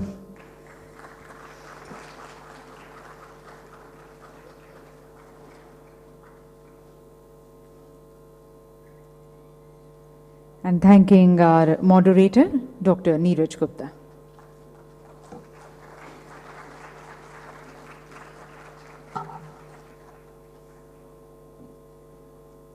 Yeah, we'll close with a group photograph. So, group photograph nahi par kar lete hain? Yeah, front kar. So we have two more technical sessions before we have the plenary session.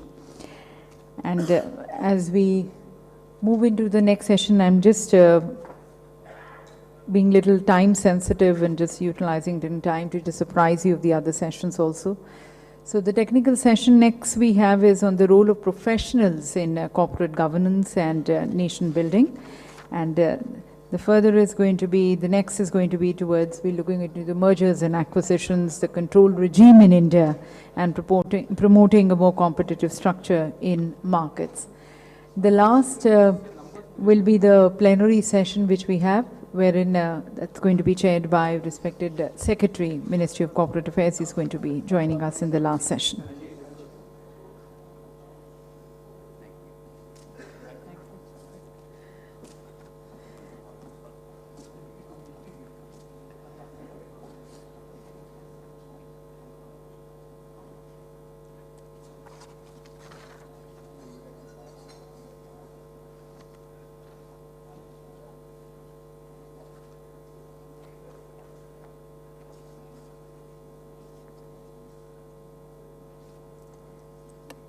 And in this session, we have the heads of the professional institutions under the Ministry of Corporate Affairs as our eminent panelists.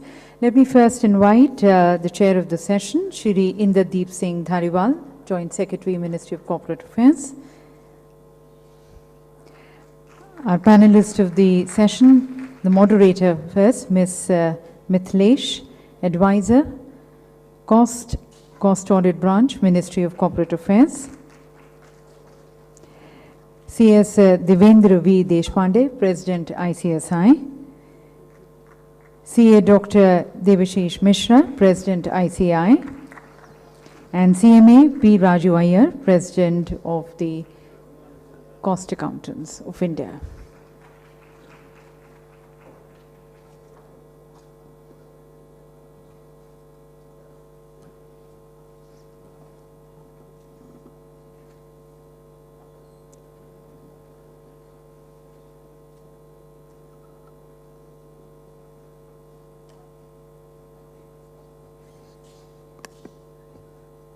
So I hand over the floor to our moderator, Ms.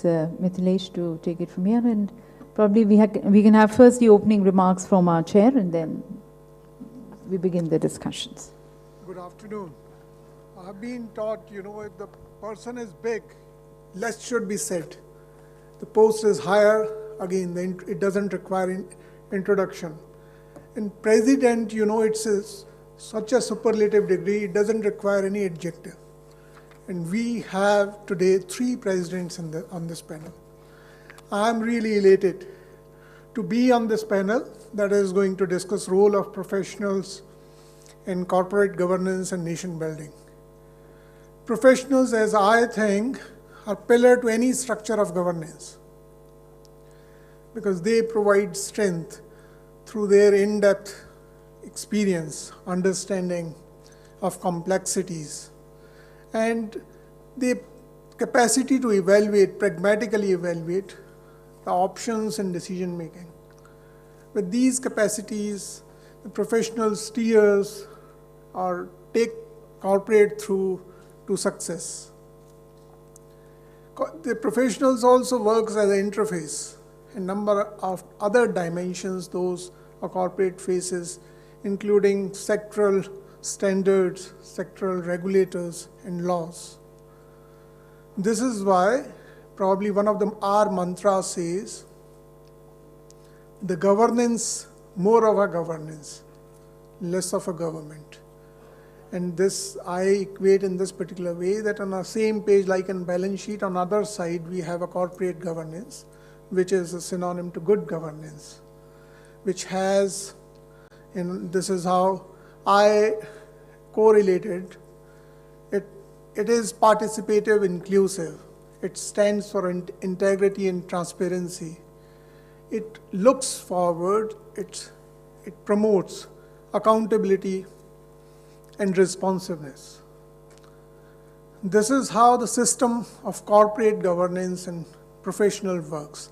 In this country where we want and we have a target for ourselves as a 5 trillion economy, we need to attract resources around the world that includes funds, professionals, and technology, and provide an ecosystem with stability and target new market economy or new business models, new business areas, and as well as knowledge-intensive methods that will provide the requisite strength to the corporate that will ensure the success to individuals. All these units together will ensure this prosperous and strong nation that we are looking for. This is how the simplistic expression of the topic comes. But I definitely have 3 professionals to talk about, and I'm also eager to listen to them. And I hand over to our moderator, Ms. Mithilesh, Advisor Cost, my colleague, to coordinate the session. Thanks. Thank you, sir. When we think of corporate governance, 3 institutes under the administrative control of Ministry of Corporate Affairs come to our mind. Institute of Chartered Accountants of India, Institute of Cost Accountants of India, and Institute of Company Secretaries of India. Today we have the head of all the 3 institutes. These 3 institutes are pillars of the corporate governance. They are working in sync with the government to promote corporate governance from a very long time. So we'll hear from them what are the initiatives they have taken for promoting the cause of good governance in corporate sector and the future plans of their institute. And this is a common question to all the three institutes. They can take 5-6 minutes to explain this. Thank you. We can start with Mr. Iyer.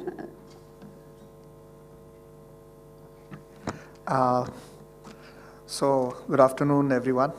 Really happy to be part of this panel, and it's really nice to discuss role of professionals in corporate governance and nation building. At the Institute of Company Secretaries of India, it is my proud privilege when I'm sharing the dais with three presidents of three distinguished professions of our country, and I'm really proud that all the three presidents are members of Institute of Company Secretaries of India. So it is a proud moment for ICSI, wherein all the three presidents are member of our institute. When it comes to corporate governance, it is all about accountability, it is all about transparency, it is all about disclosure. And Institute of Company Secretaries of India is a torch bearer when it comes to corporate governance. We are the one who make professionals who are leaders in corporate governance when it comes to developing capacity building also in respect of PMQ courses like post-membership courses. We are the one who have started this corporate governance diploma for our members so that they can get that capacity built and they can disseminate this information about capacity building. Since 1995, this corporate governance word actually came into picture, and since 2001, it became a mandatory requirement, and later on, with this LODR, it has not only become a mandatory requirement, but it has become a feature. So it is not the law which describes that this is a corporate governance, but it is the thought process of the corporates which actually describe the corporate governance. When we talk about governance, it is all about transparency and doing the things in a standardized manner. Your Institute of Company Secretaries of India has come out with different secretarial standards when it comes to holding of different kinds of meetings, may it be stakeholders, may it be board of directors. We were listening to the earlier session also in respect of independent directors. So in all these situations, I think corporate governance will play a very, very important role, and company secretary or the Institute of Company Secretary always plays an important role when we talk about secretarial standards. So we have devised secretarial standard that got the recognition of Companies Act 2013 also. The same were accepted by Malaysian Association of Company Secretaries, so it is a globally accepted standards, as well as we have come out with Panchayat Code. Panchayat Code is something which we have devised for the different Gram Panchayats and how they conduct their meetings. So from corporates to non-corporates, from government to non-government, from local to global, we all have considered in this secretarial standards, and we have been doing this particular development on day-to-day basis when it comes to corporate governance. Second initiative which we have already taken is in respect of Corporate Governance Awards, which we started in 2001, and CSR Awards, which we started in 2016. I think these two awards to different corporates will definitely enhance their vision towards better corporate governance and better CSR, because ESG is something which is going to come in a big way in years to come, and the companies which are having higher index on ESG will be valued more. So I think compliance is a cost, but when we talk about governance is value. So whenever we have a good governed company, they will definitely have a better value when it comes to the value proposition of these companies. The institute has also come out with different codes, which is anti-bribery code also we have devised, code of conduct for non-corporate entities we have devised, so that, see, it is not about companies only which are subject to corporate governance, but all these panchayats, gram panchayats, or for that matter municipal corporations, even government meetings, they are also subject to certain kinds of corporate governance, and our institute is helping in each of these manners. In respect of futuristic approach is concerned, we are looking at different avenues for our profession when it comes to alternate dispute resolutions, wherein arbitration and mediation, these are the core areas wherein all the three institutes will play a very, very important role. But as company secretaries, I think we have a different edge over others, because we are not basically into accounting perspective of it. We are into legal and compliance perspective of it. So arbitration and mediation, these are the two important areas which we are looking at this point of time. And also in respect of academics, Institute of Company Secretaries of India is doing a lot of efforts to connect with different IIMs and different educational institutes so that we can impart knowledge about compliance and governance to the students. And once the students are developed, then the entire community, next generation will get developed, and these people are going to be the entrepreneurs. So once they become entrepreneurs, they know that is what is the good governance practices. Soon we will be releasing one first volume of good governance practices in next week, and that will be released to all the corporates as well as general public. So these are the things which we are doing it for corporate governance, and once we have a good governed companies, definitely their value will increase, and that will add up in nation building. That is what I think. So these are my opening remarks from the ICS side. Thank you very much. Thank you. Now, Mr. Amrit, please throw light on the initiatives taken by the institute and the way forward. Thank you. Please. Good afternoon to everyone, respected our chief guest and moderator, Madam Nicholas, and my co-presidents and delegates. As we know that today, very important day as far as corporate governance and other areas are concerned. And corporate governance ensures the transparency, which is leading to economic and balanced growth, which in turn protect the interests of all the stakeholders. So as a professional, it is our responsibility to ensure that the right approach is made for corporate governance, where the directors and board is able to get the required support from the professionals. And good governance can be achieved by the use of systems that ensures consistency and good practices. Most importantly, it is the system which is having the highest level of for the organization. We are aware that the availability of the professionals in the country is a backbone, and where the globalization is taking place, the professionals are the backbone of the corporate, and where the corporate should be able to get the right system, right practices, so that they will be able to progress and growth for the economy and the industry and the nation. So which the professionals should be able to provide the required support.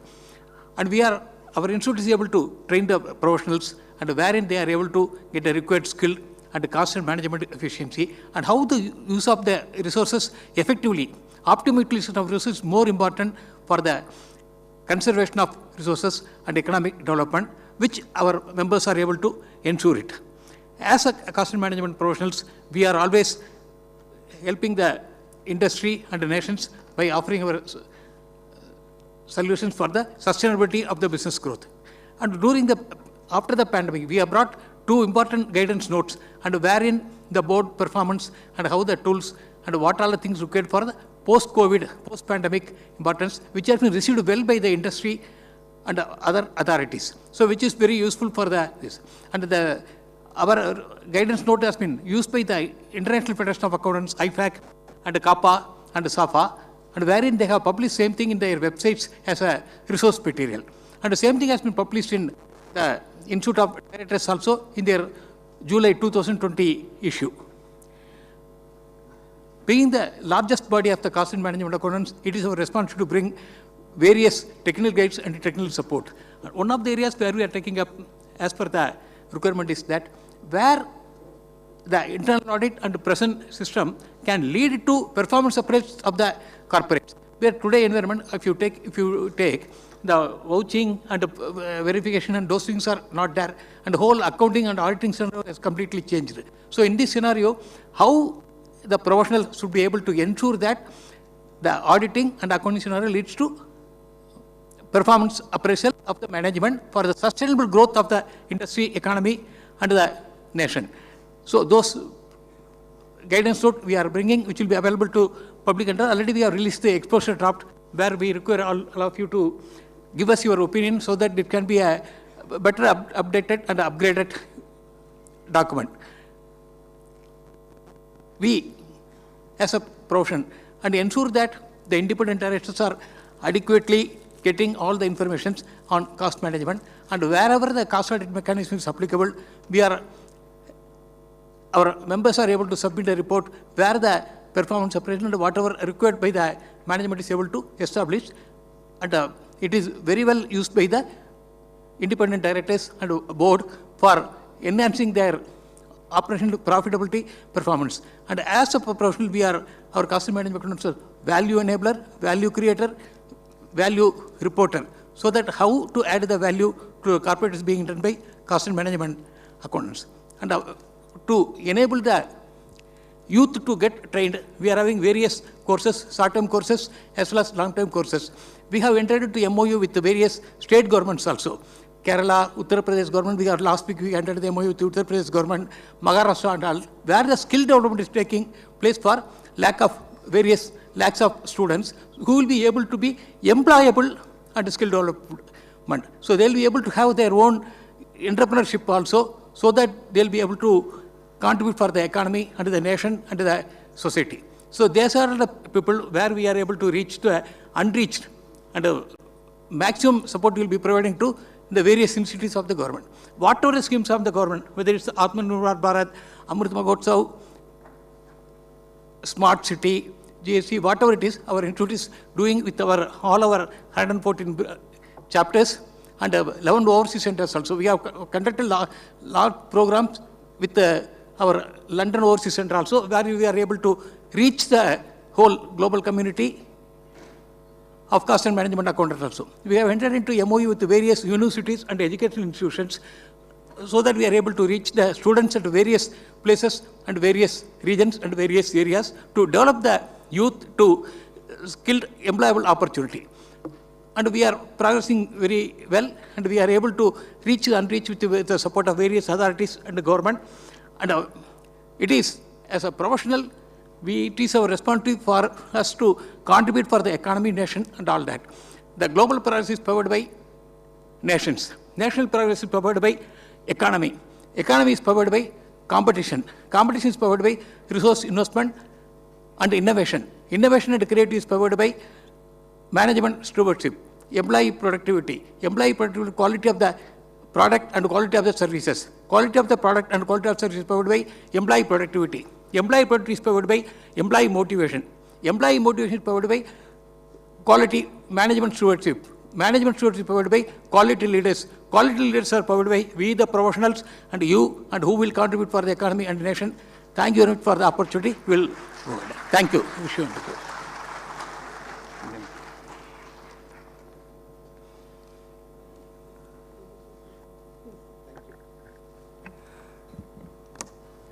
The President of the Institute of Cost Accountants of India, CMA Iyer, the President of the Institute of Company Secretaries, Mr. C.S. Deshpande, Mr. Dhariwal, Madam Mithilesh, and to all of you, a very good afternoon. I start speaking with a smiling face and feeling very relaxed because the lady who is sitting next to me, Madam Mithilesh, happens to be a chartered accountant. You see, it's such a great pleasure sitting next to a chartered accountant and speaking. Today, when the Honorable Finance Minister visited our stall in the morning, I told her that, Madam, I'm not going to speak very much about accounting standards, auditing standards, about which we have been known since 1949, since the Institute have been set up. I told her we take great pride in being the second largest accounting body in the world, but I said that let me tell you something which you do for the nation. We do a financial and tax literacy drive across the country. 166 branches, 5 regional councils, they go spread all over the country, teaching people, housewives, elderly about the rudiments of finance, rudiments of taxation. And we take great pride in doing that. You see, so that is how, we are trying to see that how much we contribute to the nation building. But as an institute, we also take great pride in being innovative, being forward-looking, and being modern. I have in front of me the Vice President of the Institute, Aniket Talati, who is in his 30s, one of the younger members in the council. And he always tells me that technology is the future. Technology is changing. He says, let us take technology as an enabler and not a disruptor. And every time he says that, and the whole council says that, I agree. But at the institute, what we have is, we have a 91-year-old past president of the institute, A.C. Chakravarti from Calcutta, who says that the future of the profession is technology, technology, and only technology. A 91-year-old chartered accountant says that. And at the institute, what we are doing is, we know artificial intelligence is going to hit us in a very big manner. We are looking at what to do, how to develop artificial intelligence. Blockchain is another area in which the institute is working very, very hard. Cybersecurity was talked about, data analytics, we are doing a lot of work on that because we are trying to see that there is going to be huge change from the view of digitization, and the institute must be ready for it. So we are doing everything possible. Now, we have a lot of practitioners who are small and medium. Now, how to reach out to them and give them the best of technology? What we are developing is audit tools. And we are proposing to give them free of cost and provide training to them so that they are, aware of the latest that is happening vis-a-vis the technology, the latest that is happening in the audit. We are, and I was telling madam, the FM madam, with great pride that we are the proud host of the World Congress of Accountants. Now, the World Congress of Accountants is called the Olympics of Accountants, held once in 4 years. It's being held since 1904, and India is hosting it for the first time in Mumbai from November 18 to 21st. But, when we were developing the theme of that Congress, and we were brainstorming, 2 words came up. And it was a unanimous view of the whole organizing committee that these 2 words must find a place in the theme of the Congress. 2 words, building trust, and trust was one of the words. Enabling sustainability. Sustainability was the second word. The feeling across is, what is a profession without trust of the stakeholders? What is a profession without the trust of the nation? So this is what we thought, and to us in the institute, the trust of the nation, trust of the stakeholders is so very important. The second aspect is sustainability. We know what is coming is non-financial reporting. We will have to report or provide assurance on the non-financial side. And we are getting ready for this. We have developed and enjoying the trust of the nation. Thank you very much.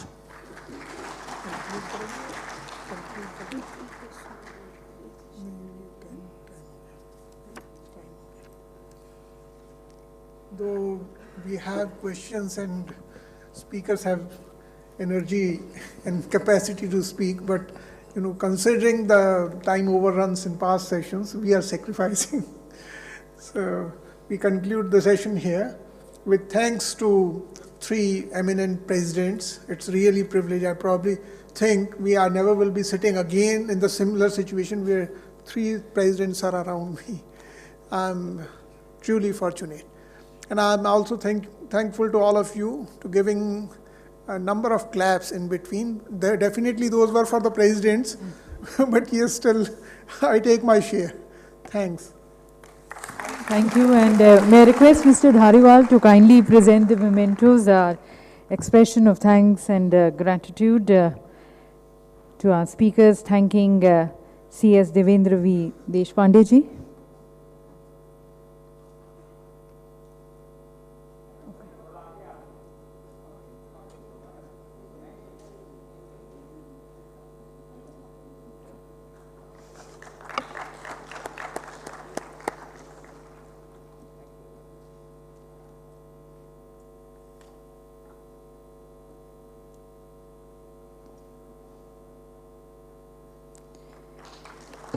thanking CA Dr. Devashish Mitra, and thanking CMAP Raju Iyer.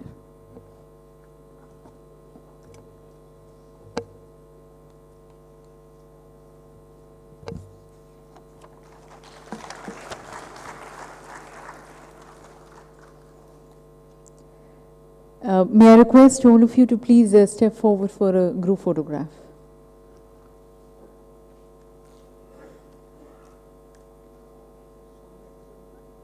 आगे से ले लेते हैं sir, आगे से please. हाँ जी.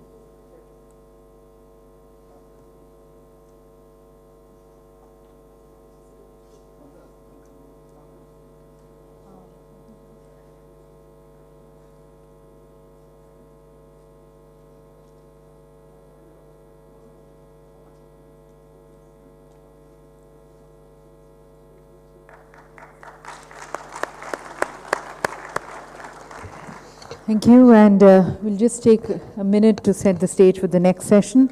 That's the last technical session, and then we have an important plenary session posted. This is the topic, merger control regime in India. As we know that the Indian merger control regime came into effect on the 1st of June 2011, and towards that CCI has played a very important role, a role of a facilitator of the India's merger and acquisition activities. So the session chair is the chairperson CCI, Shri Ashok Kumar Gupta ji, and then we have our esteemed panelists as we take our discussions in this session.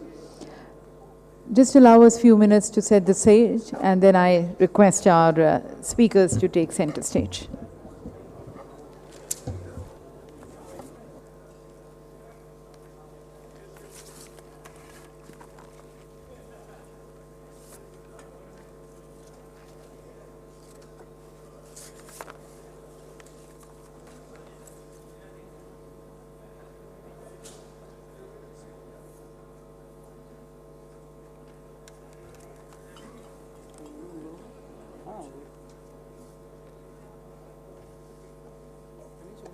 हाँ सब हो गया, बस इनको ही सही रख, सीधा सीधा रख दो बस.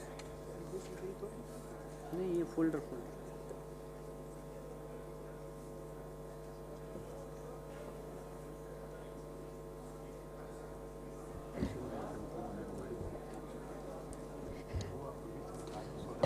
Ladies and gentlemen, may we request you to kindly take your seats. As I said that after this session, we have an important session, the plenary session, and we are going to be concluding for the day at 5:15 because there's an important meeting of most of our dignitaries and officials in the ministry. So 5:15 we are going to be closing. This session we intend to finish by 4:35.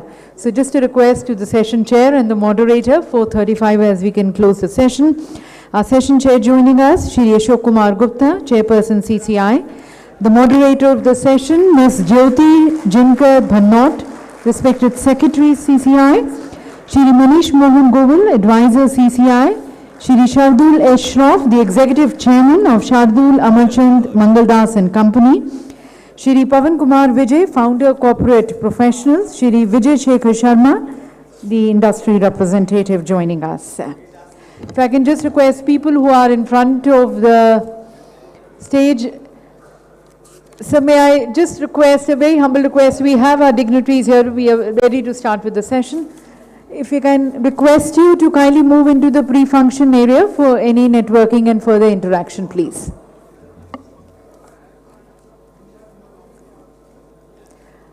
And just once again request, this also comes from our Joint Secretary. 4:35 we close the session before we have the next important plenary session at the end. With that, I hand over to our Chair, Shri Ashok Kumar Gupta ji, for his opening remarks. Or we can straight away move into the panel discussion. I think that will be. Yeah, we can have the concluding remarks by the Shri. Yeah, with your permission. Can I just. Honorable Session Chair, eminent panelists, and distinguished audience. Welcome to this session on competition law, merger control regime in India, a framework which has been in place now over a decade. Any efficient regulatory framework must meet the expectations of stakeholders and should dynamically respond to the evolving underlying environment. The merger control regime is mandated to facilitate inorganic growth opportunities even while protecting competitive market structures. In this session, we shall discuss and deliberate on the evolving role of CCI in mergers and acquisitions. We are privileged to have as the session chair, Shri Ashok Kumar Gupta, Chairperson CCI, under whose leadership several key initiatives have been undertaken by CCI. We also have distinguished panelists, Mr. Shardul Shroff, Executive Chairman Shardul Amarchand Mangaldas, Mr. Vijay Shekhar Sharma, Founder Paytm, Mr. Pawan Kumar Vijay, Founder Corporate Professionals Group, and Mr. Manish Mohan Govil, Advisor Combination Division. Before moving on to the panelists, may I now request Session Chair Shri Ashok Kumar Gupta for his keynote address and opening remarks.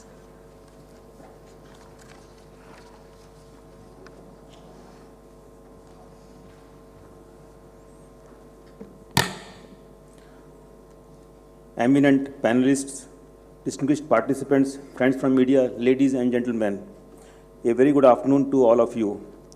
It gives me immense pleasure to be a part of this event being organized by MCA under Azadi Ka Amrit Mahotsav, an initiative of Government of India to celebrate and commemorate 75 years of progressive India and the glorious history of its people, culture and achievements.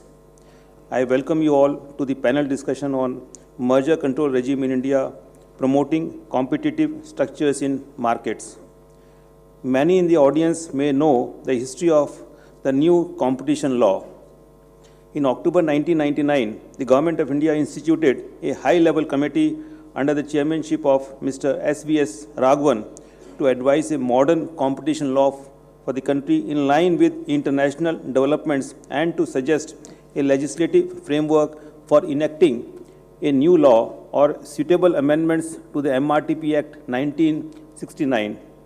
With the changing and evolving nature of business, markets and economy, there was a necessity to replace the erstwhile law with a new competition law.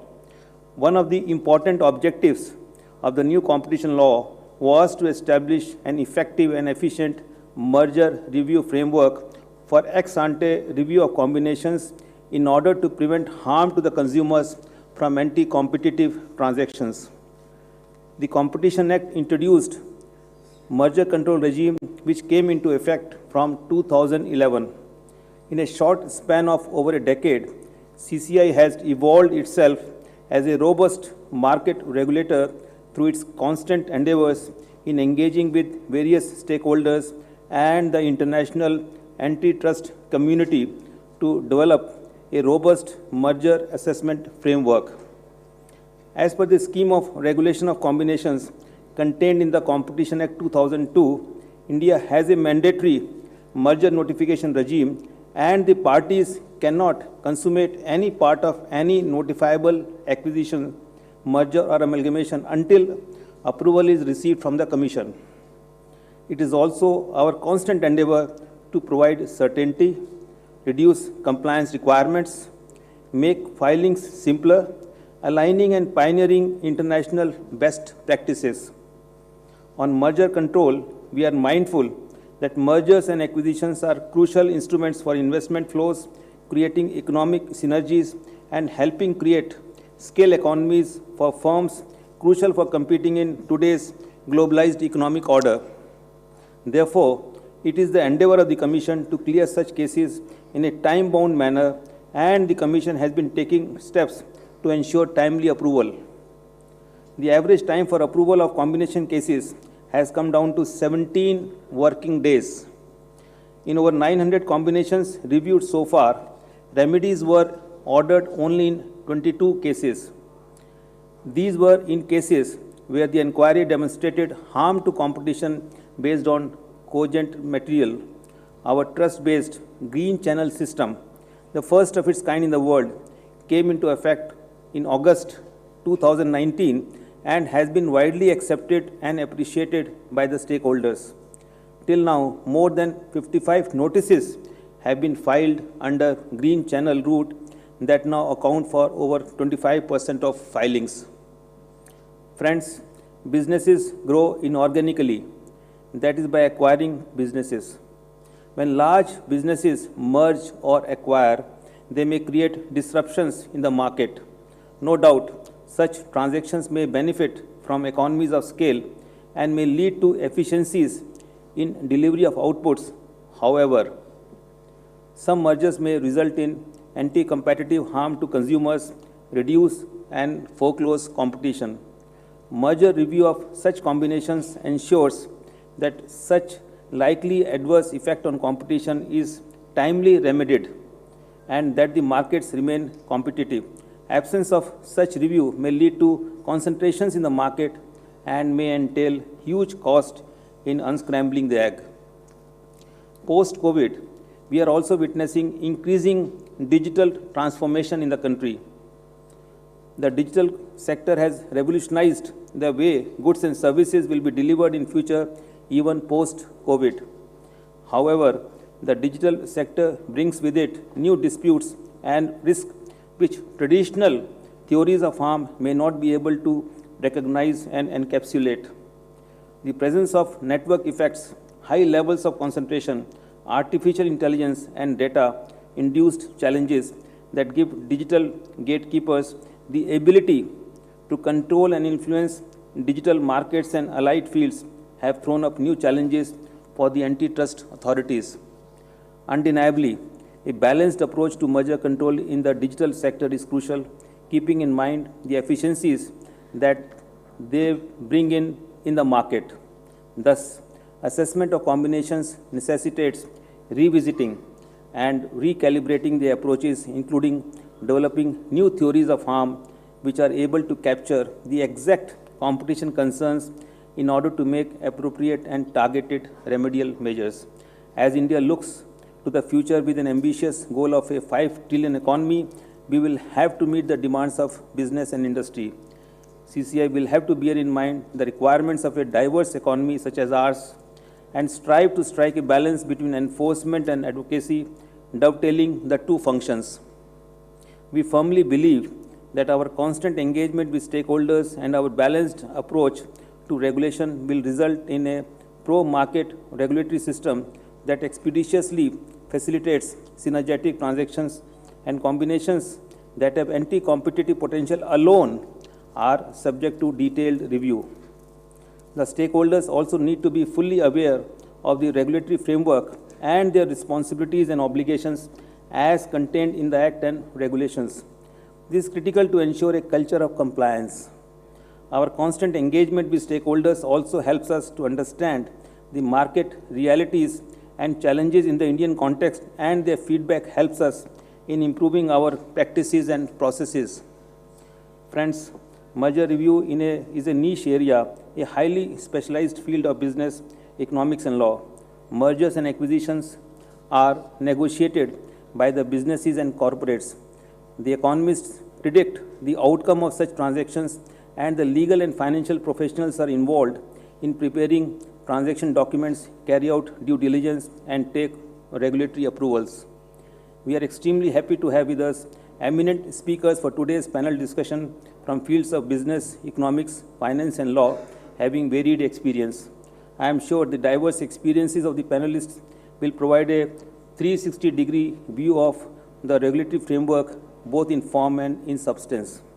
With this, let me once again welcome and thank all the panelists and participants. Looking forward to a productive session full of useful insights for all stakeholders. Thank you very much. Thank you, sir, for setting the tone for the session. So let me now begin with Mr. Shardul Shroff, who has a vast experience in the arena of mergers and acquisitions, to shed some light on how the merger and acquisition landscape has evolved over the years in India. What are the recent merger and amalgamation trends? Specifically, given your involvement and association with CCI over the years, we would like to hear from you whether introduction of merger regime in India has been able to achieve the avowed goals.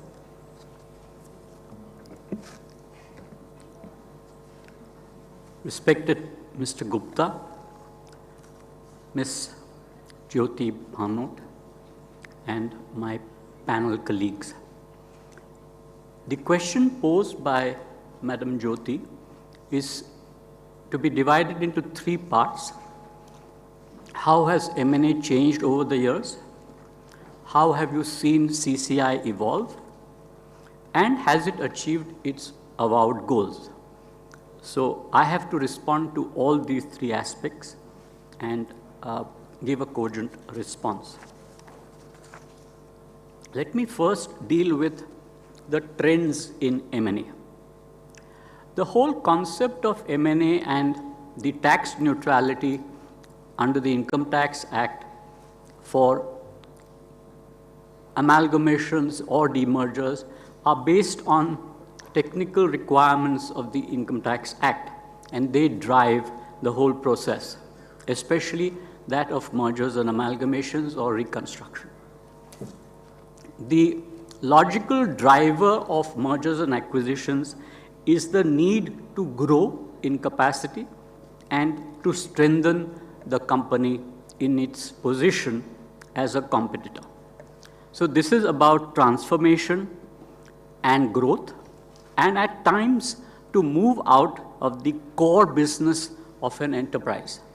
You have, for example, just seen how Adani has moved into cement. That is an example how a core business of ports and airports has seen the movement into cement.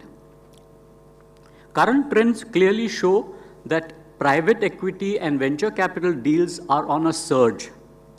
This is a major shift in India, and M&A activity, which is needing external capital, have really opened the floodgates, as it were, of private equity and venture capital deals. And the volume that we witness is essentially in this space and in the space of e-commerce and in the space of startups.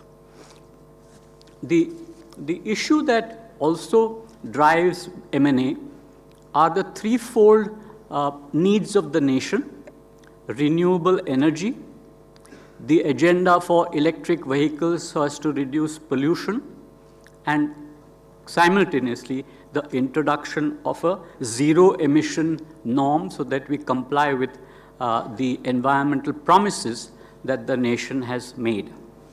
So the framework effectively is set by these principles, and then how do you see it on the ground pushing action?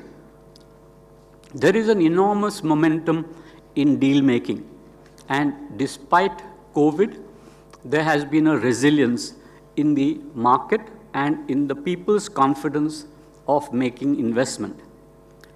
The year ended 2021 saw the conclusion of 806 deals aggregating to US dollars 48.9 billion. Deal making experienced a whopping increase of 143% in terms of deal volume and an increase of 28% in terms of value in comparison to 2020, so in just 1 year. This momentum in deal making has continued in the first quarter of 2022. In the period January to March 2022, India has already clocked 608 deals valued at US dollars 13.3 billion, and this is a significant 49% increase in terms of volume and 9% increase in terms of value as against the M&A activity in the same period in the previous year. Where are the trends, or what are we really seeing? I think the push continues to be IT and IT-enabled services, telecom, and digital commerce, including e-commerce, and startups. These are clearly the flavor of the nation and the flavor of the world, as it were, into making investments into India. Private equity deals are stealing the show, and there is an enormous growth in the investments that have happened. It is growing at a compounded annual growth rate of 19% from a base of US dollars 8.4 billion in 2010 to US dollars 47.6 billion in 2020.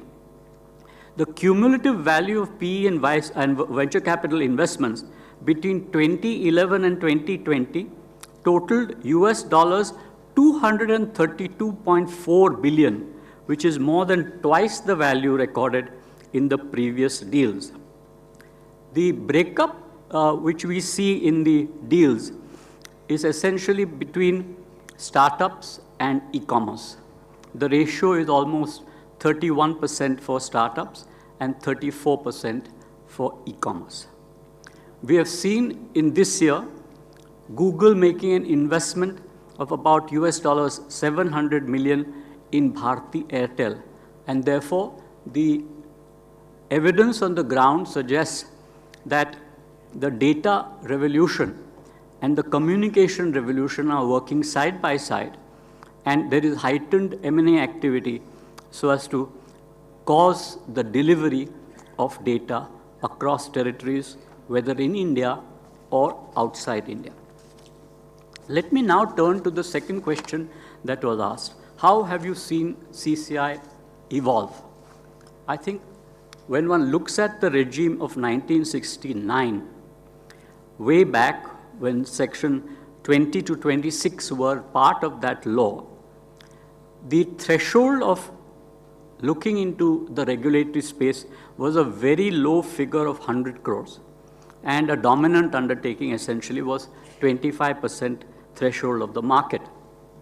The focus in that law, as far as monopolies was concerned, because the law clearly was Monopolies and Restrictive Trade Practices Act, it was not so much about competition, was how do you really augment capital and capital equipment, because that was the explanation of substantial expansion.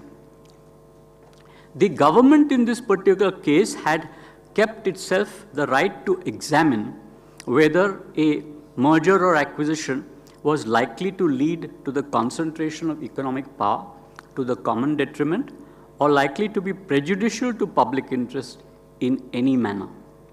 The MRTP Commission, operating under the MRTP Act, had a mere advisory role and could only provide inputs to the central government that the central government, if it deemed necessary, would refer any merger or acquisition to MRTP for further investigations. But an order of divestment or a remedy, as we know under the Competition Act, could only be done by the MRTP Commission. Then you have the waterfall event of the change and the deletion of the sections concerning the filings and the regulatory space over mergers and combinations and acquisitions. As was mentioned by the learned chairman, the year 1999 saw the establishment or the setting up of the Raghavan Committee as a precursor to develop what should be the raison d'etre of the new Competition Act after the MRTP Act had effectively failed, because it was not really regulating and there was an absence of law. The 2000 committee report resulted in the making of the Competition Act of 2002. I'll just hurry up, don't worry.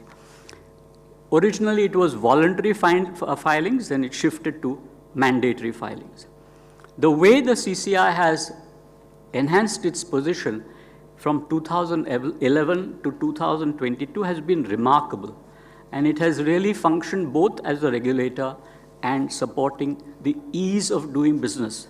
It has even facilitated the takeover of stressed assets, as we saw in the case of Air India.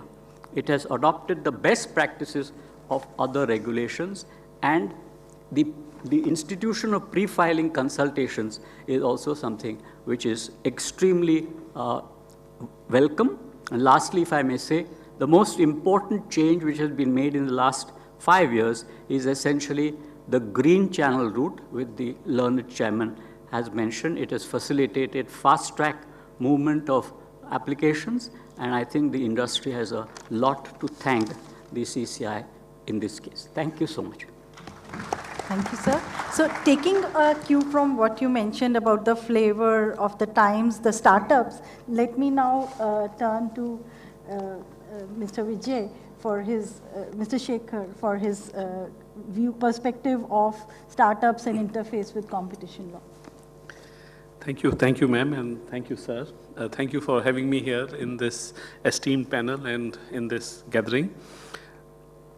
As an industry, as a startup, as a technology entrepreneur, for me, we as India's technology entrepreneurs face unseen competition, if you will, who is coming from more or less foreign countries, because those countries have built the technologies much before we are even attempting to build the technology. Open market, access to market.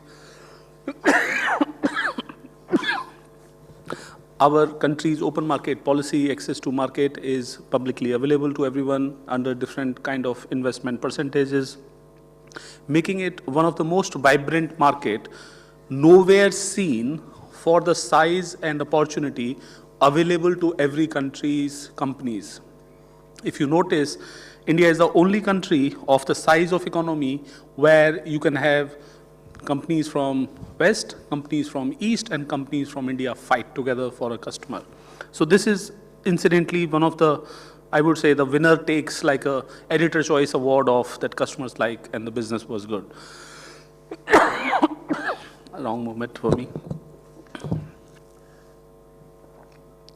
Now, Competition Commission not only has a role in ex-ante merger and acquisitions, but also in approving different investments, because these investments come from conglomerate or investors who have diverse interests or multiple investments already in the country.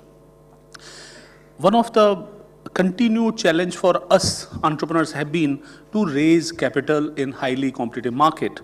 And maybe you've seen it that even though initial public offerings, public listing has been a flavor in last 6-9 months, but before that India had more or less no access to capital for young entrepreneurs in India from Indian investors, if you will, especially because we are risk-averse country, especially on investments and young startups and risky businesses. These are risky businesses for investment, so there was expected less capital available domestically, and we all had to go internationally. So you talking about not only a challenge ex-ante merger, you also are talking about challenges ex-ante investments, if you will.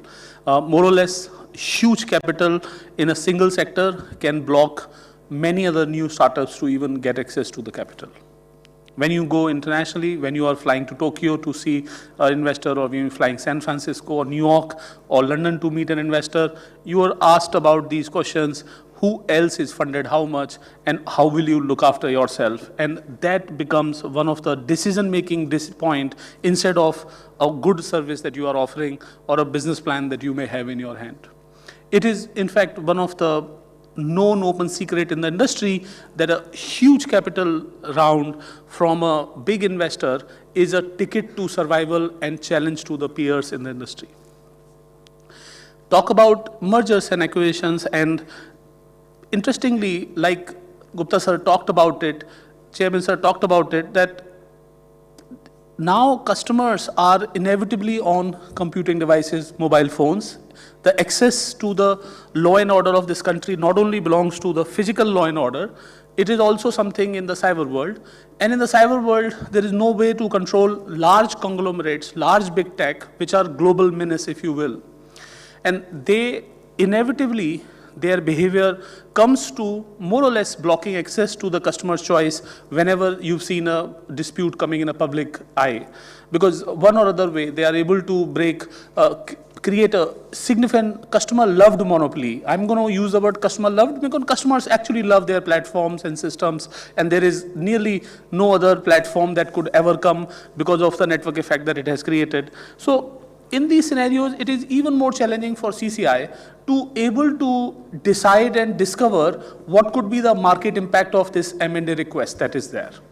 I must admire CCI's attempt of green channel like we discussed and voluntary disclosures that CCI expects. But I personally believe that companies which are filing for CCI approvals should probably be far more transparent, should probably be far more forthcoming in the motivations of this M&A, in the reasons of this M&A, because sometimes these M&As are done to even close that line item of business, that, okay, no more competition, less competition, more cartelization, or more, let's say, margin or profit or sustenance of the market. So, Mr. Vijay, because of paucity of time, sorry, I'll have to interrupt, but taking another from what you said, on the issue of transparency, I think it is very well relatable to the issue of corporate governance. And we have Mr. Pavan Vijay, who has been very closely associated with corporate governance. So, Mr. Vijay, do you think now, in today's milieu, the board of directors are sensitive to the issue of competition compliance in their decision making? My answer is no. And before giving this, we have to understand what is corporate governance and competition.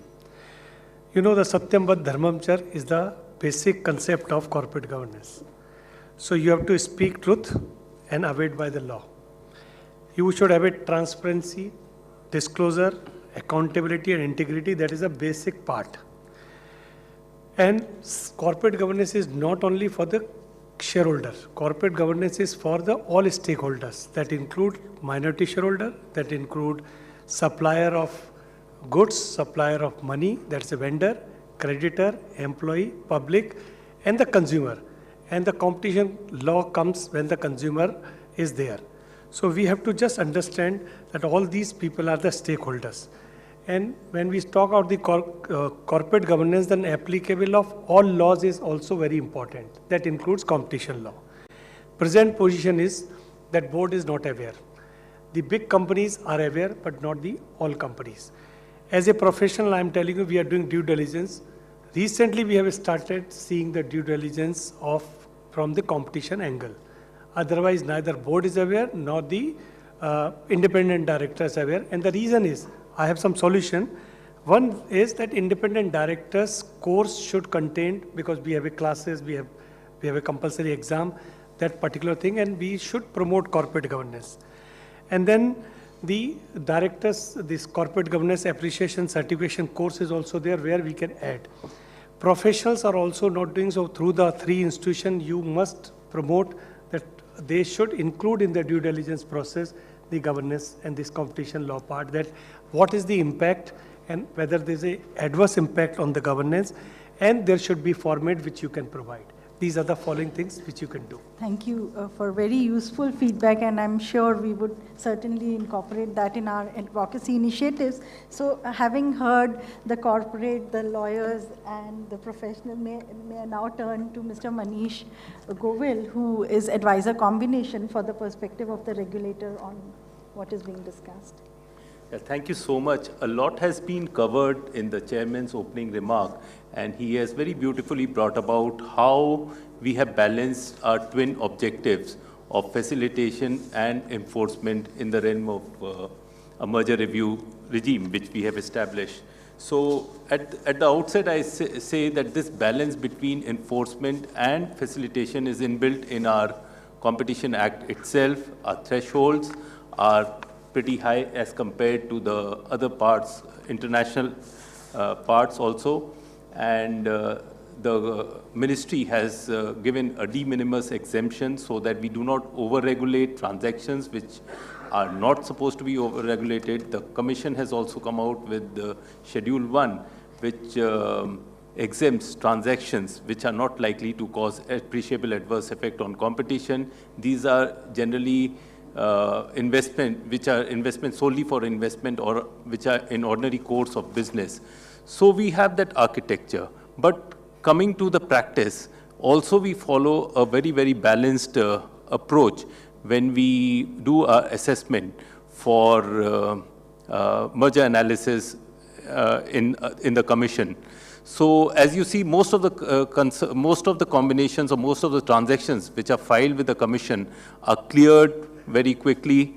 We have not given, as Chairperson has said, we have not given remedies in many of the cases. Only 22 cases we have given remedies. And they have been cleared expeditiously. Where there are concerns, we do a very robust economic analysis of the merger, and then we come out with remedies. Recently, we have changed our regulations also. We have allowed parties to offer the remedies upfront. This has led to expeditious what you call implementation of remedies, which are proportionate and which are targeted remedies. We have not as yet blocked any case, so it's a win-win situation for both the industry as well as for the commission, as well as for the markets, because the industry is able to consummate its transaction, and on the other hand, the markets remain competitive. It has also facilitated entry of new players in the market, especially in sectors such as cement and also industrial gases, and also in the digital sector, a digital field. We are going ahead. We are talking to the stakeholders. We are trying to build in new remedies. We are even experimenting with behavioral remedies, and some of these are a very, very forward-looking initiatives which we are taking in our assessment realm. So that's all I would like to say. Thank you, Manish. So again, due to paucity of time, as we are entering Amrit Kal, maybe I'll request Mr. Shroff to lay the roadmap that what, according to you, should be the reforms that CCI should focus on. Very quickly, sir, in 2 minutes. I think Mr. Govill has correctly addressed that the situation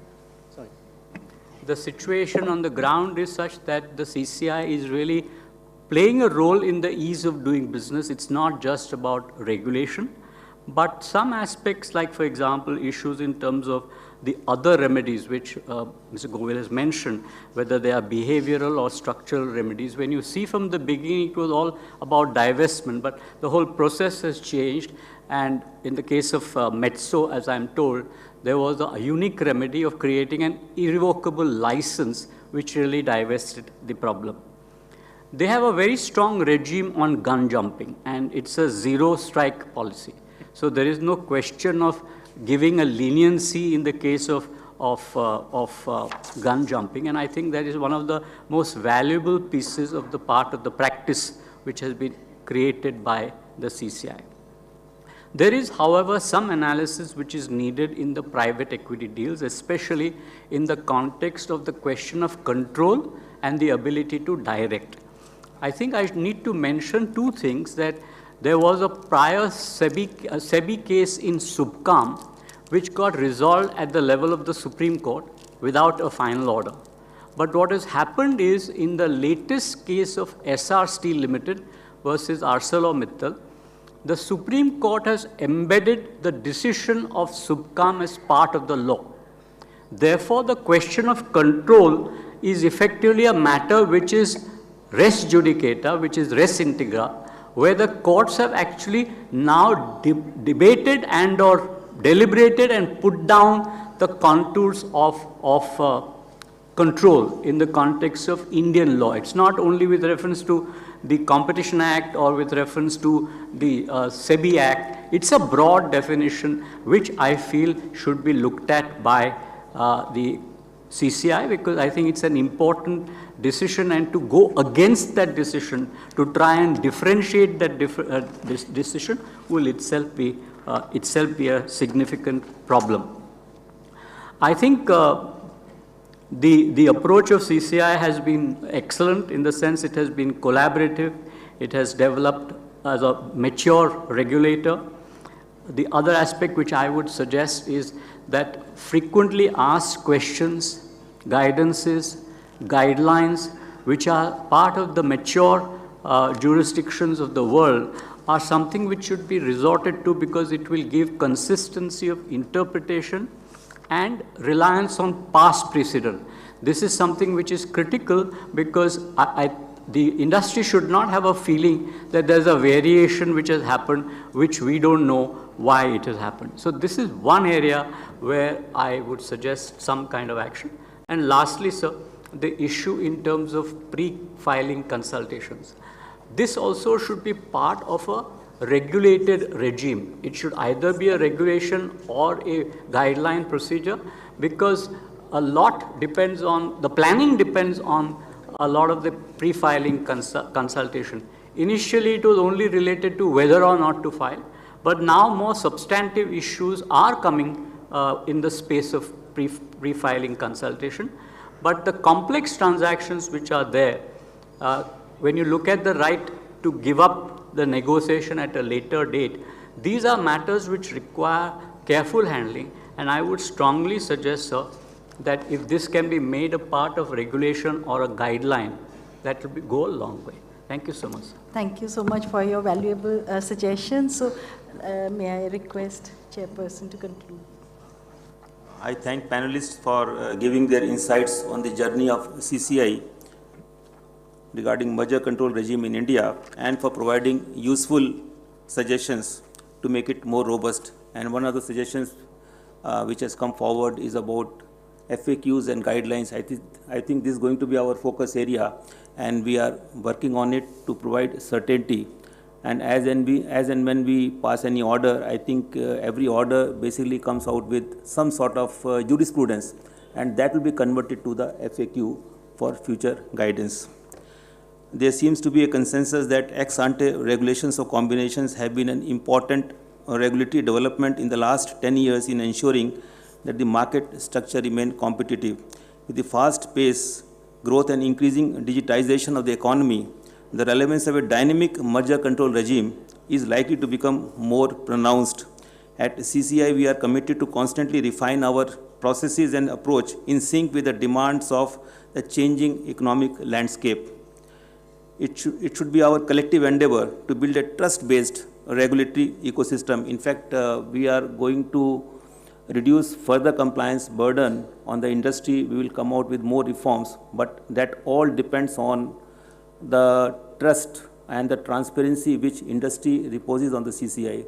In fact, we would like to be guided by the industry totally. Whatever you fill in the form, please fill it with full honesty, with full sincerity, so that we can take it on face value as such and go ahead, because we know that mergers and acquisitions are very important. We stand in a way in between acquirer and the target. We would like to give approval at the earliest so that you can consummate and move forward. So it becomes extremely important that you come for the pre-filing consultation. We can point out the deficiencies, you can fill up those deficiencies in those forms and submit the form in complete shape. I think still I am finding that some people hesitate in coming from the PFC, they try to hide the information. I think that does not augur well for a trust-based system. Green channel we have brought precisely for the reason 25% of the filings are being cleared under this green channel, and I believe that most of the industry people, they want that merger and acquisition should be cleared at the earliest. So PFC is one step in that direction, and true and full disclosure in the form is another requirement. So, I mean, in this pursuit, I see an increasing responsibility reposed on the board also, because it's a part of the good governance. If you do due diligence as per the Form 1, Form 2, and see that everything is in compliance with the competition law, then I think there should not be any difficulty in giving approval for the merger and acquisition. So it should become a part of the good governance norms, doing due diligence at your level before filing. That's all. Thank you very much. Thank you, sir. And it was indeed a privilege to be part of this panel and today's program. Thank you. Yeah, thank you. Thank you.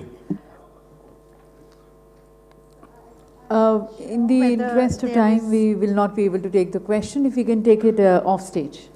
Thank you. May I request Ms. Bhanot to kindly present the memento.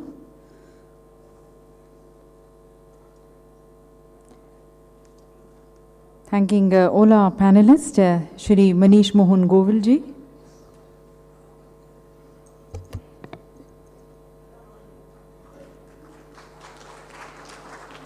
Our expression of thanks to Shri Shardul Shroff.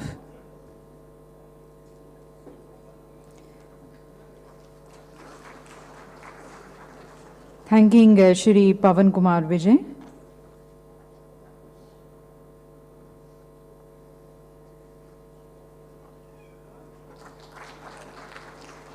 And thanking the founder of 197 and Paytm, Shri Vijay Shekhar Sharma ji.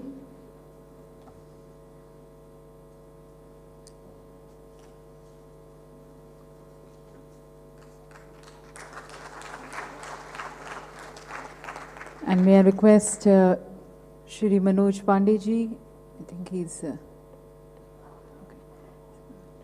May I request Shri Manoj Pandey ji, Joint Secretary, to kindly present the mementos to our chair and moderator.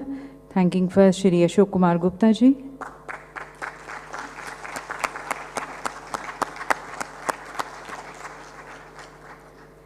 And thanking Ms. Jyoti Jinkar Bhanot.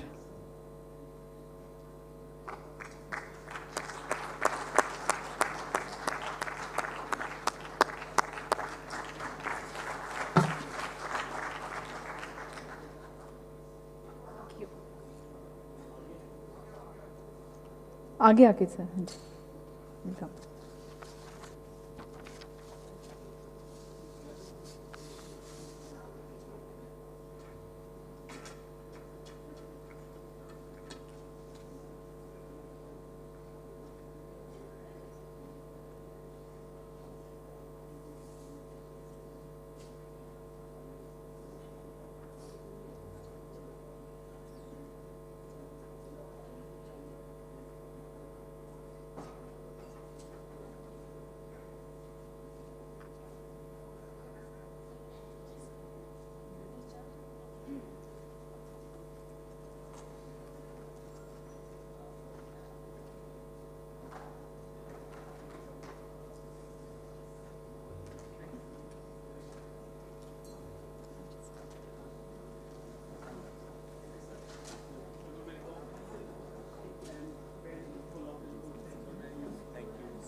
So, ladies and gentlemen, this is the last session and the plenary session, and in the very spirit of continuously reforming and transforming to perform better, the topic which we have for this last session is reform measures in corporate governance so far and the way forward.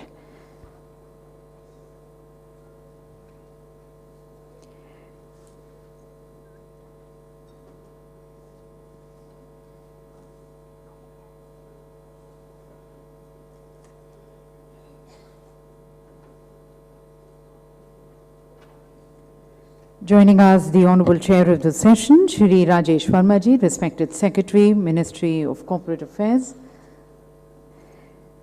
Our panelist for the session, Shri Ashok Kumar Gupta, Chairman CCI, Dr. Ajay Bhushan Prasad Pandey, Chairman NFRA, Shri Ravi Mittal, Chairman IBBI, and Shri Praveen Kumar, Director General and CEO IICA.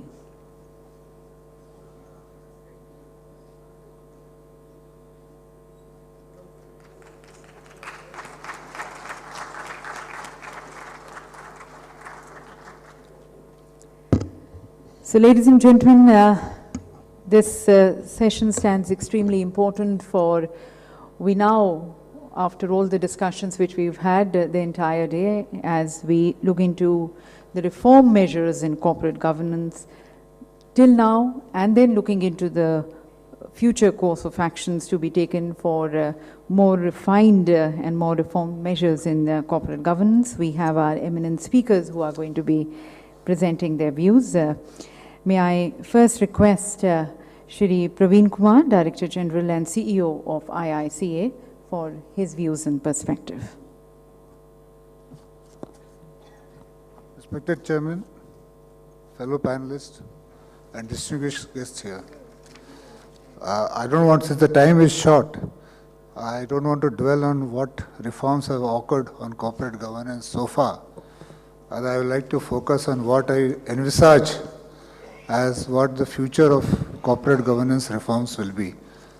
I'll place this in three buckets. The reforms will be in three buckets. The one bucket will be evolution of Indian-specific corporate governance.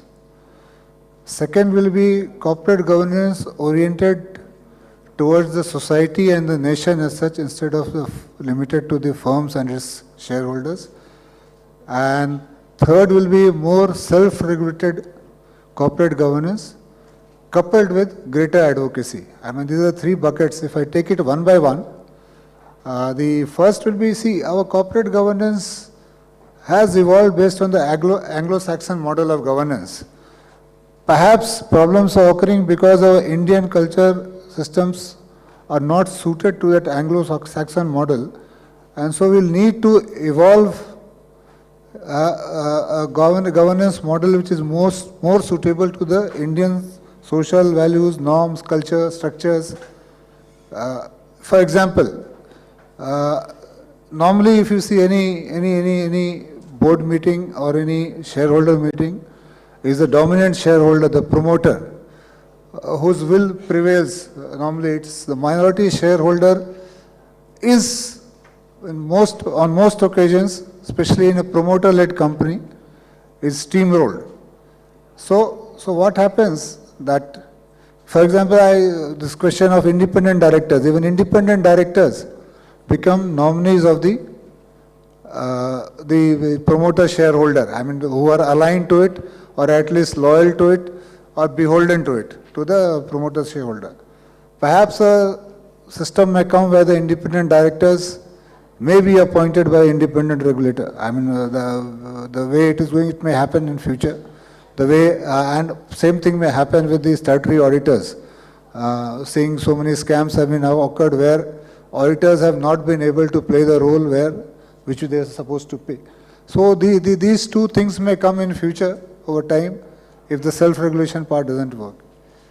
And seeing that most of our many businesses are family businesses, so some evolution needs to occur to how to regulate the transition of family businesses into a professional one. Some people have done it on their own, but generally family businesses keep on running as family businesses without transforming into professional businesses.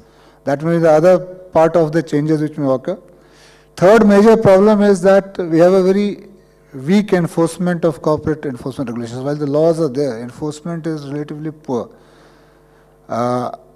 Corporate governance should be light touch, but firm.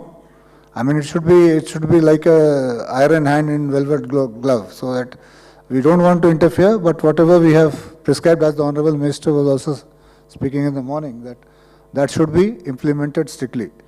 So enforcement will become a stronger perhaps. One area perhaps we'll be needing is more on the, as I said, startups are coming up. Startups may be requiring a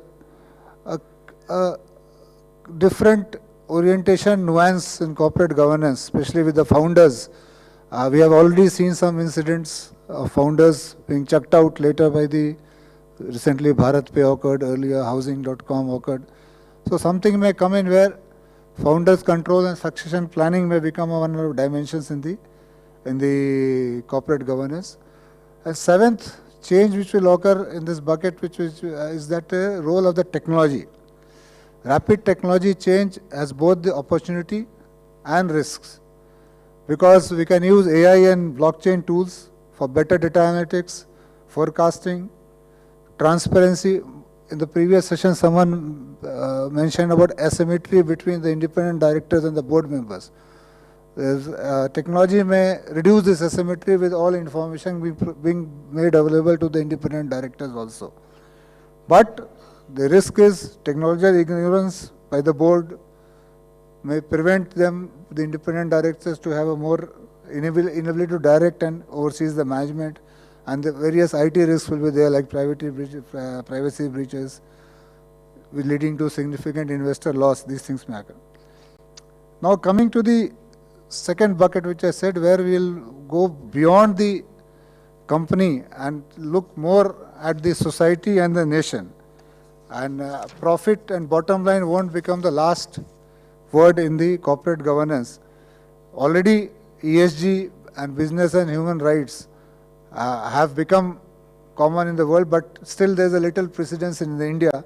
This will come here. The business responsibility and sustainability reporting design is an attempt towards that, but is still to be adopted in letter and spirit both, and more is a tick marking kind of thing that is being done. And especially when people come to know that international fund flow, major investments will be directed by the extent of ESG occurring in any company, board may soon realize that these are very important, more important perhaps than the bottom line. The third bucket, which I like to say, will move from the rules-based approach to principles-based approach. So the principles of corporate governance will be internalized by the companies over time, and they should not indulge in a checkbox that whether this is legal or not. They should rather say that whether this is the right thing to do or not. It should come from inside. That spirit may come in over time, and while the law will be there on corporate governance, the regulators will try to control everything, but moral commitment to good corporate governance will need to be brought in, and here the role of advocacy will come in, so that we need to have a good advocacy with the advantage of corporate governance, that in the long run it is advantageous to both. The studies are there which shows that good corporate governance leads to a better bottom line over long time. Short term you may try to have a sharp practices and make a profit 1 year, 2 years, but in the long run is the better corporate governance leads to better financial variables like ROC, better risk return trade-off, higher valuation of shares. All these things are reflected there. And now coming to the pitch, ISCA can play a role in the advocacy part very strongly. We have developed a strong competency in all areas of corporate governance, into independent direction, market regulation, ESG, CSR. We are even launching an ESR course of 9 months for the corporates. So this resource can be fruitfully employed over the period, the Amrit Kal period. Rather, for this ACAM, we had organized a nationwide essay competition among the youth, that what future of corporate governance will see in 2047. So the results will be declaring on 12th, which is the iconic day for ISCA, and the 3 winners will be coming and speaking on the same topic. I hope that will be and the secretary will be there in that meeting where they will speak. I hope that will act as an input for your future plans and corporate governance. Thank you. For your insightful views, and we now request Shri Ravi Mittal, the chairman of IBBI. Good afternoon, thank you. I know time is short, and so I'll just speak 3 small points. Since I am working in IBBI, I'll talk about distressed assets. In India, we are a developing economy, and we every time hear politicians, bureaucrats saying that private sector should come forward and make investments. And it is only when private sector comes forward that we will achieve the growth rate that we want to achieve. But you know, if private sector has to make investments, they have to take risk. And if they have to take risk, there will be failures.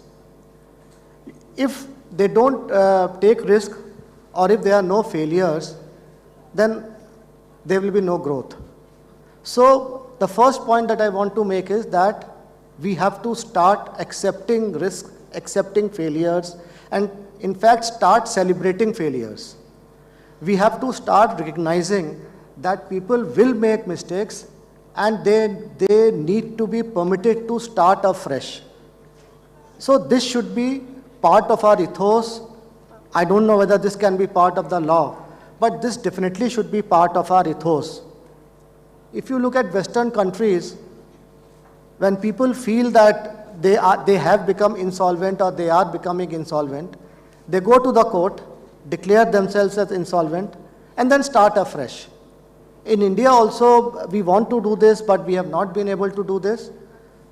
So I think the first point that I want to make is that we should permit people to fail, celebrate their failures, and let them start afresh. There should be no stigma attached to failures. That is the first point I want to make. The second point I want to make is about the twilight zone. You know, companies run efficiently, and there is a period when the company's management comes to know that something is going wrong.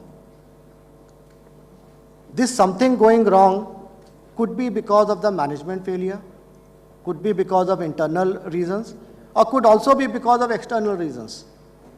We have a very efficient judiciary, and we have heard that in states mining has been stopped.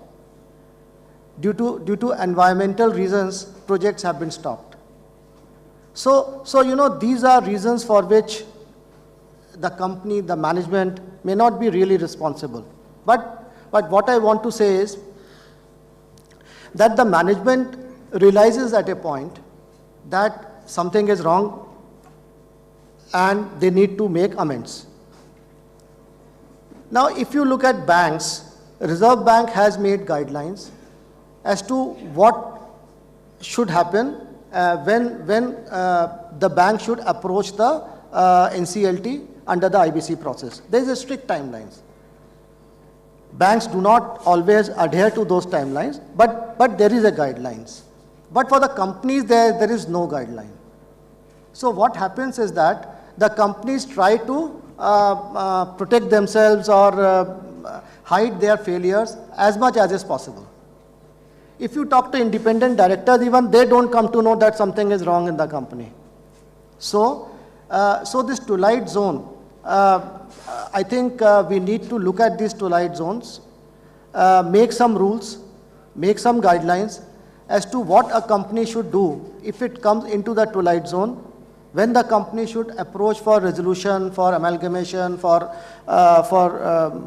whatever, so that the resolution is not delayed. The third point that I want to make is that we need to differentiate between the company and the management. Normally, it is very difficult to distinguish between the company and the management, and because of this reason, the management tries to delay processes as much as is possible. Now, one thing about the IBC is that whenever a company comes into IBC or comes to NCLT, the previous management is changed and the company goes into the hands of a resolution professional. That is, we differentiate between the management and the company. Now, we should inculcate this in the company law. We need to inculcate this in our ethos so that whenever the management realizes that something is going wrong and that it will not be possible for them to manage the company in an efficient manner, they should immediately withdraw themselves and go for resolution. I am not saying go to the IBC process, that is also one of the methods, but they should immediately try to resolve the issue so that the company survives. It is very important for the company to survive, because the company survives, it continues to add to our GDP, it continues to provide employment to the labor, it continues to give taxes, and so on and so forth. Therefore, we need to develop an ethos, a system, maybe through laws, to ensure that the company survives. Survival of the company is more important than the survival of the management. This we need to ensure through our management things. The last point that I want to make is what Praveenji just said, that independent directors are generally seen in companies as close to the management or close to the owners. Now, if we want corporate governance in the true sense, we need to have real independent directors. So we need to somehow specify that independent directors will need to be independent. One way could be that independent directors could be appointed not by the company, not by the shareholders, not by the board, but by someone else, a regulator, not by the government also, could be appointed by someone else. Or some guidelines could be prescribed to ensure that friends, relatives, or people who have retired from that company do not become independent directors.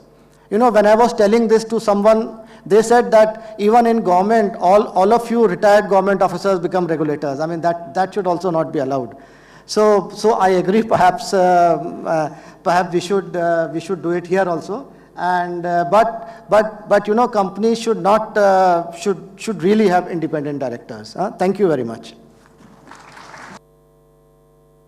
Thank you, sir, for your perspective and once again very valuable suggestions. And now requesting Dr. Ajay Bhushan Prasad Pandey, Chairman NFRA. Good afternoon. In fact, the topic today is for this panel discussion is reform measures in corporate governance and so far and the way forward. And since morning, and in fact I will refer to our finance minister's speech.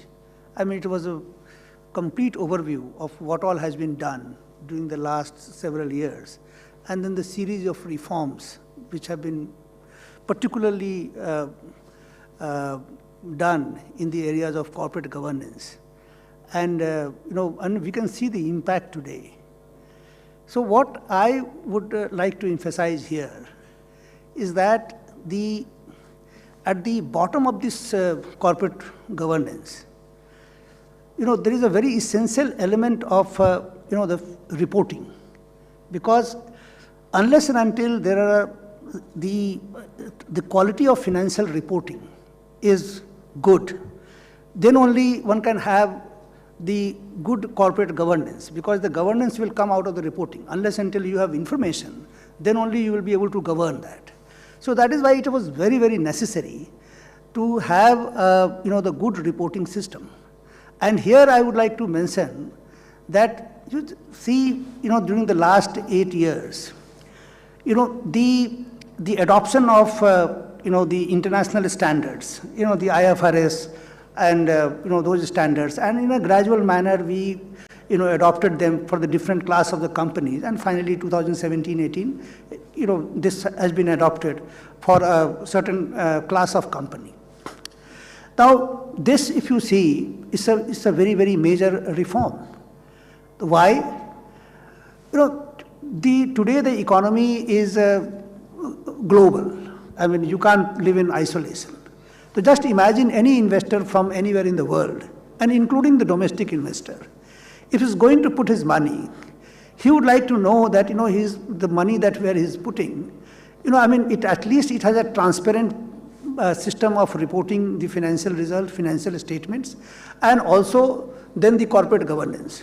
In fact, Praveen, my fellow panelists mentioned that many times the independent directors, they do not know that what is happening in the company, right?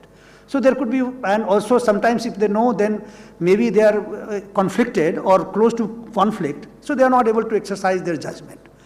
But the question is, if you don't have a reporting, then even if you are not conflicted, or even if you are independent, you will not be able to function very, very effectively.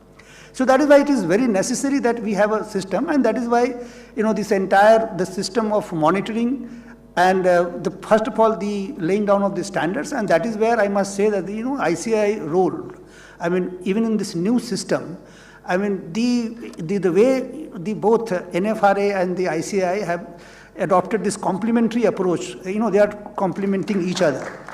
And that is how, you know, the system is maturing. And today we are arriving at standards which is acceptable to the ecosystem, to the Indian, you know, the companies, and as well as the global companies, because those big companies, the listed companies, and then companies with certain parameters, they have to follow the international standards. So that is where we have reached. You know, yesterday I was doing some study, and I came across a very, very important, you know, the data point. It's very interesting. You know, the FDI, you know, till about 15, 16, 16, 17, it used to be in the range of 40 billion US dollar, 45 billion US dollars. In this year, the report has come, it has gone to 83 billion US dollars. So just imagine then the few years from 40 to 45 billion US dollars. In 1 year, in 3-4 years time span, we have reached the level of 83 billion US dollars. But what is more important, it's not that it has doubled in three years. What is more important, that our global share, the share in the global FDI, used to be till 2018 2.2%. So in the whole world, if the 100, let's say the unit of FDI was there, our share was 2.2%. And that 2.2% share was there since almost 2009-10. And in 2019 onwards, there was a kind of an inflection point, and it started rising. And then the last year it was reported 6.6%. So three times increase in the global share in the FDI. What does it point out? And I must mention here that many countries, because you see, getting a such phenomenal increase in global share will come at the cost of some other country. And just imagine that some countries have to lose those shares, and that's how we will get those shares. So this is what has happened. And then the only country which has achieved the 3 times during this period is China. All other countries, including United States, Japan, every other country, many countries have actually declined, because their decline was our gain. So I was just, thinking that what all has been done. And then, I have been associated with the finance ministry for several years. So then I was trying to take a stock. Of course, the certain major reforms were done in the finance ministry, like, the corporate tax reforms, 2019. The GST came in 2017. The IBC also came during this period. Then, the Companies Act, the various amendments, decriminalization. Then, the many process reforms, such as, the small reforms, because, these deltas actually make a big reforms. Like, for example, having the system that the meetings could be conducted on video conferencing. So many such reforms came in. And then ultimately we can see the result. Even the CCI, for example, in fact, all of us are here. And if you see each of what we have done during the last 5-6 years, and we can see the impact. And this impact, I would say, that this is the single factor, because what has happened is that this actually shows that how much world is trusting us. Our reporting system, our, the bankruptcy system, then, the entire corporate governance. So all those things are very, very important. And that is where I think, we need to continue this path, because there are many more things are to be done. For example, NFRA is in a very, very initial stage of, we are just 3 years old system. But then still, the adoption of the accounting standards, the standards of audit, the way, we are conducting review. And then, of course, we have the opportunity, because sometimes, we can see that, look, we are behind. But being behind actually could be very advantageous. I'll give you an example, because, then we can leapfrog. Like, in the telecom, I always used to say that, look, in telecom, we did not have the landline phone. But all of a sudden, we leapfrogged, and then everybody had a wireless phone. Similarly, in Aadhaar, when I was working, we did not have an ID. The country of 130 crore people did not have, very 1 or 2%, 3%, 5% people had an ID. But all of a sudden, we leapfrogged, used technology, and then, all of us have, biometric-based digital identity. Similarly here, now that, we are the latecomer, we can take advantage of what all has happened in the world, and then assimilate all those best global practices. And then, we can actually, reach to the level and go even beyond that. So that is something like, the PCAOB, it was established in 2003. Then are we going to take 19 years to reach there? No. Our job should be that, in next 2-3 years, we should be able to reach to that level and go beyond that. And of course, we will set up our systems, we will use the technology, and we will do that.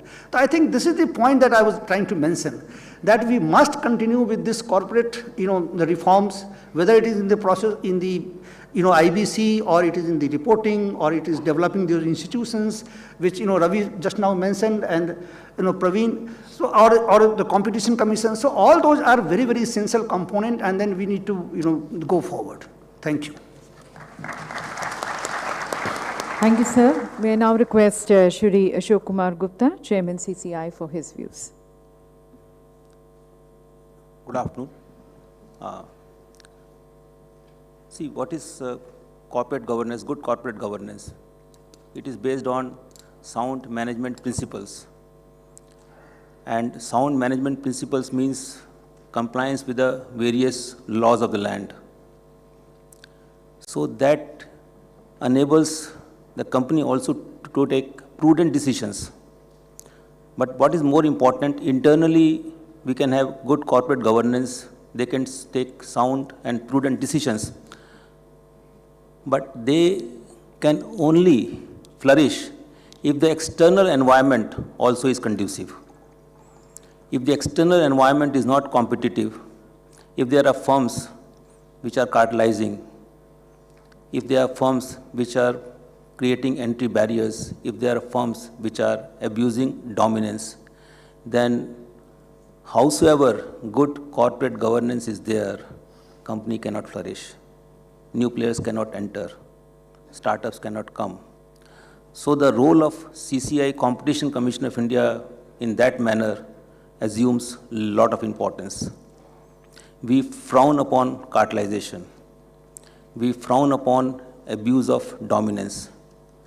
In the short run, the companies may think that through cartelization they may gain. Through abuse of dominance they may gain, but it doesn't happen. Why it doesn't happen? Because they stop innovating. They stop cutting down cost. They start acting independent of market forces. And ultimately, their corporate governance also goes down. So I feel that competition law and corporate governance, there is a lot of synergy between the two. They are two sides of the same coin. And the relationship is bi-directional, and they reinforce each other. Competition Commission of India, we do market corrections. We create an environment. We ensure that there are new entrants. They should come. They should give competition to the existing incumbents also, so that ultimately consumer should be the beneficiary. Otherwise, a few firms can take control of the entire sector.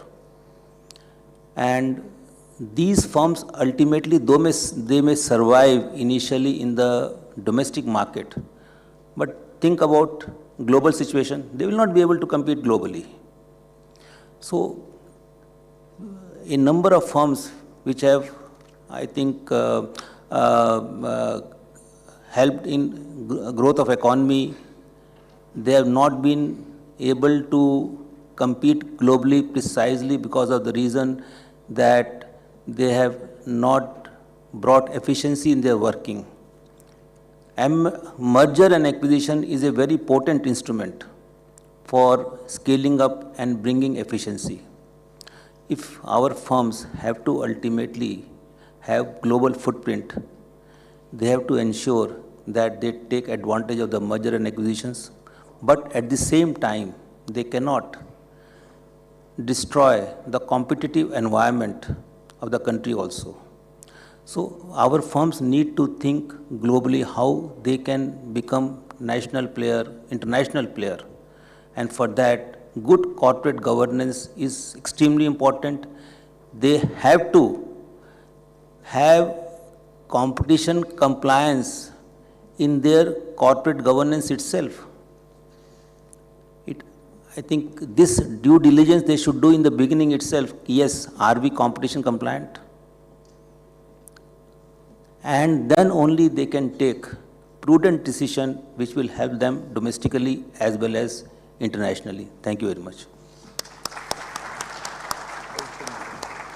So, ladies and gentlemen, we heard from our panelists very progressive views and their suggestions on effective corporate governance in the greater interest of the businesses, society, and nation. And now I request our respected Secretary, Ministry of Corporate Affairs, Shri Rajesh Verma-ji, for the concluding remarks.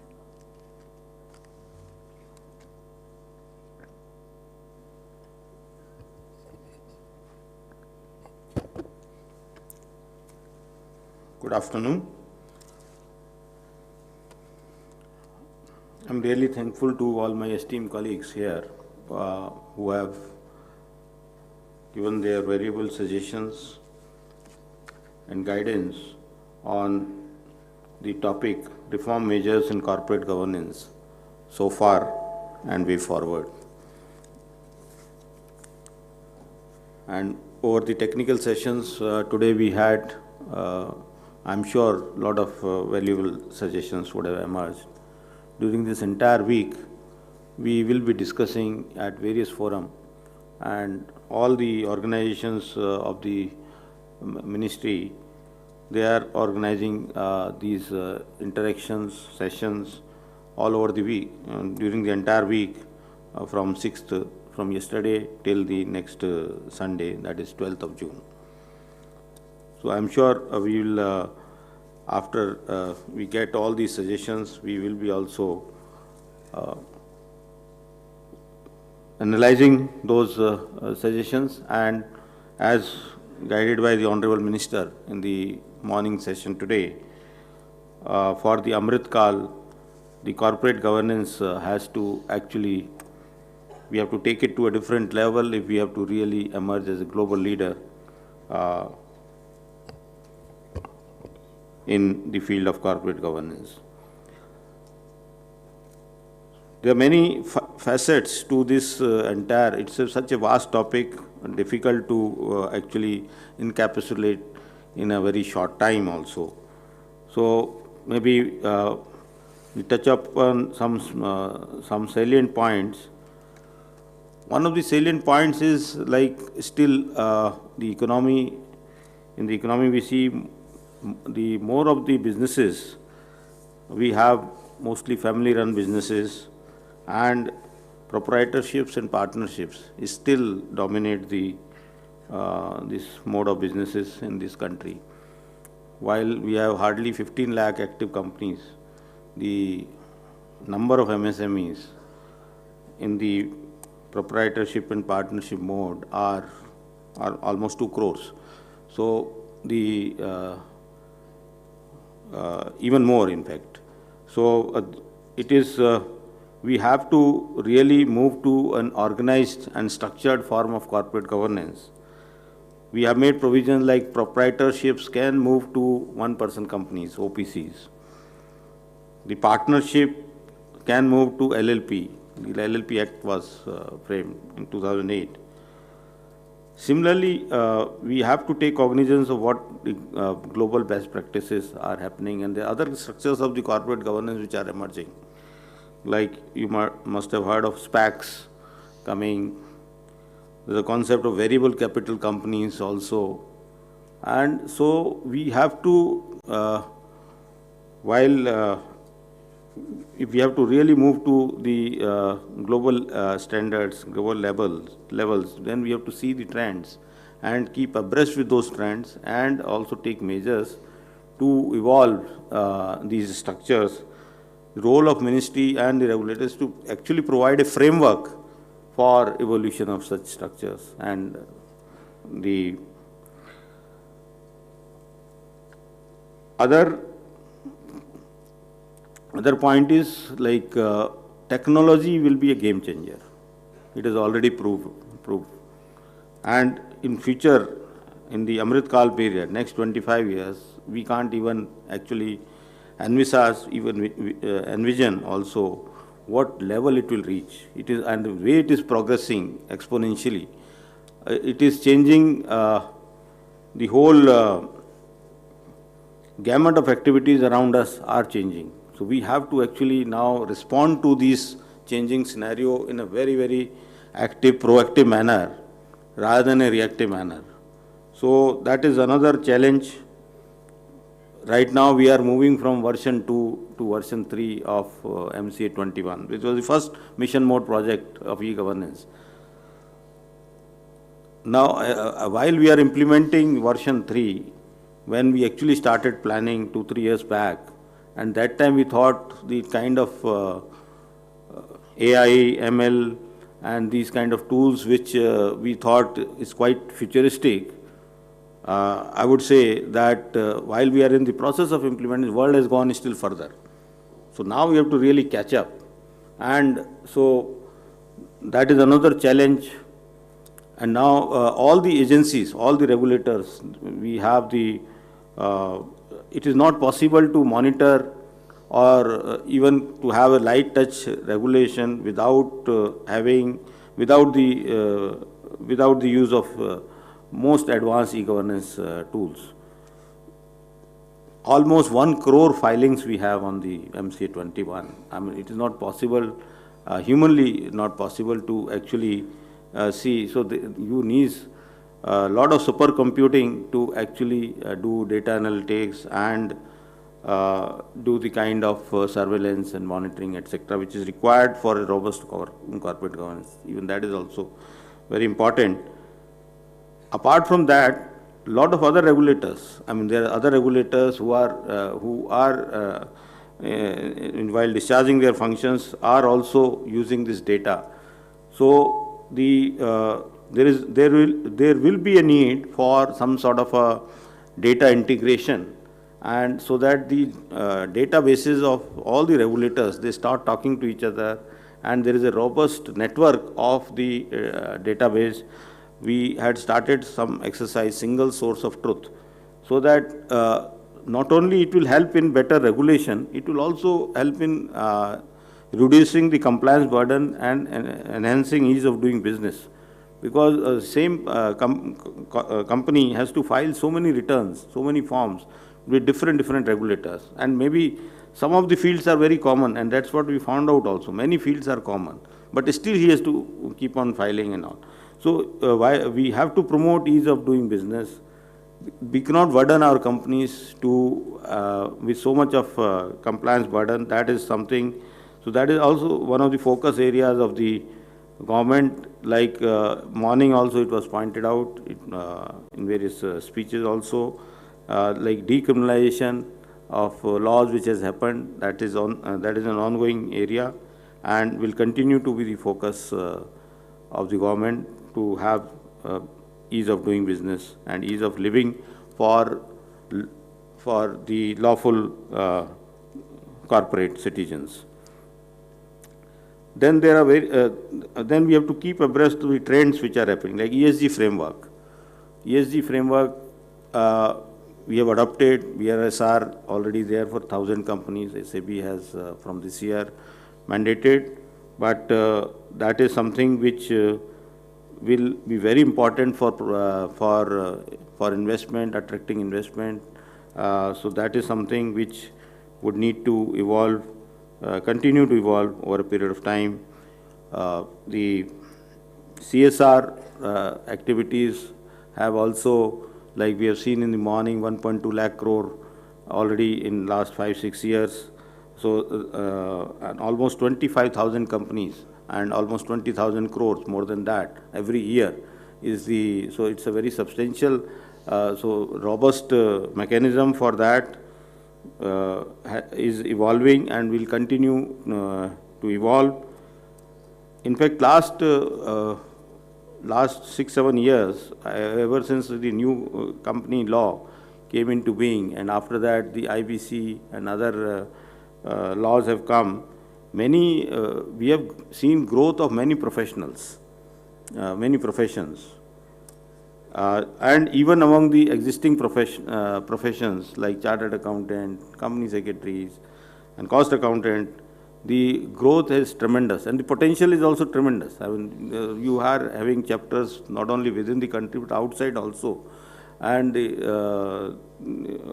we have evolved very strong professions, and where we are not only giving advisory services to our companies within the country, but even outside also. And that is another, because of our unique demographic advantage which we have, we can really provide these services all across the globe. That is another growth opportunity, tremendous growth opportunity we have. Other professions also come in the meantime.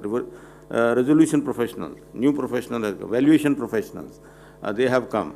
Of course, valuation also offers a challenge. You have, it is not really a regulated profession so far. So that is another challenging area, that how to really regulate valuation professional in under one umbrella, umbrella regulation. So that is another challenge. Of course, insolvency law is still evolving. It's only 5-6 years since it has come into this thing. Many areas which we are working and will continue to work on that. CCI chairman has hinted about the competition laws. There also the challenges of new age technology, new forms of cartelization, and new forms of abuse of prominence which are coming. These are challenges we have to, in order to provide ecosystem, our laws will have to evolve and get refined so that we meet the evolving challenges. So there are many areas, in fact, since the time is very short, so, but I'm sure this week, iconic week, we are busy in our affairs on a day-to-day basis, but this week has come as a very good opportunity for us to actually look back on our achievements over the last 75 years, and also look ahead 25 years and see where we have to take corporate governance. Thank you all for participating in this event.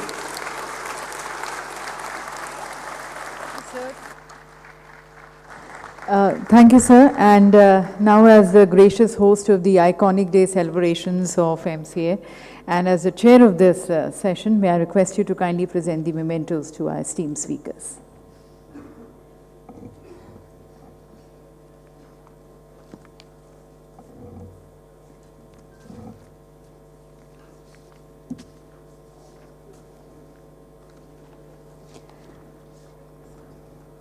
Thanking Shri Ashok Kumar Gupta ji.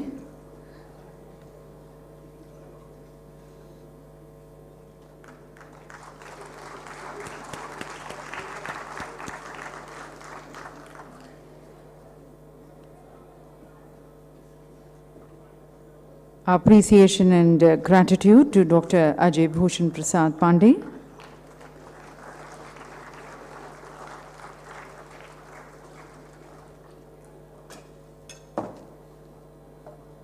Thanking Shri Ravi Mittal.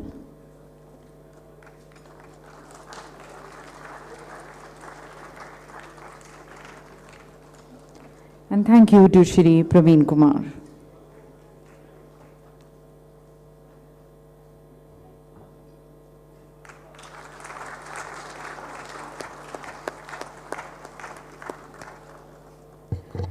And so with the group photograph, we close the session as well as close for the day.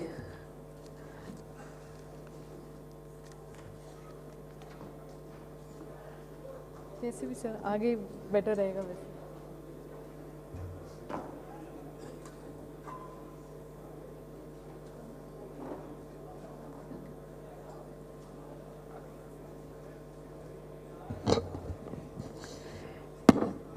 So with this, ladies and gentlemen, a big thank you to all of you also for your active participation. We conclude the day. We have arrangements for high tea outside. Please have your high tea. And I'm sure throughout this week, the various institutions are organizing their respective programs. So the work towards bringing in good corporate governance and realizing our India at 100 vision continues with all the departments and the institutions. Thank you again. Please join us for high tea.